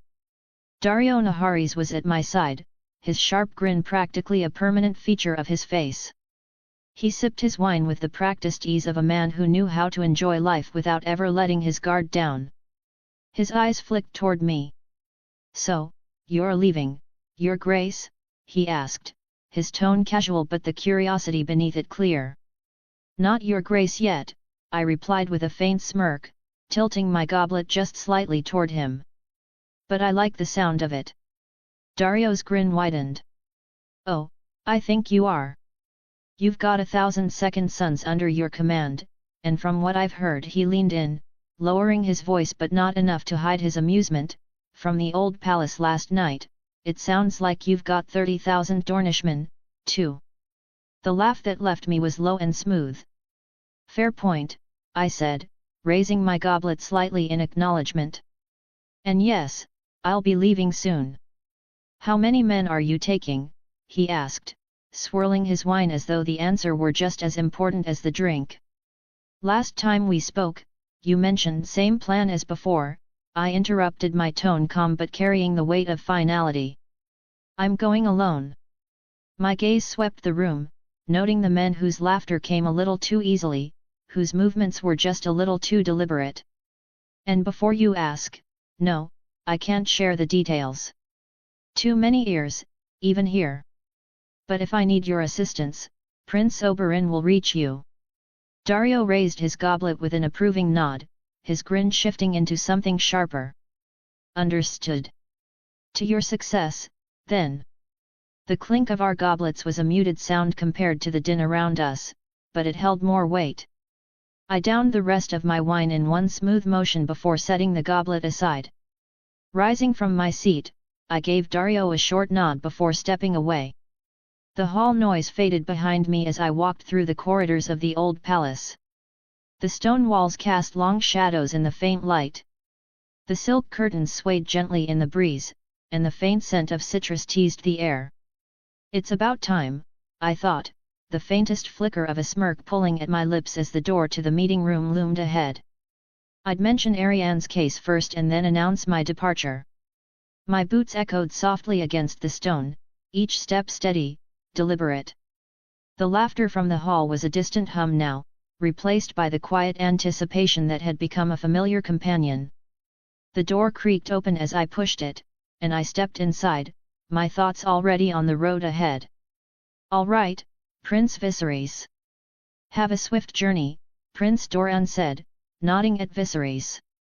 The morning air was crisp, carrying the scent of salt and citrus as it wafted through the water gardens. Sunlight dappled the tiled paths, its reflection glinting off the still pools. Oberyn Martell leaned against a carved pillar, his sharp gaze fixed on the figure preparing to leave. "Thank you." Viserys Targaryen sat astride a white horse, his hair bleached black and his face wrapped in cloth, leaving only his sharp silver eyes visible. The transformation was striking, practical, but striking. It would hide him well enough, though Oberyn couldn't help but feel that no disguise could mask the fire that radiated from the young prince. Fire was difficult to contain. A crowd gathered at the gate. Beside Oberyn, Princess Ariane stood silently, her arms crossed, her gaze fixed on the departing figure. Her expression was carefully blank, but Oberyn knew her too well. She looked like she was holding her breath as if his departure would rob her of air. Good, Oberyn thought. Let her feel that weight. It would keep her tethered. She's in love already, he murmured to himself, amused. He glanced at her sidelong, noting the faint tension in her jaw. A single night had been enough to snare her heart. That could work in Dorne's favor. He thought back to his conversation with Viserys the previous evening. The prince had been blunt, as always. "I'm not aiming for marriage, not yet," he'd said. It had annoyed Oberyn at first. He disliked the idea of his niece being left with false hopes. But Viserys had been clear, while he had no immediate plans to make Ariane his queen, he didn't want to give Dorne false promises, either.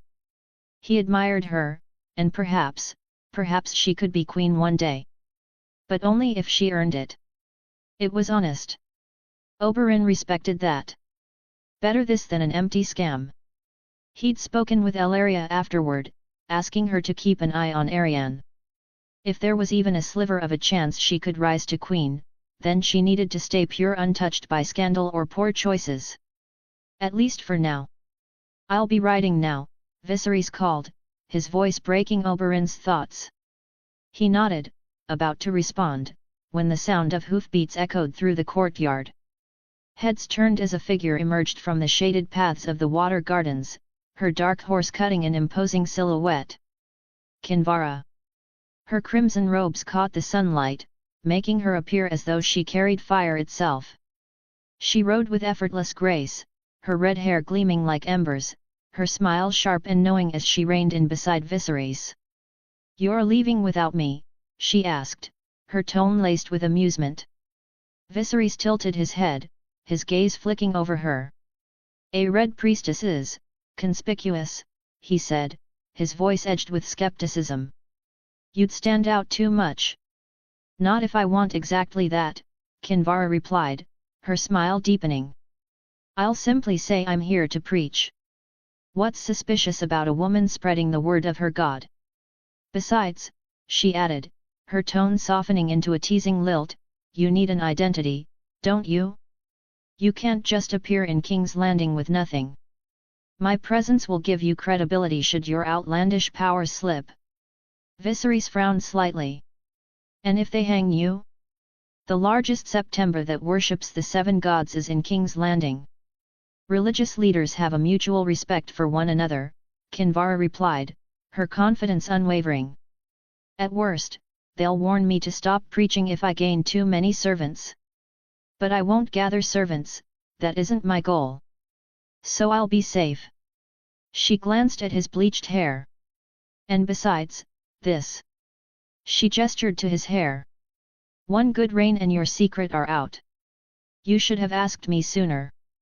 Before he could respond, she snapped her fingers. Her hair shimmered, shifting from its glossy black to a sleek, fiery red in an instant. She looked at him, arching a brow. "Easy, isn't it?" Viserys groaned. "You could have told me that before I went through 3 wigs." "It was funny," she said with a grin. "But no more wigs. I'm coming with you. Azor Ahai needs his priestess, doesn't he?"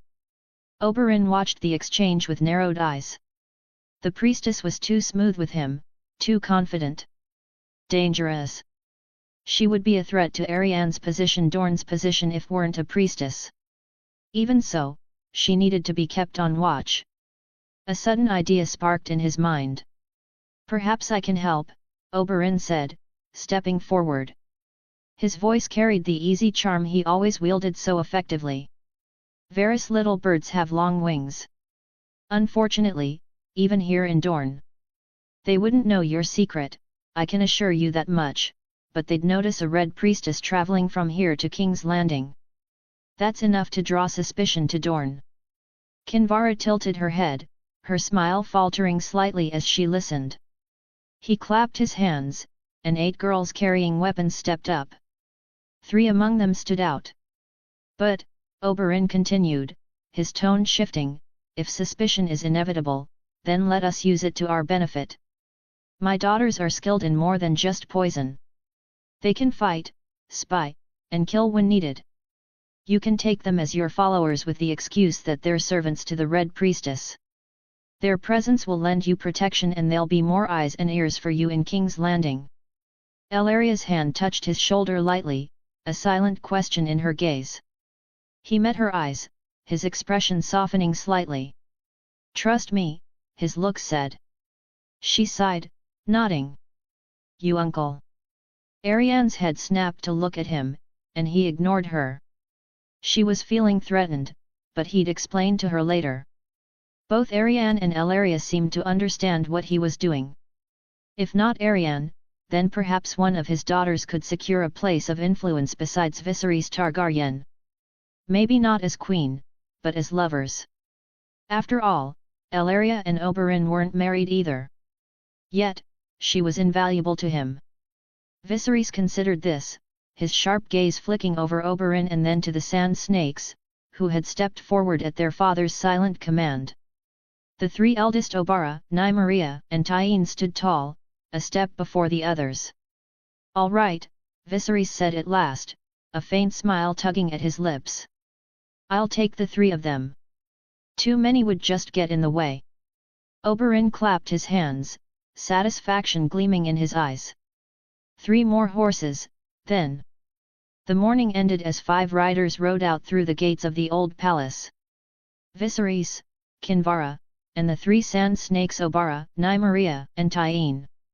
The rising sun cast long shadows across the courtyard, and Doran and Oberyn watched them go, his mind already turning over the threads of his plans. One way or another, through one girl or another, Dorne was going to secure a high position in the new empire that'd be born. Chapter 17, The Ruler of Stormlands. Chapter 17, The Ruler of Stormlands. The journey from Dorne was more grueling than I'd anticipated. God's grace lay far behind us, a few hundred kilometers away, so the journey was getting a bit better. The harshness of the Dornish sun was replaced by the cooler winds as we trudged through Prince's Pass. The land shifted around us, a place where sand and rock gave way to craggy hills and pine needles underfoot. The pass was both a natural marvel and a reminder of just how far the borders of Dorne stretched. We rode in silence, with only the sound of horse hooves accompanying us.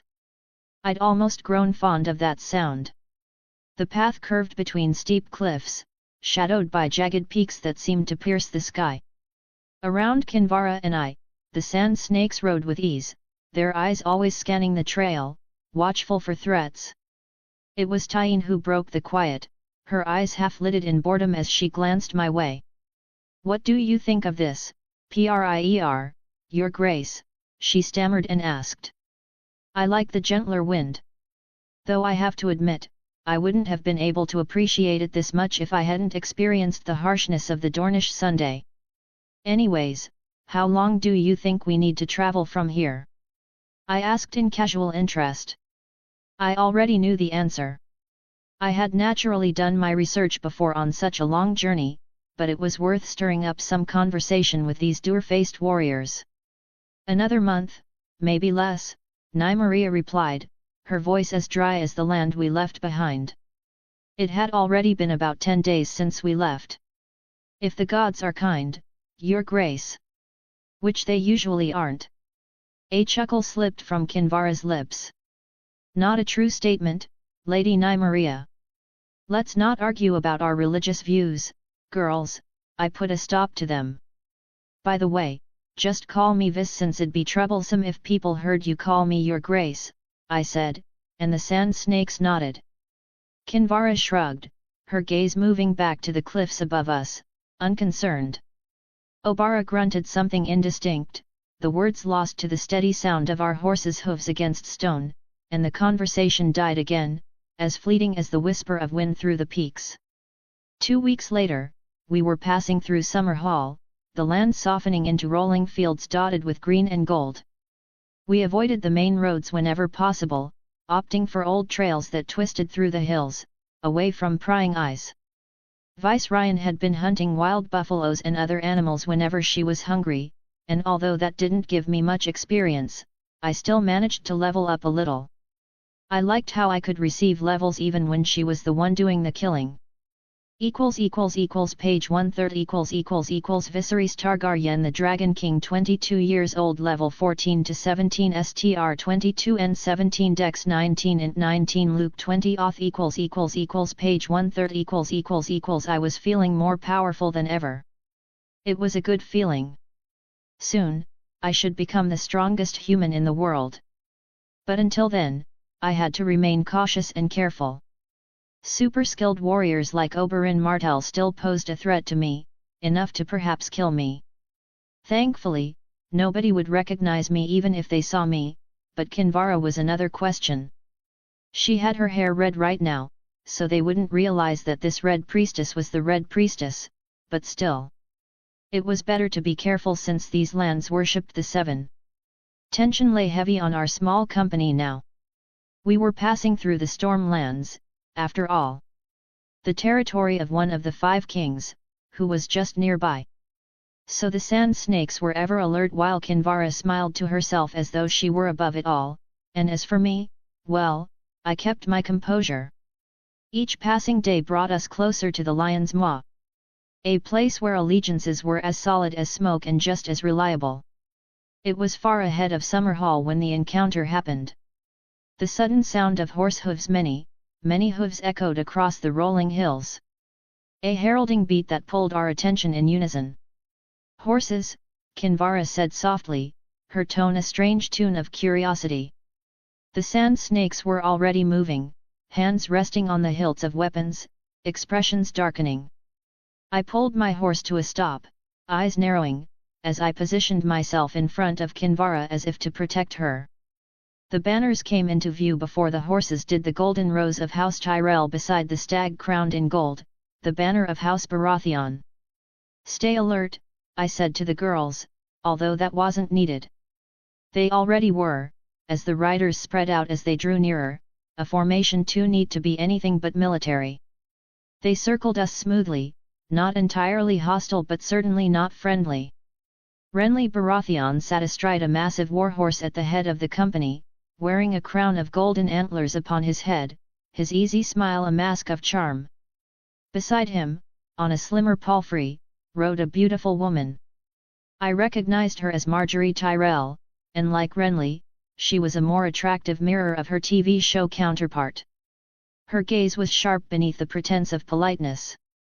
The knights fanned out around them, each of them in glittering armor, the sheen of polished steel almost blinding under the sun. "Curious, what have we here?"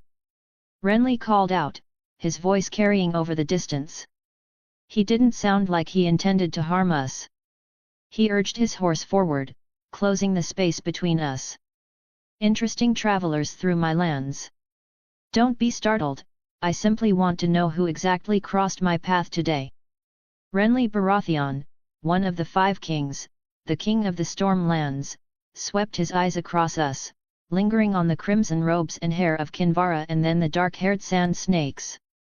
He barely shot me a look, which I was thankful for. I had my hair black from Kinvara's magic, so it wasn't as if he could recognize me anyway. However, it wasn't as if we were totally safe either.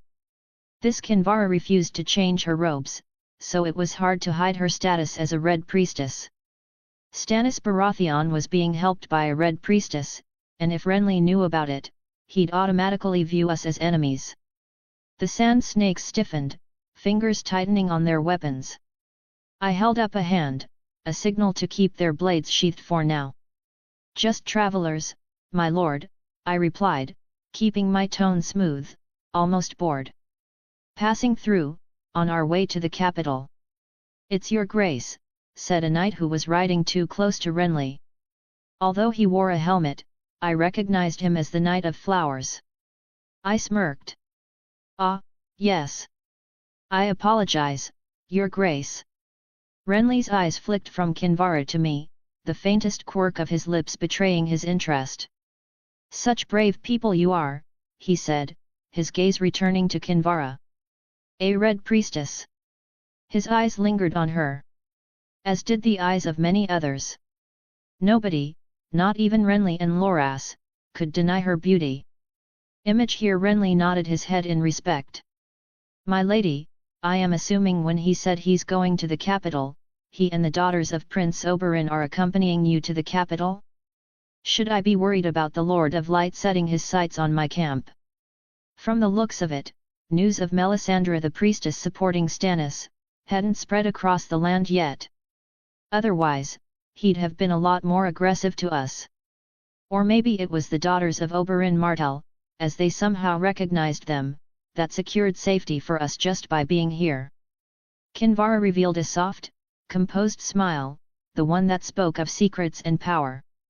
"The Lord of Light seeks only to bring his warmth, my lord," she said, her voice honeyed. "No harm shall come to those who respect his grace. Only those who disrespect the one God, no matter if king or peasant, will be judged."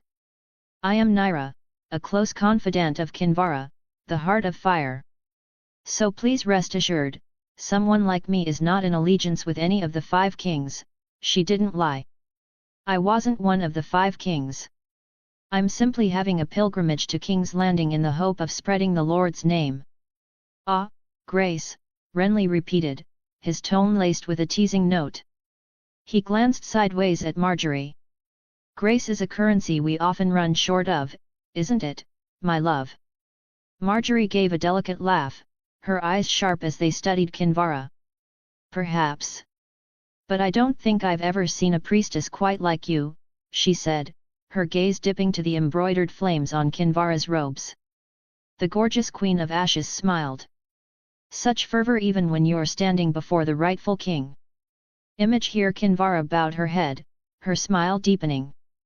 Faith is powerful indeed, your grace. It touches even those who resist it. Like this young man, for example, she raised a hand at me. One of the second sons. Doesn't believe in the Red God, even if he acts otherwise with me, and yet he's sticking with me. Isn't that what faith is? I winced, not that surprised that she knew my true feelings toward this so-called God. Thankfully, it didn't seem to change her goal with me. Marjorie's eyes met mine then, and I held her gaze. Her smile was kind, almost too kind. I wondered if she could see through the guise, if she noticed the mask beneath which lay something entirely different. Of course, that was impossible. If this greedy woman knew I was a Targaryen, she'd have run from Renly and jumped on my horse instead. There was a sharpness in her eyes, a calculating look that reminded me of a cat toying with a bird. She knew we were more than what we claimed, or at least suspected it. Renly turned his attention to me, his easy smile unwavering. And you? You seem more than a simple bodyguard. What brings you to Westeros, my good man? I returned his smile, careful not to let the annoyance show. I didn't respect him. He was weak, a pretender with dreams beyond his reach. But he was powerful enough, at this moment, to become an obstacle. The Red Priestess travels where she's needed. I'm simply here to see her safely to her destination. Don't ask me why I'm here. Ask my captain, Daario Naharis, why he wants me to protect this pretentious woman. Kinvara raised an eyebrow at me, but I just ignored her. As far as she was concerned, I was just playing a character. A noble cause, Renly mused, though his eyes said otherwise. And a dangerous road. These lands aren't as peaceful as they once were. We're prepared for whatever may come, I said, my gaze steady. Beside me, I could feel the quiet readiness of the sand snakes, their eyes locked on Renly's knights. Marjorie's voice slipped into the conversation, soft. You should join us, if only for a night. We're camped not far from here. I'm sure we could all benefit from a bit of company. The roads are lonely, after all. I smiled politely. Gracious, but no. We're on a tight schedule, I'm afraid. Renly raised an eyebrow. So quick to move on, and yet you've nowhere pressing to be. Curious. The Lord's work is ever pressing, Kinvara interjected smoothly, her tone unwavering. We appreciate the offer, my lord. But we must keep moving. Time is short, and the light must reach those who need it most. Renly watched her for a moment, his smile remaining though the curiosity in his eyes sharpened. He nodded slowly. Very well. I won't hold you. But beware, the path ahead grows darker. Friends may turn into enemies when least expected. His gaze held mine, the words hanging in the air like a veiled warning. Wise words, my lord, I said. Perhaps we'll meet again under different circumstances, I said, but my eyes were now on Marjorie. Perhaps, Renly echoed before pulling the reins of his horse and turning back to his camp. Safe travels, priestess.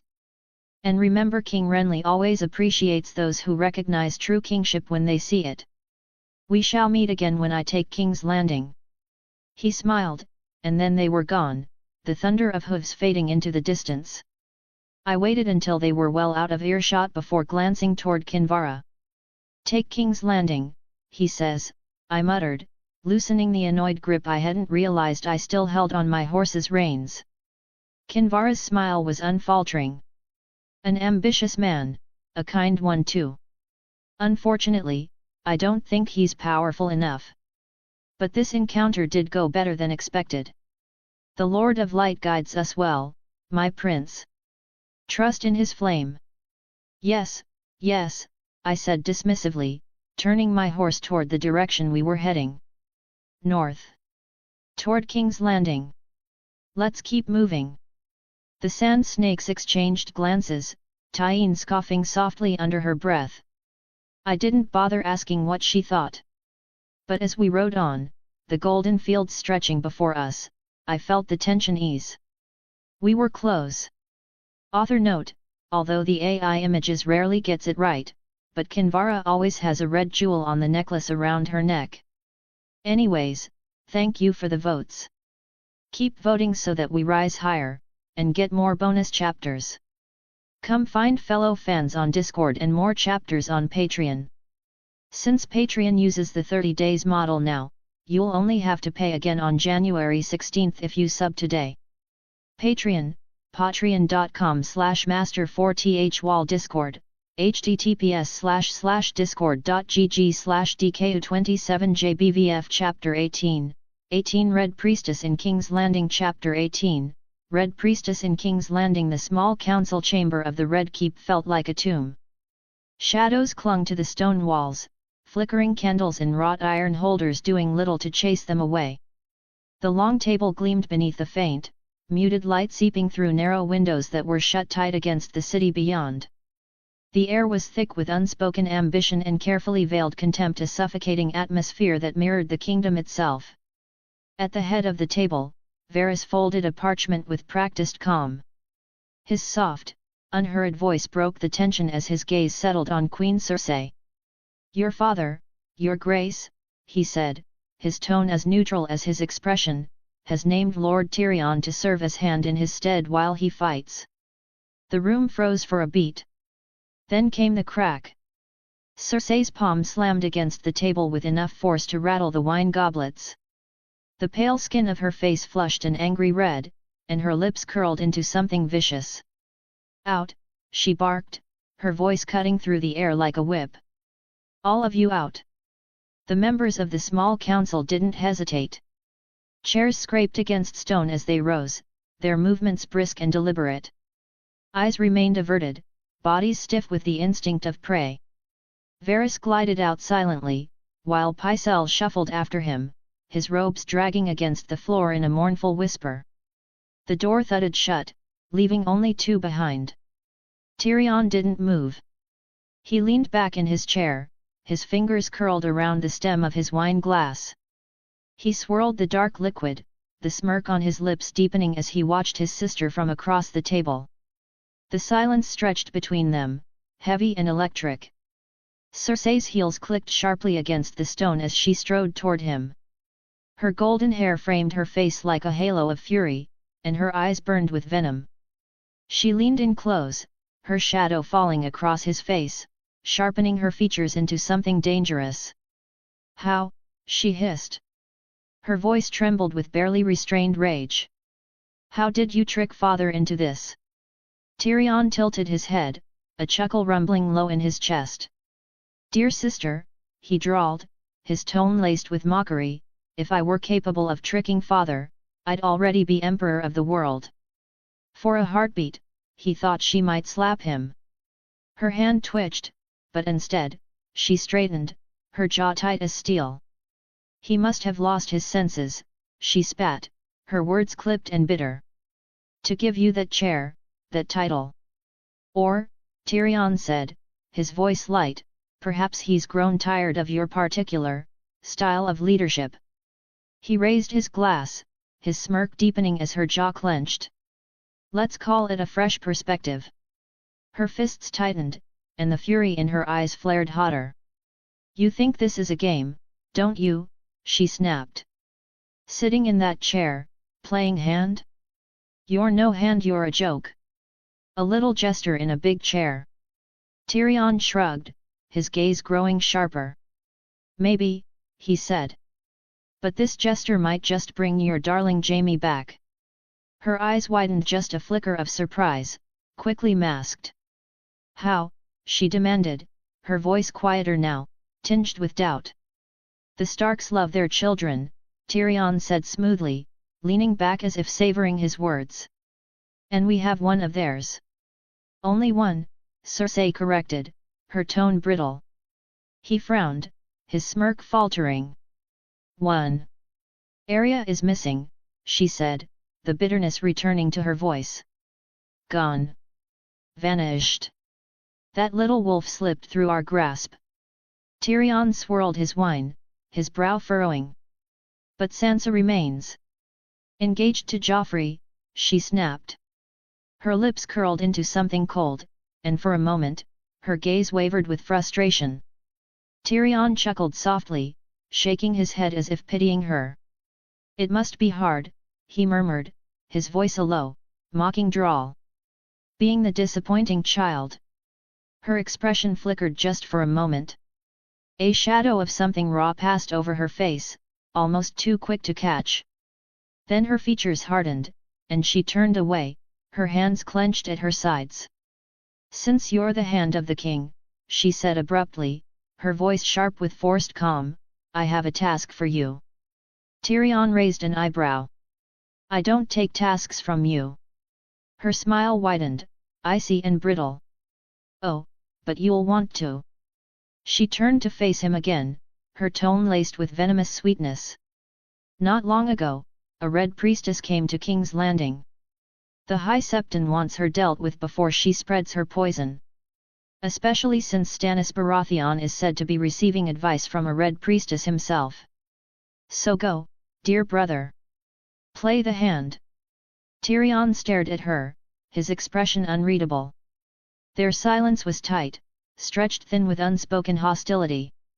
Finally, he sighed, setting his goblet down with exaggerated weariness.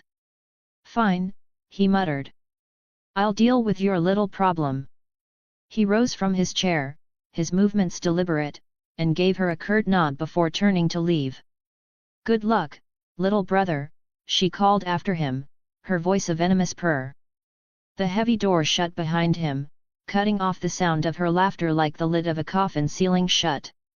Thank you, priestess. Praise to the Lord of Light, thank you. A mother said, holding her child close. The boy, who just days ago had lain pale and listless, now clung to his mother with rosy cheeks and newfound strength. The door to the small mansion creaked as she stepped outside, her grateful smile disappearing behind it. I sighed. I thought you weren't going to collect servants and followers. I said, turning my gaze toward Kinvara, who was still gazing at the door as if she could still feel the gratitude of that mother. Kinvara smiled, a soft curve of her lips that held a glimmer of mischief. I'm not collecting followers, she replied, finally shifting her gaze to me. I'm just helping the needy. It pains me to see them sick, Viserys. I can't help it. I met her eyes for a moment, holding back the words that rose to my lips. Kinvara had that talent turning any situation to her favor. The delicate line between genuine care and sly manipulation blurred when it came to her. Just 3 days was all it had taken for her to find herself a place among these desperate souls. And now, thanks to her miracles, I was practically trapped inside this rented mansion. Since I couldn't be sure of how to approach my next plans without being sure how the rulers of this city will react to her actions. If you miraculously heal a child, I muttered, settling back in the soft chair near the window, more mothers will come the next day. Are you planning to build a kingdom where mothers don't want their children to be healthy, my king? Kinvara's eyebrow arched in that infuriating way of hers, her lips tugging upward.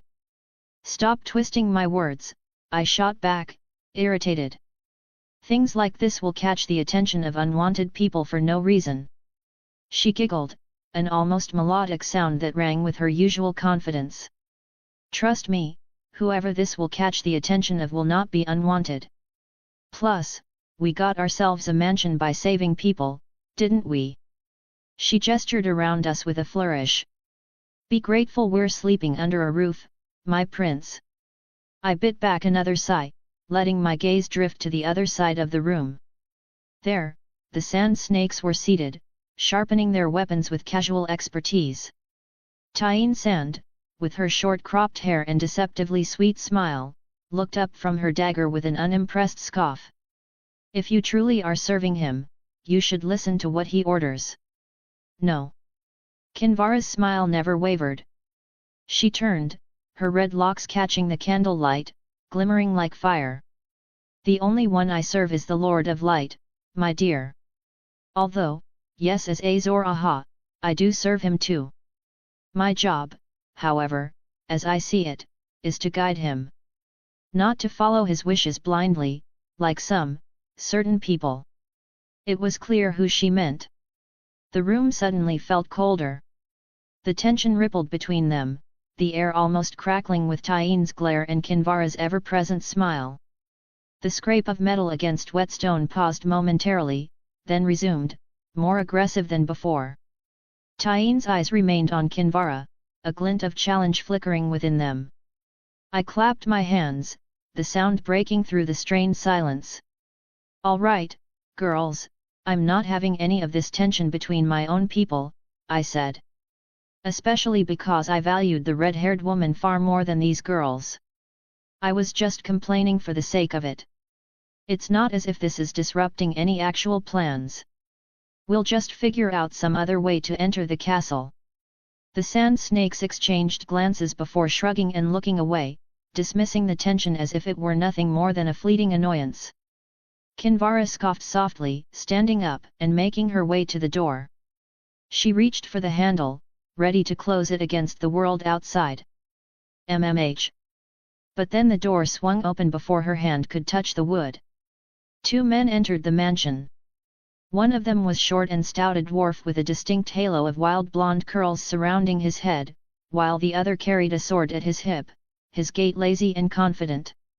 Tyrion Lannister, a face even an exile like me could recognize, followed by a sellsword I recognized from the TV show. Bronn, the Lucky. I stood up from my chair, walked over to Kinvara, and positioned myself beside her, my hand resting lightly on the hilt of my blade. I gave Tyrion a thin smile. Welcome, guests. Unfortunately, our priestess here doesn't have a cure for dwarfism, I said dryly. Tyrion blinked, staring at me for a heartbeat before snapping a finger at me. That was actually funny, he admitted, smirking, his eyes crinkling with amusement. Considering you clearly realize I'm not here for that. Were you seeing patients? He turned to Kinvara. Yes, Kinvara replied, her expression softening into her usual practiced warmth. And forgive my bodyguard's rash words. Growing up with the second sons molded him this way. She shot me a quick, irritated look, a look that was as much for show as her soft tone. Tyrion shifted his weight, studying her for a moment. So, what can I help you with, Lord Tyrion Lannister? Kinvara asked. Ah, so you do know me. Tyrion smiled, though the smile was tinged with something sharper, curiosity, perhaps, or skepticism. How do I say this? I've recently been appointed as the Hand of the King, a hefty job, and I've been asking around about a red priestess who seemed to have made herself at home in King's Landing. Naturally, I had to come to see for myself. He gave a sweeping bow, his voice dripping with sarcasm. Now that I have, I'd ask you to leave. Kinvara tilted her head, a glimmer of sadness in her gaze. Because of my religion? I thought Westeros, under King Robert Baratheon's rule, allowed all kinds of religions to coexist. Is King Joffrey restricting that right now? Pity. Tyrion hesitated, his mouth opening and closing for a second before he hummed. Well, no. But, Kinvara shook her head. The High Priestess Kinvara sent me here. She'd be immensely disappointed to hear the Church of Light has been banished from Westeros. Kinvara. Bronn piped up, his eyes narrowing. A Volantis. The mention of the name seemed to settle between them like a rock in a calm pond, ripples of understanding spreading in their expressions. "Yes," she said, "my name is Naira," one of her close confidants. Kinvara had taken precautions, her hair dyed red with a speck of her magic, her identity hidden beneath layers of deception. She played her part well, pretending to be someone else, presenting herself as one of the many priestesses under Kinvara's guidance. Using her own identity would draw too much attention. I turned away, my hand lifting in a dismissive gesture. "Looks like we have to pack," I said with an exaggerated sigh. "Wait," Tyrion called, his voice halting my steps. "I've heard about the High Priestess before. Quite an enigma, isn't she? Since she, the first priestess of the Lord of Light, has sent you here, let's see. What crimes have you committed again?" Kinvara's smile deepened, her eyes almost twinkling. "None," she said softly. "Unless checking on sick children is considered a crime." Tyrion Lannister regarded her for a long moment before he smiled, a smile laced with resignation. "No. It's not." He gave a curt nod. "Have a good day, then." And with that, he turned, Bronn following closely behind, and they were gone just like that. I looked at their receding back, and smirked. My gaze swept over Kinvara, her composed expression a mask of victory. "So this is what you meant? Did I? Could be a coincidence," she said, and I crossed my arms. "Right. Well, now my identity is clear to the higher UPS in King's Landing. A simple bodyguard of the Second Sons, serving a red priestess. Not a bad cover. I should be able to visit the brothel at least now freely." Kinvara tilted her head, the mischief returning to her eyes. "Hat. Step by step, my prince. Trust in the Lord of Light." I ignored her blabbering and glanced out of the window, the skyline of King's Landing stretching in the distance, a sight that called out to me. Author note: need some stones for Viserys, she dying hungry. Chapter 19, 19 Seduction Arts on a Whore? Chapter 19, Seduction Arts on a Whore? The narrow alleys of King's Landing were like a maze. It was a claustrophobic warren of stone, grime, and the combined stink of humanity. It was honestly gross. Do I really want this place back? Yikes! The smell was unbearable. Fortunately, it did have an end. I walked through them with my hood pulled low as I navigated the twisting streets away from the smell. This was far different than Volantis, at least on the part I'd visited. The sights of this city, ancient and medieval, were fascinating. Structures like this I'd only seen in pictures, and heavy CGI works. Dirty cobblestones beneath my boots, wooden beams that jutted out from the upper floors of buildings to create strange, leaning streets, all of that was a strange wonder to my modern mind, even with Viserys memories. The city stank of unwashed bodies and rot, with every corner harboring dark, unknown filth. Yet there was life here, too. The poor, the rich, the beggars, and the lords. All lives that'd one day belong under my foot, soon. I turned down another alley, the din of the marketplace fading behind me as I approached my destination, Littlefinger's brothel. It was evening. The sun had set halfway, and the moon was visible. People were starting to buzz around the place. There was something darkly amusing about all this as I stood under the shadow of the building, smiling up at it. Here I was, Viserys Targaryen, the last of a fallen dynasty, entering the lair of a man who was meant to be a major character in a story I had once watched on a screen. With intentions to reclaim the dynasty. The revival of my kingdom is starting from a brothel, I shook my head. The door opened with a groan as I stepped inside. Immediately, the heavy, musky perfume of the place wrapped around me, an overpowering blend of sweat, floral oils, and the faintest hint of incense. Girls of all types lounged around, laughing and talking, their voices merging into a soft, constant hum. I strode to the center of the room, avoiding bumping into people, while my eyes trailed lazily across the offerings. The madam on duty was a stout woman with heavily painted lips, who approached me, her smile practiced and smooth. "Welcome, my lord," she purred. "What might you be in the mood for? The best girl you have?" I asked simply, watching the room. The madam's eyebrows rose, and there was a moment of silence before a young girl, a blonde no older than 20, giggled softly. "Can you even pay for the best?" she said, her tone half teasing, half skeptical, "given my choice of clothes?" I couldn't reply as a sharp slap cracked through the room. The madam had moved so fast that even I almost missed it. The young blonde gasped, clutching her cheek, eyes wide as the madam rounded on her, her gaze like steel. "Mind your manners," she snapped before turning back to me, all smiles again. The girls began to move closer, surrounding me in a swirl of scents and fabrics. "There's no one best, my lord," the madam said smoothly, gesturing to the array before me. "All are worthy. Do you like blondes? Redheads? Something petite, perhaps? I can find the best of your taste." Hands reached for me, delicate fingers brushing my arms and chest as if to draw my attention. I observed their curves, groping their breasts. "Tall girls, short ones," one of them said, her eyes gleaming. "You'll find what you need here." "Will I, really?" Of course, I wasn't here to get my dick wet. I had Kinvara for that. This was a strategic visit.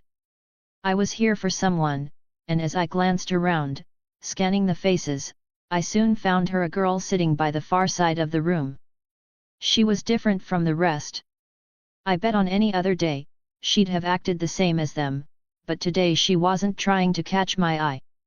She wasn't even looking this way, too dazed as she was tying her auburn hair back. "Ros the whore." I remembered her from the show, though now she looked softer and more fragile, as well as prettier, her face unlined by the cruelties that would one day come her way. How beautiful for a whore, I had to admit. Image here. I raised my head, nodding in her direction, and felt the collective sigh of several girls around me, a soft, near imperceptible sound of disappointment. The madam hesitated, her eyes flicking toward Ros, then back to me. "Ah, well. My lord," the blonde girl from earlier began, her voice almost pleading, "Ros isn't feeling well today. Perhaps another." Before she could continue, Ros's voice cut through the murmurs. "I'm fine, Lyris," she said, standing, her face expressionless. She stepped forward, her posture straight.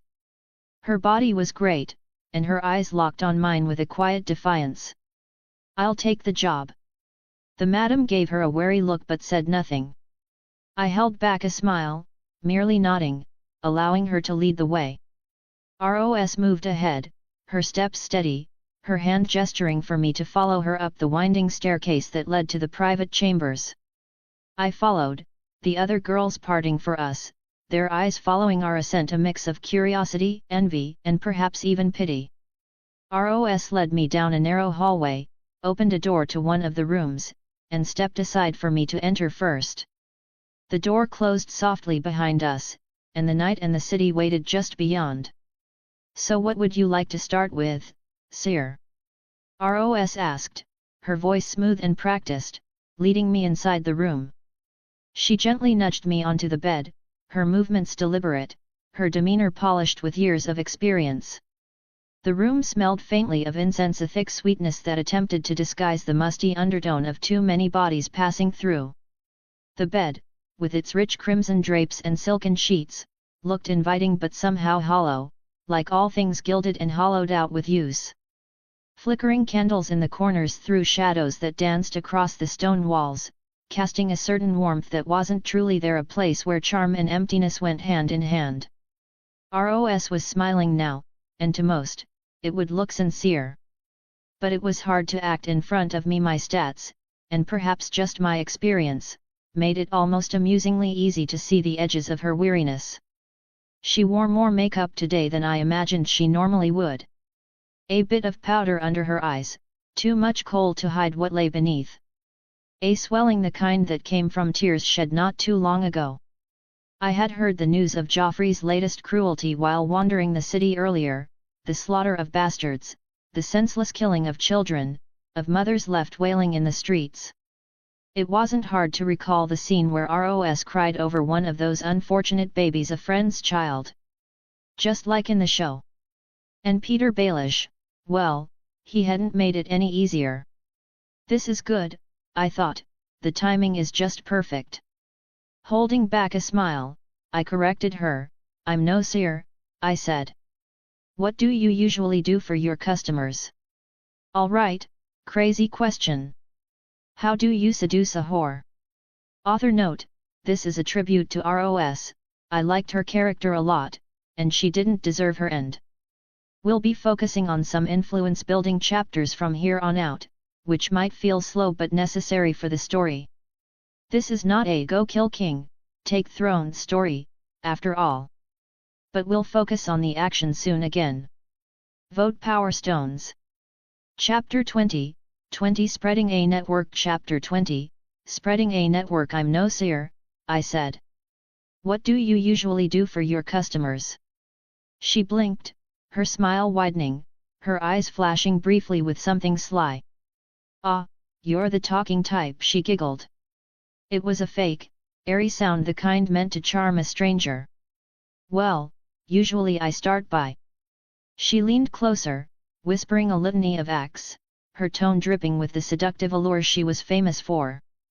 I laughed softly, letting the sound drift between us, the echo swallowed by the walls. Sounds fun, I said, sliding my hands away from her waist, my fingers brushing the silk of her dress as I let go. But, tonight, I think I'll take you for the whole night, Ros. My words made her eyes light up briefly with hope. But first, I want to talk. Get to know each other. It's dull to just fuck and leave, isn't it? She stilled, her gaze lingering on my face as if trying to gauge my intentions. She tried to hide it, but the flicker of irritation was unmistakable. She wanted to get this over with. Trust me, love, the night will be far from boring, she purred. I laughed again, louder this time. If all I wanted was a quick drain of balls, Ros, I'd have done it with my hand in the privacy of my own quarters. I came here to find a woman for a reason. Women are charming, they're more than just bodies. They're stories. They're someone to brag to laugh with. Sex is just a fraction of that. She giggled, something real slipping into the sound. So you want to brag about yourself? Go on then, traveler, she said, her head tilting as her smile turned teasing. You're not from here, are you? I nodded. Sharp eyes. A necessity in my line of work, she replied, arching an eyebrow. Her gaze carried a hint of mischief, her curiosity piqued despite herself. I leaned back, making myself comfortable, one arm resting behind my head. Yep, from Essos actually, I said and launched into my story, spinning a web of half-truths and careful lies, how I was part of the Second Sons, which she didn't know about, so I had to explain how companies of sell swords worked in Essos, and how the Second Sons was a big name among them. I told her why I was here, that I'd passed through Dorne earlier, traveling alongside a rather fervent Red Priestess. She's good at ruining the mood, I added with a grin. When all a man wants is to have his balls empty and a night to himself, she's there talking about some Lord of Light. Ros giggle interrupted my story, it was a sound more real than before. I can imagine. A priestess isn't exactly who a man like you would want to travel with, is it? No, I said, sighing dramatically. I wanted to sleep with her once, but... I paused, my lips quirking upward. Apparently, fire isn't just metaphorical.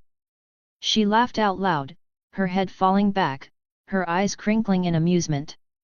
The tension she carried seemed to dissolve with each shared laugh, each joke exchanged. Her earlier impatience had faded entirely, and her body had lost the stiffness from before. She rested her head on my arm, her red curls brushing against my skin as she nestled closer, her body relaxed against mine. I could feel her breaths evening, her laughter still lingering. "So," she murmured, her fingers trailing down my chest, "how about you show me the dragon in your pants, Her hand slipped lower, but I caught her wrist, stopping her. Her gaze darted up, confusion sparking in her eyes. "You want to talk even more? It's been hours. And the night is far from done," I replied, my tone light. I let my fingers trace her wrist, my eyes holding hers. "Besides, I've been the one talking all this time. I want to hear about you, Ros. It'd be dull to just fuck after talking so much about me, especially with someone like you. Tell me, what's been weighing on you? Why were you sad earlier?" She blinked, the smile on her lips faltering, her expression hardening slightly. "Ah, traveler, if you're not in the mood, I can call someone else." "No," I said quickly, cutting her off. "I'm in the mood for you. You're gorgeous. But more than that, I want to understand why the woman I'm going to spend the night with is sad. What happened?" She frowned, her eyes narrowing at me, and then she grinned. It was a cynical grin that barely hid the bitterness underneath. "Oh, I see. You're into that, aren't you?" she said, her voice dropping, a mocking edge creeping into her tone. "You want the sad story of the whore, so you can feel like a hero when you fuck her, thinking, 'Oh, how great I am,' making this broken woman smile and moan again. Is that it?" Her words hung in the air, biting, the bitterness sharp enough to cut. Her eyes widened as she realized what she'd just said, the venom she'd let slip. She tried to pull away, her body stiffening, but I burst out laughing, a genuine, full-bodied laugh that filled the space between us, diffusing the tension. Ros stilled, staring at me, then hesitated before a small smile crept onto her lips, growing into laughter of her own. She shook her head, her laugh growing freer. I pulled her, and she rolled with me on the bed, her laughter infectious, carrying away the sharpness of her words. "Ah, you do have a way with words," I sighed, the laughter fading from my lips as I sat up, reaching into my coat. I pulled out a small pouch, tossing it beside her. It landed on the mattress with a soft jingle. She blinked, her gaze flicking to the pouch before back to me. I nudged my chin toward it, and she hesitated before reaching for it, her fingers loosening the strings.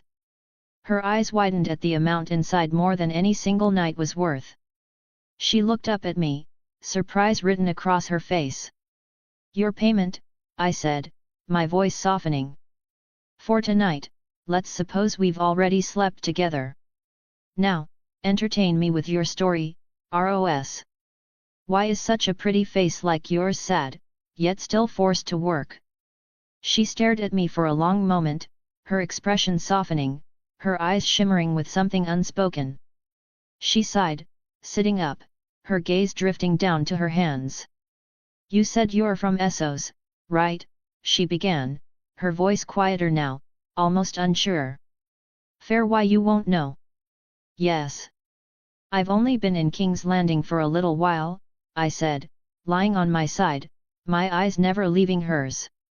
"What happened here, Ros? What's got you like this?"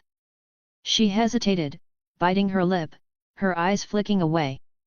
It's the crown," she said, her voice barely above a whisper. "The crown's ordered, they've been killing all of Robert Baratheon's bastards." She paused, her gaze lowering, her voice breaking slightly. "My friend, Mhijen, her baby, it wasn't even his. She'd never been with the king. But they killed him anyway. They killed so many babies, innocent children, just because they might be his." Her voice cracked, her eyes filling with tears, her breath shuddering as she spoke. I sat up, reaching out, my hand running gently through her hair, my other arm pulling her closer. She looked up, startled at the gesture, her eyes wide, her tears spilling over. I didn't say anything, just held her, her trembling form pressed against me as her sobs finally broke free. She cried against my chest, her body trembling with the force of her grief. They dove a dagger through the poor baby's heart, for nothing, she whispered, her voice muffled against my shirt. And now I'm here, pretending everything is fine, working like it's just another day. The man who runs this place, he's got to be a piece of shit, making you work like this, I muttered, my voice darkening. She froze, her body tensing against me. She hesitated, pulling back slightly, her gaze flicking up to mine, a conflicted look in her eyes. She shook her head, her voice wavering. He's not a bad man. He's done a lot for me, for all of us. She was lying, I could see it in her eyes, hear it in the way her voice wavered. But I liked that about her. She was smart, cautious, unwilling to speak ill of Baelish to a stranger.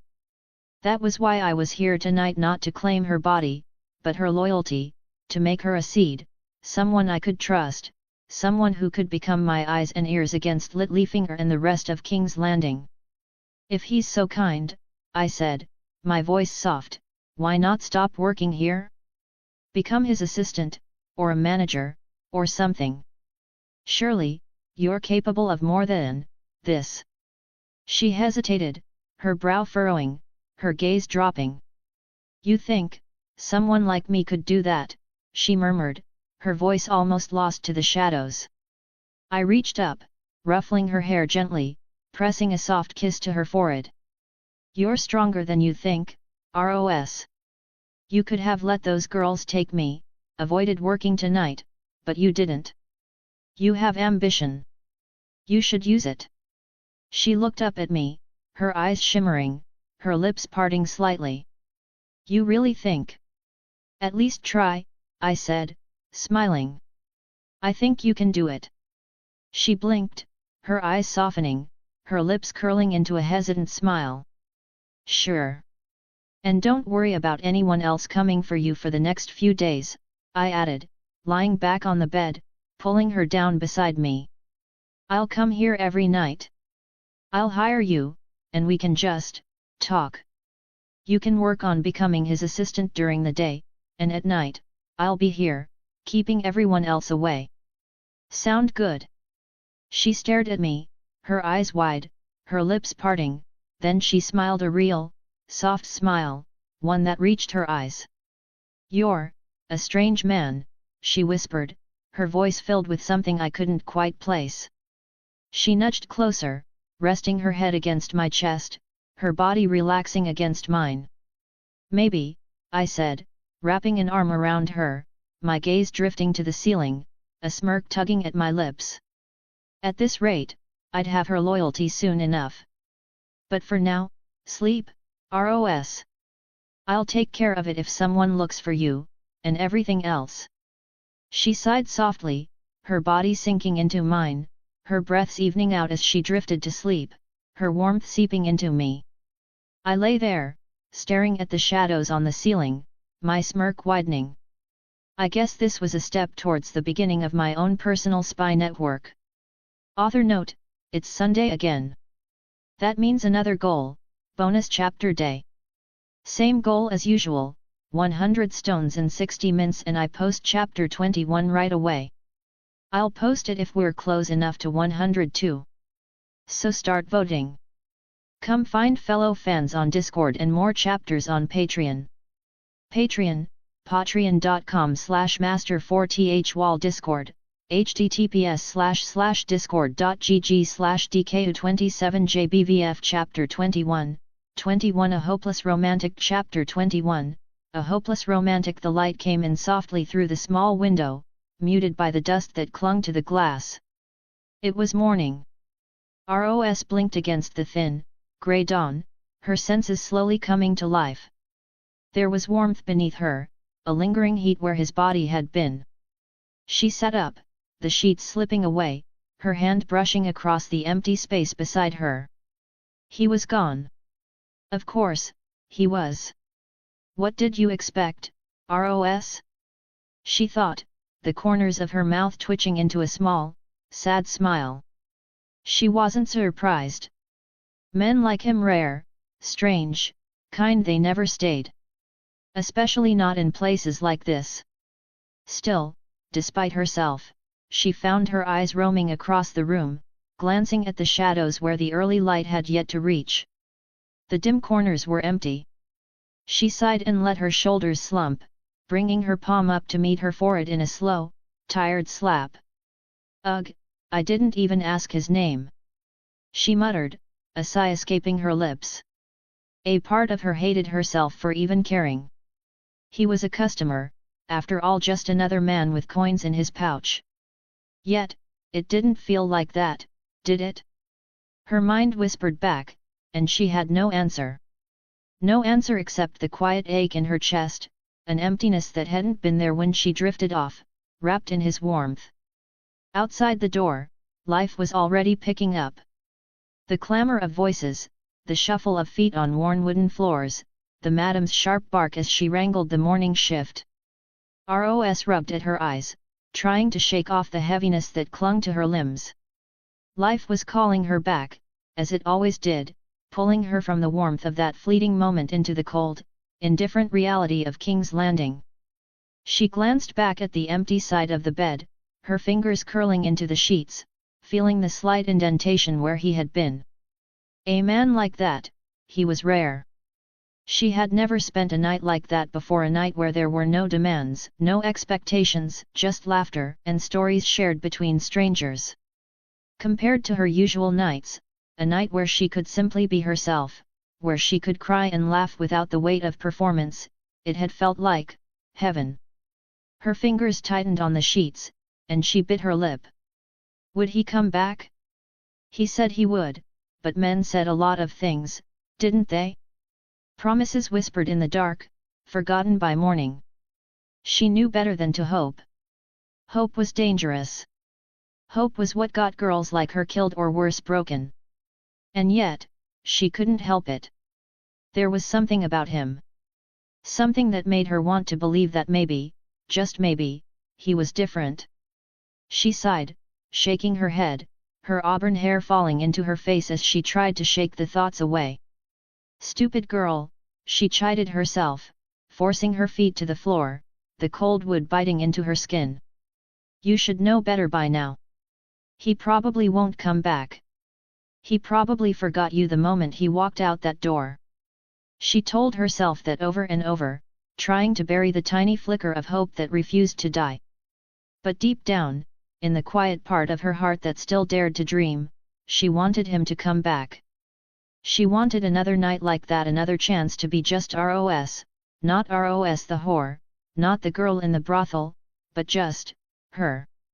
She stood, wrapping her arms around herself, staring at the door. The morning was waiting for her, and so was the world. Life was moving on, as it always did, dragging her along with it.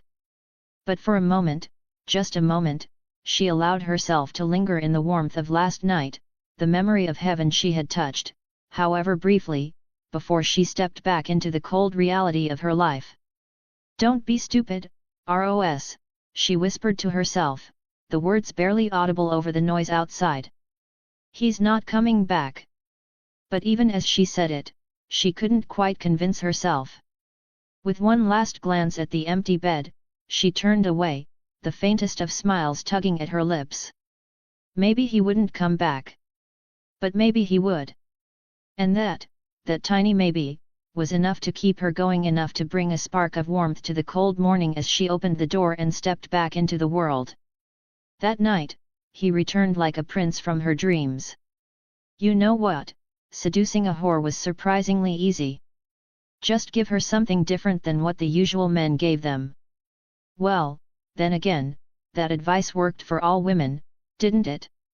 Attention, care, the illusion of being seen. Any woman was vulnerable to these if done just right. But anyhow, that wasn't the point. The last 2 weeks had slipped by, marked by my routine visits to the brothel. Each evening, I would return to her, hiring Ros for the entire night. The look in her eyes changed to more endearing after each visit. I honestly expected it to take longer since I wasn't some pickup artist back in my old world, and my system didn't have the charisma stat. But maybe the 20th made up for it. There had been some instances where the nobility of King's Landing had tried to compete, trying to outpay me for her services, but alas for them, I had the capital of Dorne behind me. No lord or knight was going to outbid me. Not when I had the luxury of gold flowing like water from the sun-kissed deserts. Ros, meanwhile, had been working just as I had envisioned. Raising herself out of the rut that was being a simple whore, striving to become something more, someone more. In just these 2 weeks, she'd managed to position herself to be more than another warm body to be used by the patrons of Baelish's House of Sin. She'd been pushing herself, taking up tasks that weren't assigned to her, managing the other girls, helping with the paperwork, and being everywhere at once. And today, finally, she'd made real progress, promoted from a regular whore to a madam. Meaning, she didn't have to sleep with a customer if she didn't want to. This meant she was now in charge of others and able to delegate and command. She had power, a taste of it, and the hunger in her eyes told me she wanted more. And I would give it to her, slowly, like a piece of bait dangling just beyond reach, enticing her to keep striving forward. Hey! Ros's voice brought me out of my thoughts, a soft whimper near my ear as she lay beside me, her breath tickling my skin. She was lying on her side, her red hair spread across the pillow, her leg thrown over my hip, her lips brushing my ear. When are we actually doing it? I don't mind, you know. I glanced at her, a smile tugging at my lips. I told you, I said, shrugging, I'm not going to do it as long as it requires payment. She pouted, her brows furrowing. I told you I don't mind, she said, her voice a little husky, a little needy. I do, I replied, my tone light. Get more promoted. Be fast about it. And then I leaned over, brushing my nose against hers, feeling her breath hitch.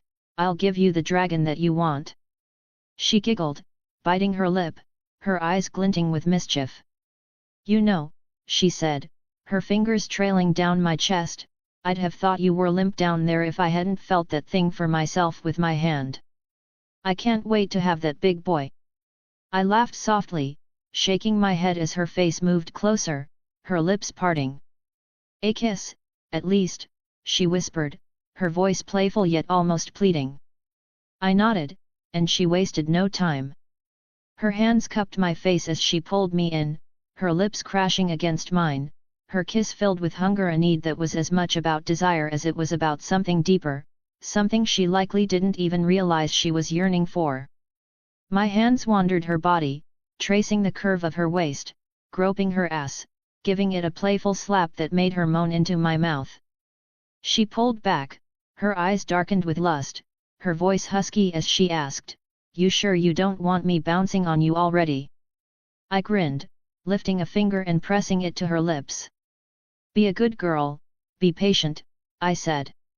Her lips parted, and instead of replying, she took my finger into her mouth, her eyes locking onto mine as she began to suck on it, her tongue swirling around it.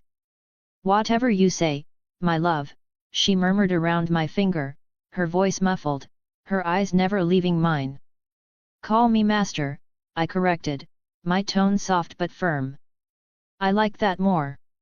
Her eyes widened for a brief moment before a grin spread across her lips, and she pulled my finger out of her mouth, her voice a purr as she said, "Sure thing, master."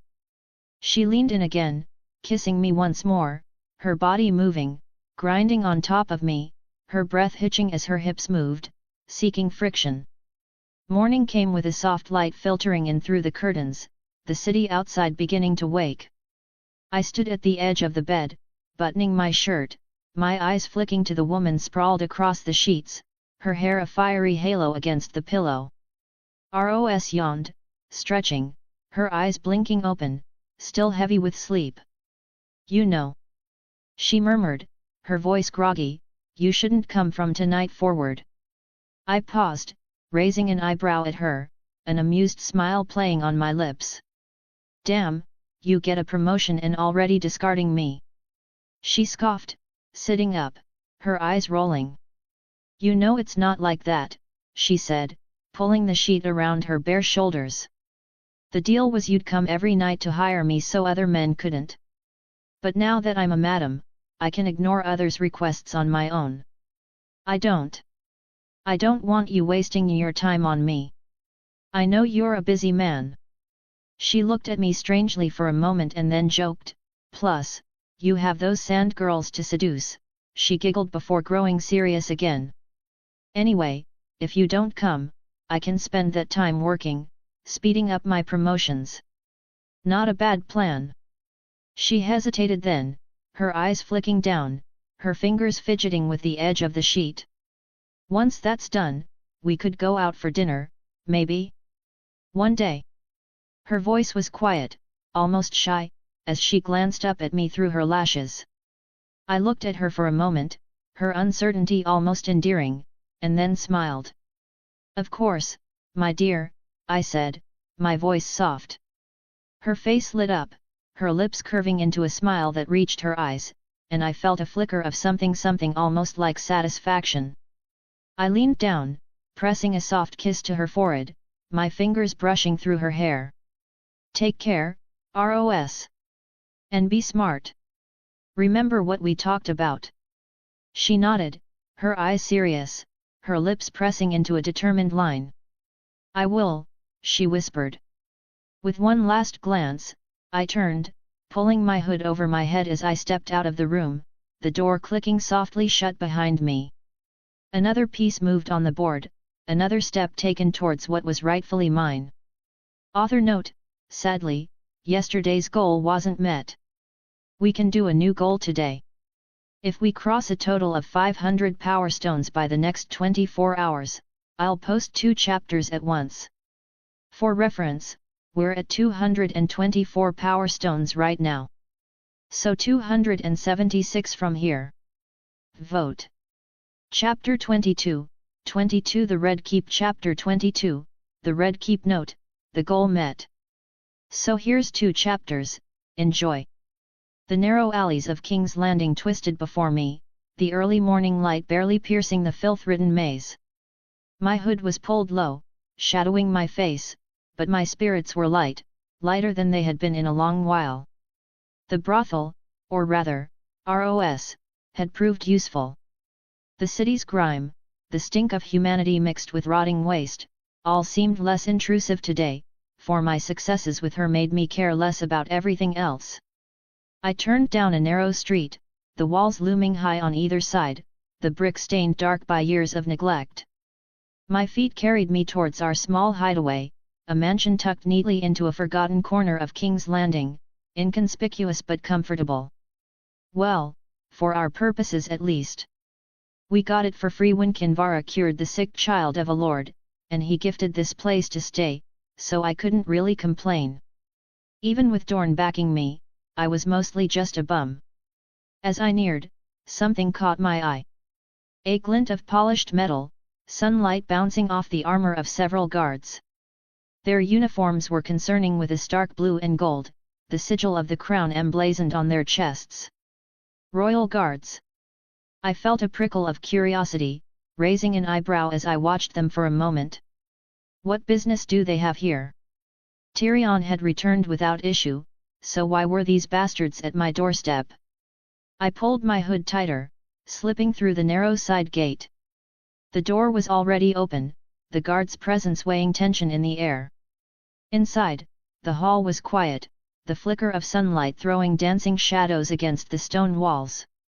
I found Kinvara safe, draped in her crimson robes, her hair falling in waves, a soft smile playing at her lips. She looked regal as though she were a queen, far too used to these moments of power and pressure. Her gaze flickered to me, her eyes flashing with a mix of amusement and something else, attention that buzzed beneath the surface. "Dearest bodyguard," she called. "You're awake early," I said, closing the door behind me, the wood groaning softly. My eyes drifted to the guards standing at attention, their hands resting loosely on the hilts of their swords. I assumed that the sand snakes were still asleep since they were not here. The Queen Regent, Kinvara began, her voice smooth, as though she spoke of the weather, has extended an invitation. She turned fully to face me, the fabric of her robes shifting around her like liquid fire. Or at least, that's what they called it. Calling it a summon seems more fitting. Cersei Lannister? I wondered, my curiosity piqued. Does the Queen need guidance in the ways of fire and light? Kinvara's eyes sparkled with something close to mischief. She might be beyond the Lord's light, she murmured only loud enough for me to hear, but nonetheless, she demanded an audience. And I'm obliged to comply. Would you like to join me, Vis?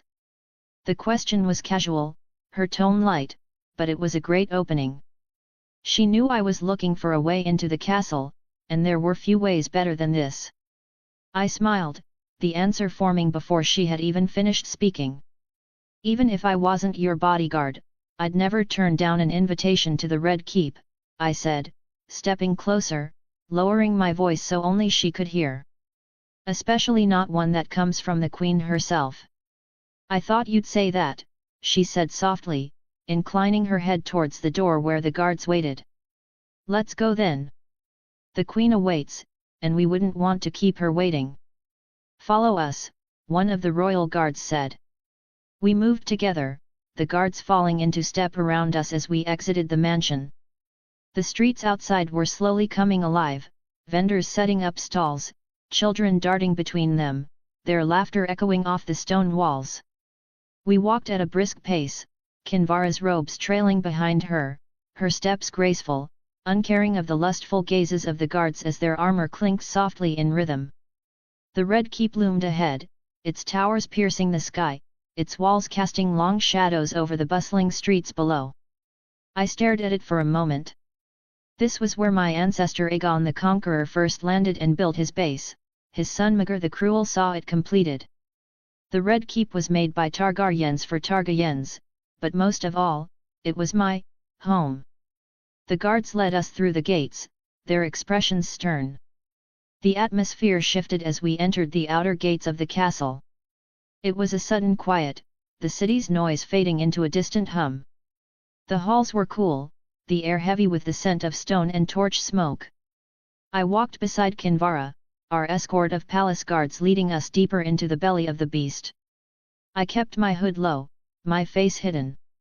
It wasn't like anyone would recognize me anyway, but old habits die hard. On the other hand, Kinvara moved with an elegance that made her seem almost out of place in this grim stronghold, her robes flowing, her step light, her head held high. She looked as though she owned the place.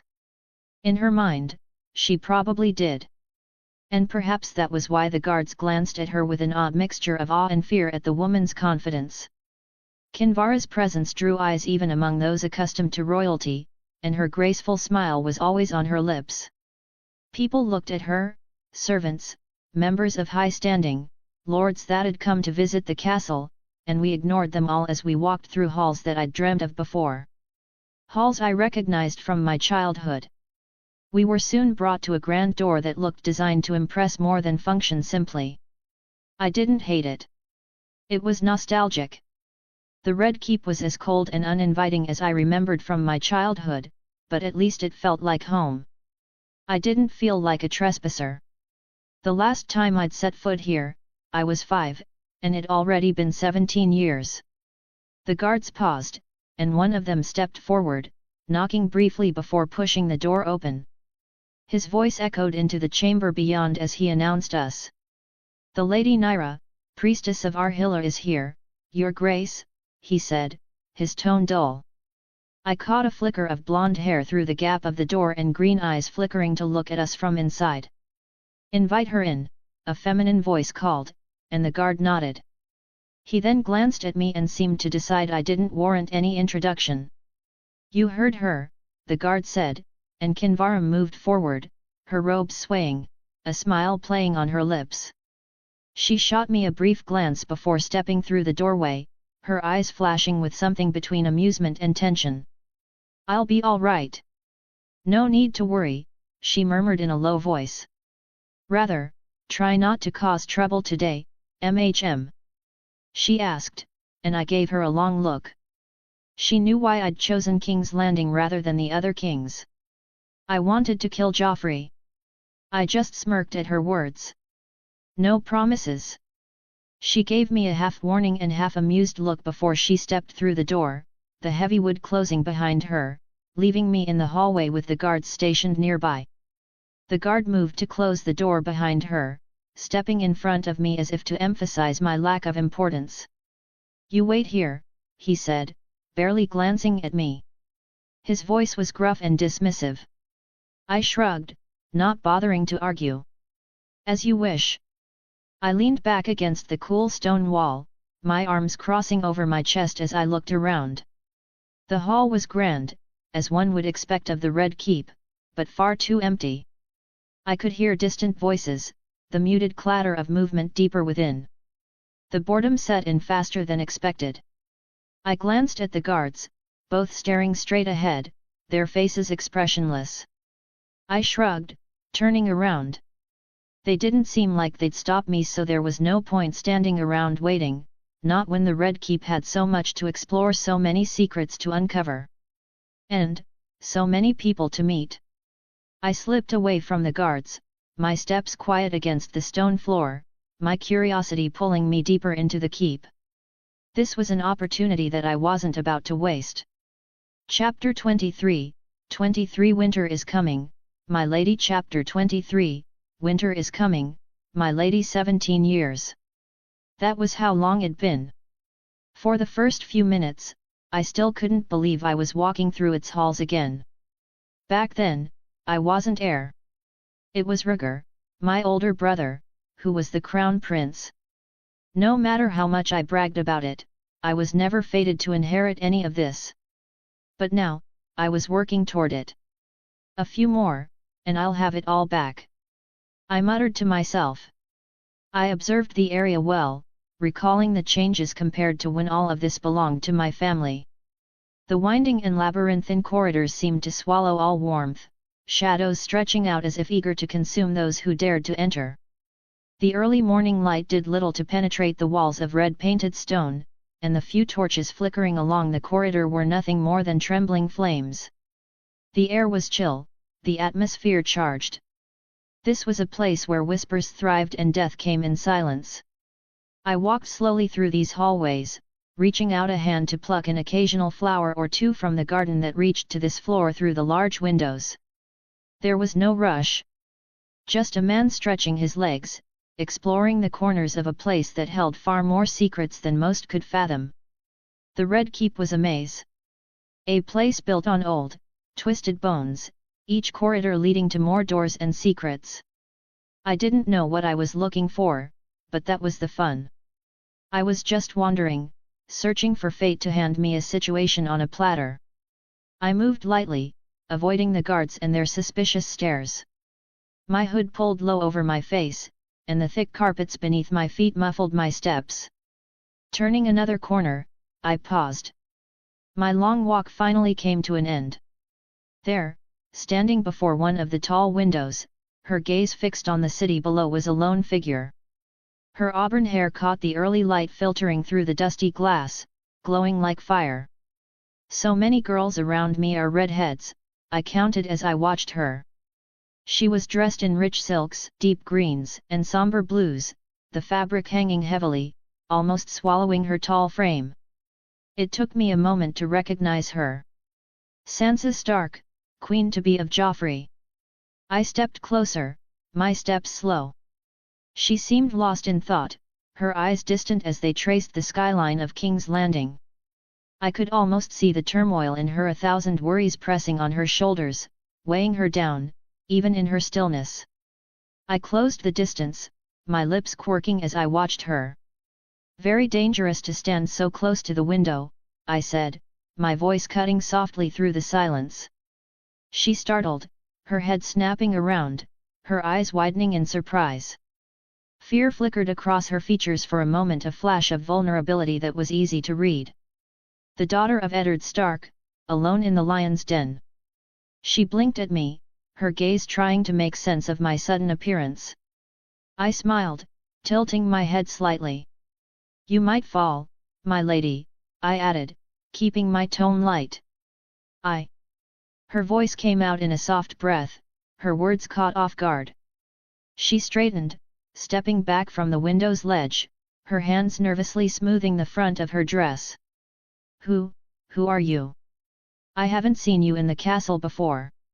Just a visitor, I said, giving her a small nod. This is my name, I added after a pause. No titles, no introductions. Let her wonder who I was. And you must be Lady Sansa. She blinked, the wariness not entirely leaving her expression. How do you know my name? She asked, her voice soft, almost timid. That was a stupid question, but I just guessed she was startled. I smiled, stepping closer, my gaze flicking briefly to the window before returning to her. Everyone knows your name, my lady. You're quite famous as Stark of Winterfell, here in King's Landing. I kept my voice smooth, my words gentle, as if I were offering her some small comfort. Her lips pressed together, her gaze dropping briefly to her hands. She was nervous, unsure of me. The girl was far from who she'd become one day, merely a step down a brat, but she was getting there. Also, she looked older. How could that be? In the show, the only reason her marriage with Joffrey was postponed was because she hadn't started to bleed yet. But here, she was definitely an adult already. Why was the marriage not held yet, then? You shouldn't be here, she said, her voice gaining a little strength. It's dangerous to talk to me. If what you'd come to the palace for is dealt with, leave. Dangerous? I echoed, my smile widening. For whom? Me. I laughed.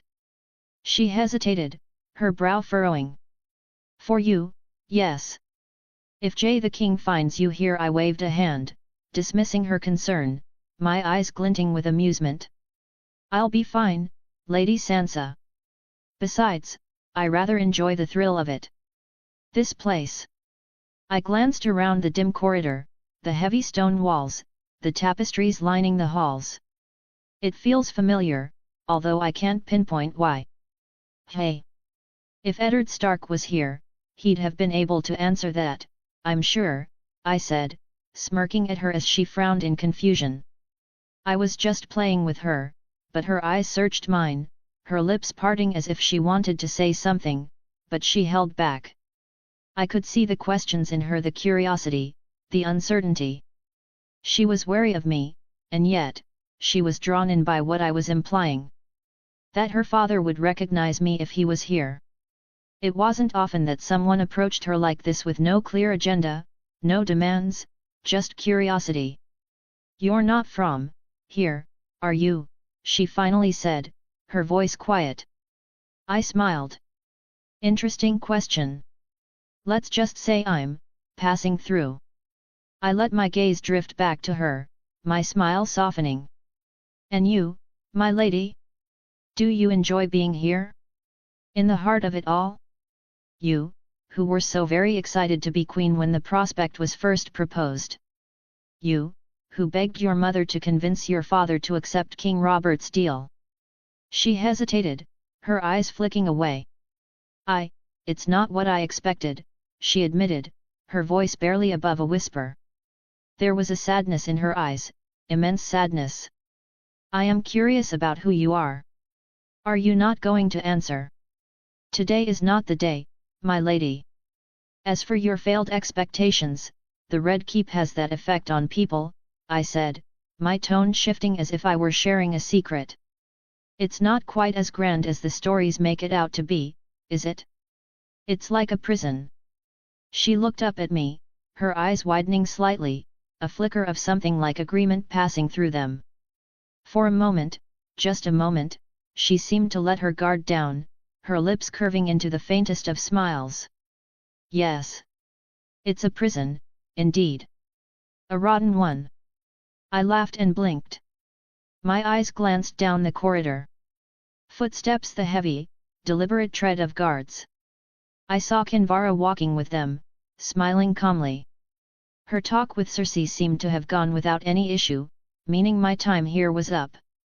I turned back to the older Sansa, giving her a small, charming smile, my gaze meeting hers. "Take care, my lady," I said, my voice soft. "Stay away from dangerous windows. Even if you don't fall, you might catch a cold. After all," I smiled, "winter is coming." Her eyes widened, confusion turning to hope, but before she could say anything, I turned, my hood pulled low as I slipped into the shadows. The guards came into view, their eyes sweeping the corridor, but I was already gone from Sansa. Just another ghost in the labyrinth of Red Keep, who soon joined with Kinvara. "Where were you?" "Plucking flowers." "So, we left the keep. Pity I didn't stumble upon Joffrey today. Then again, perhaps this wasn't the best time for me to kill him. As a king, he's more of a troublemaker, not useful. If I were to kill him, it's not as if I could just sit down on the throne right there and take it. No, I'd be hunted by the entire country, first, and secondly, the Lannister would just crown Tommen instead. After all, this wasn't a kill the king and take the world type of power fantasy. Tyrion Lannister was in King's Landing, serving as the hand. Tommen would listen to the man, which would immediately make him a more competent king than Joffrey ever was. I didn't want that. In a scenario like this, the best course of action is to wait for the best opportunity to kill Joffrey. Not only when it was safe for me, but when killing him would do the most damage. For example, maybe when the fleets of Stannis Baratheon would attack. That'd throw the entire battlefield into chaos, after all. And I could just kill Stannis, unworried about a Tommen situation there. If not that, then some other perfect time to kill the twat that was Joffrey. Sadly, today was not that day.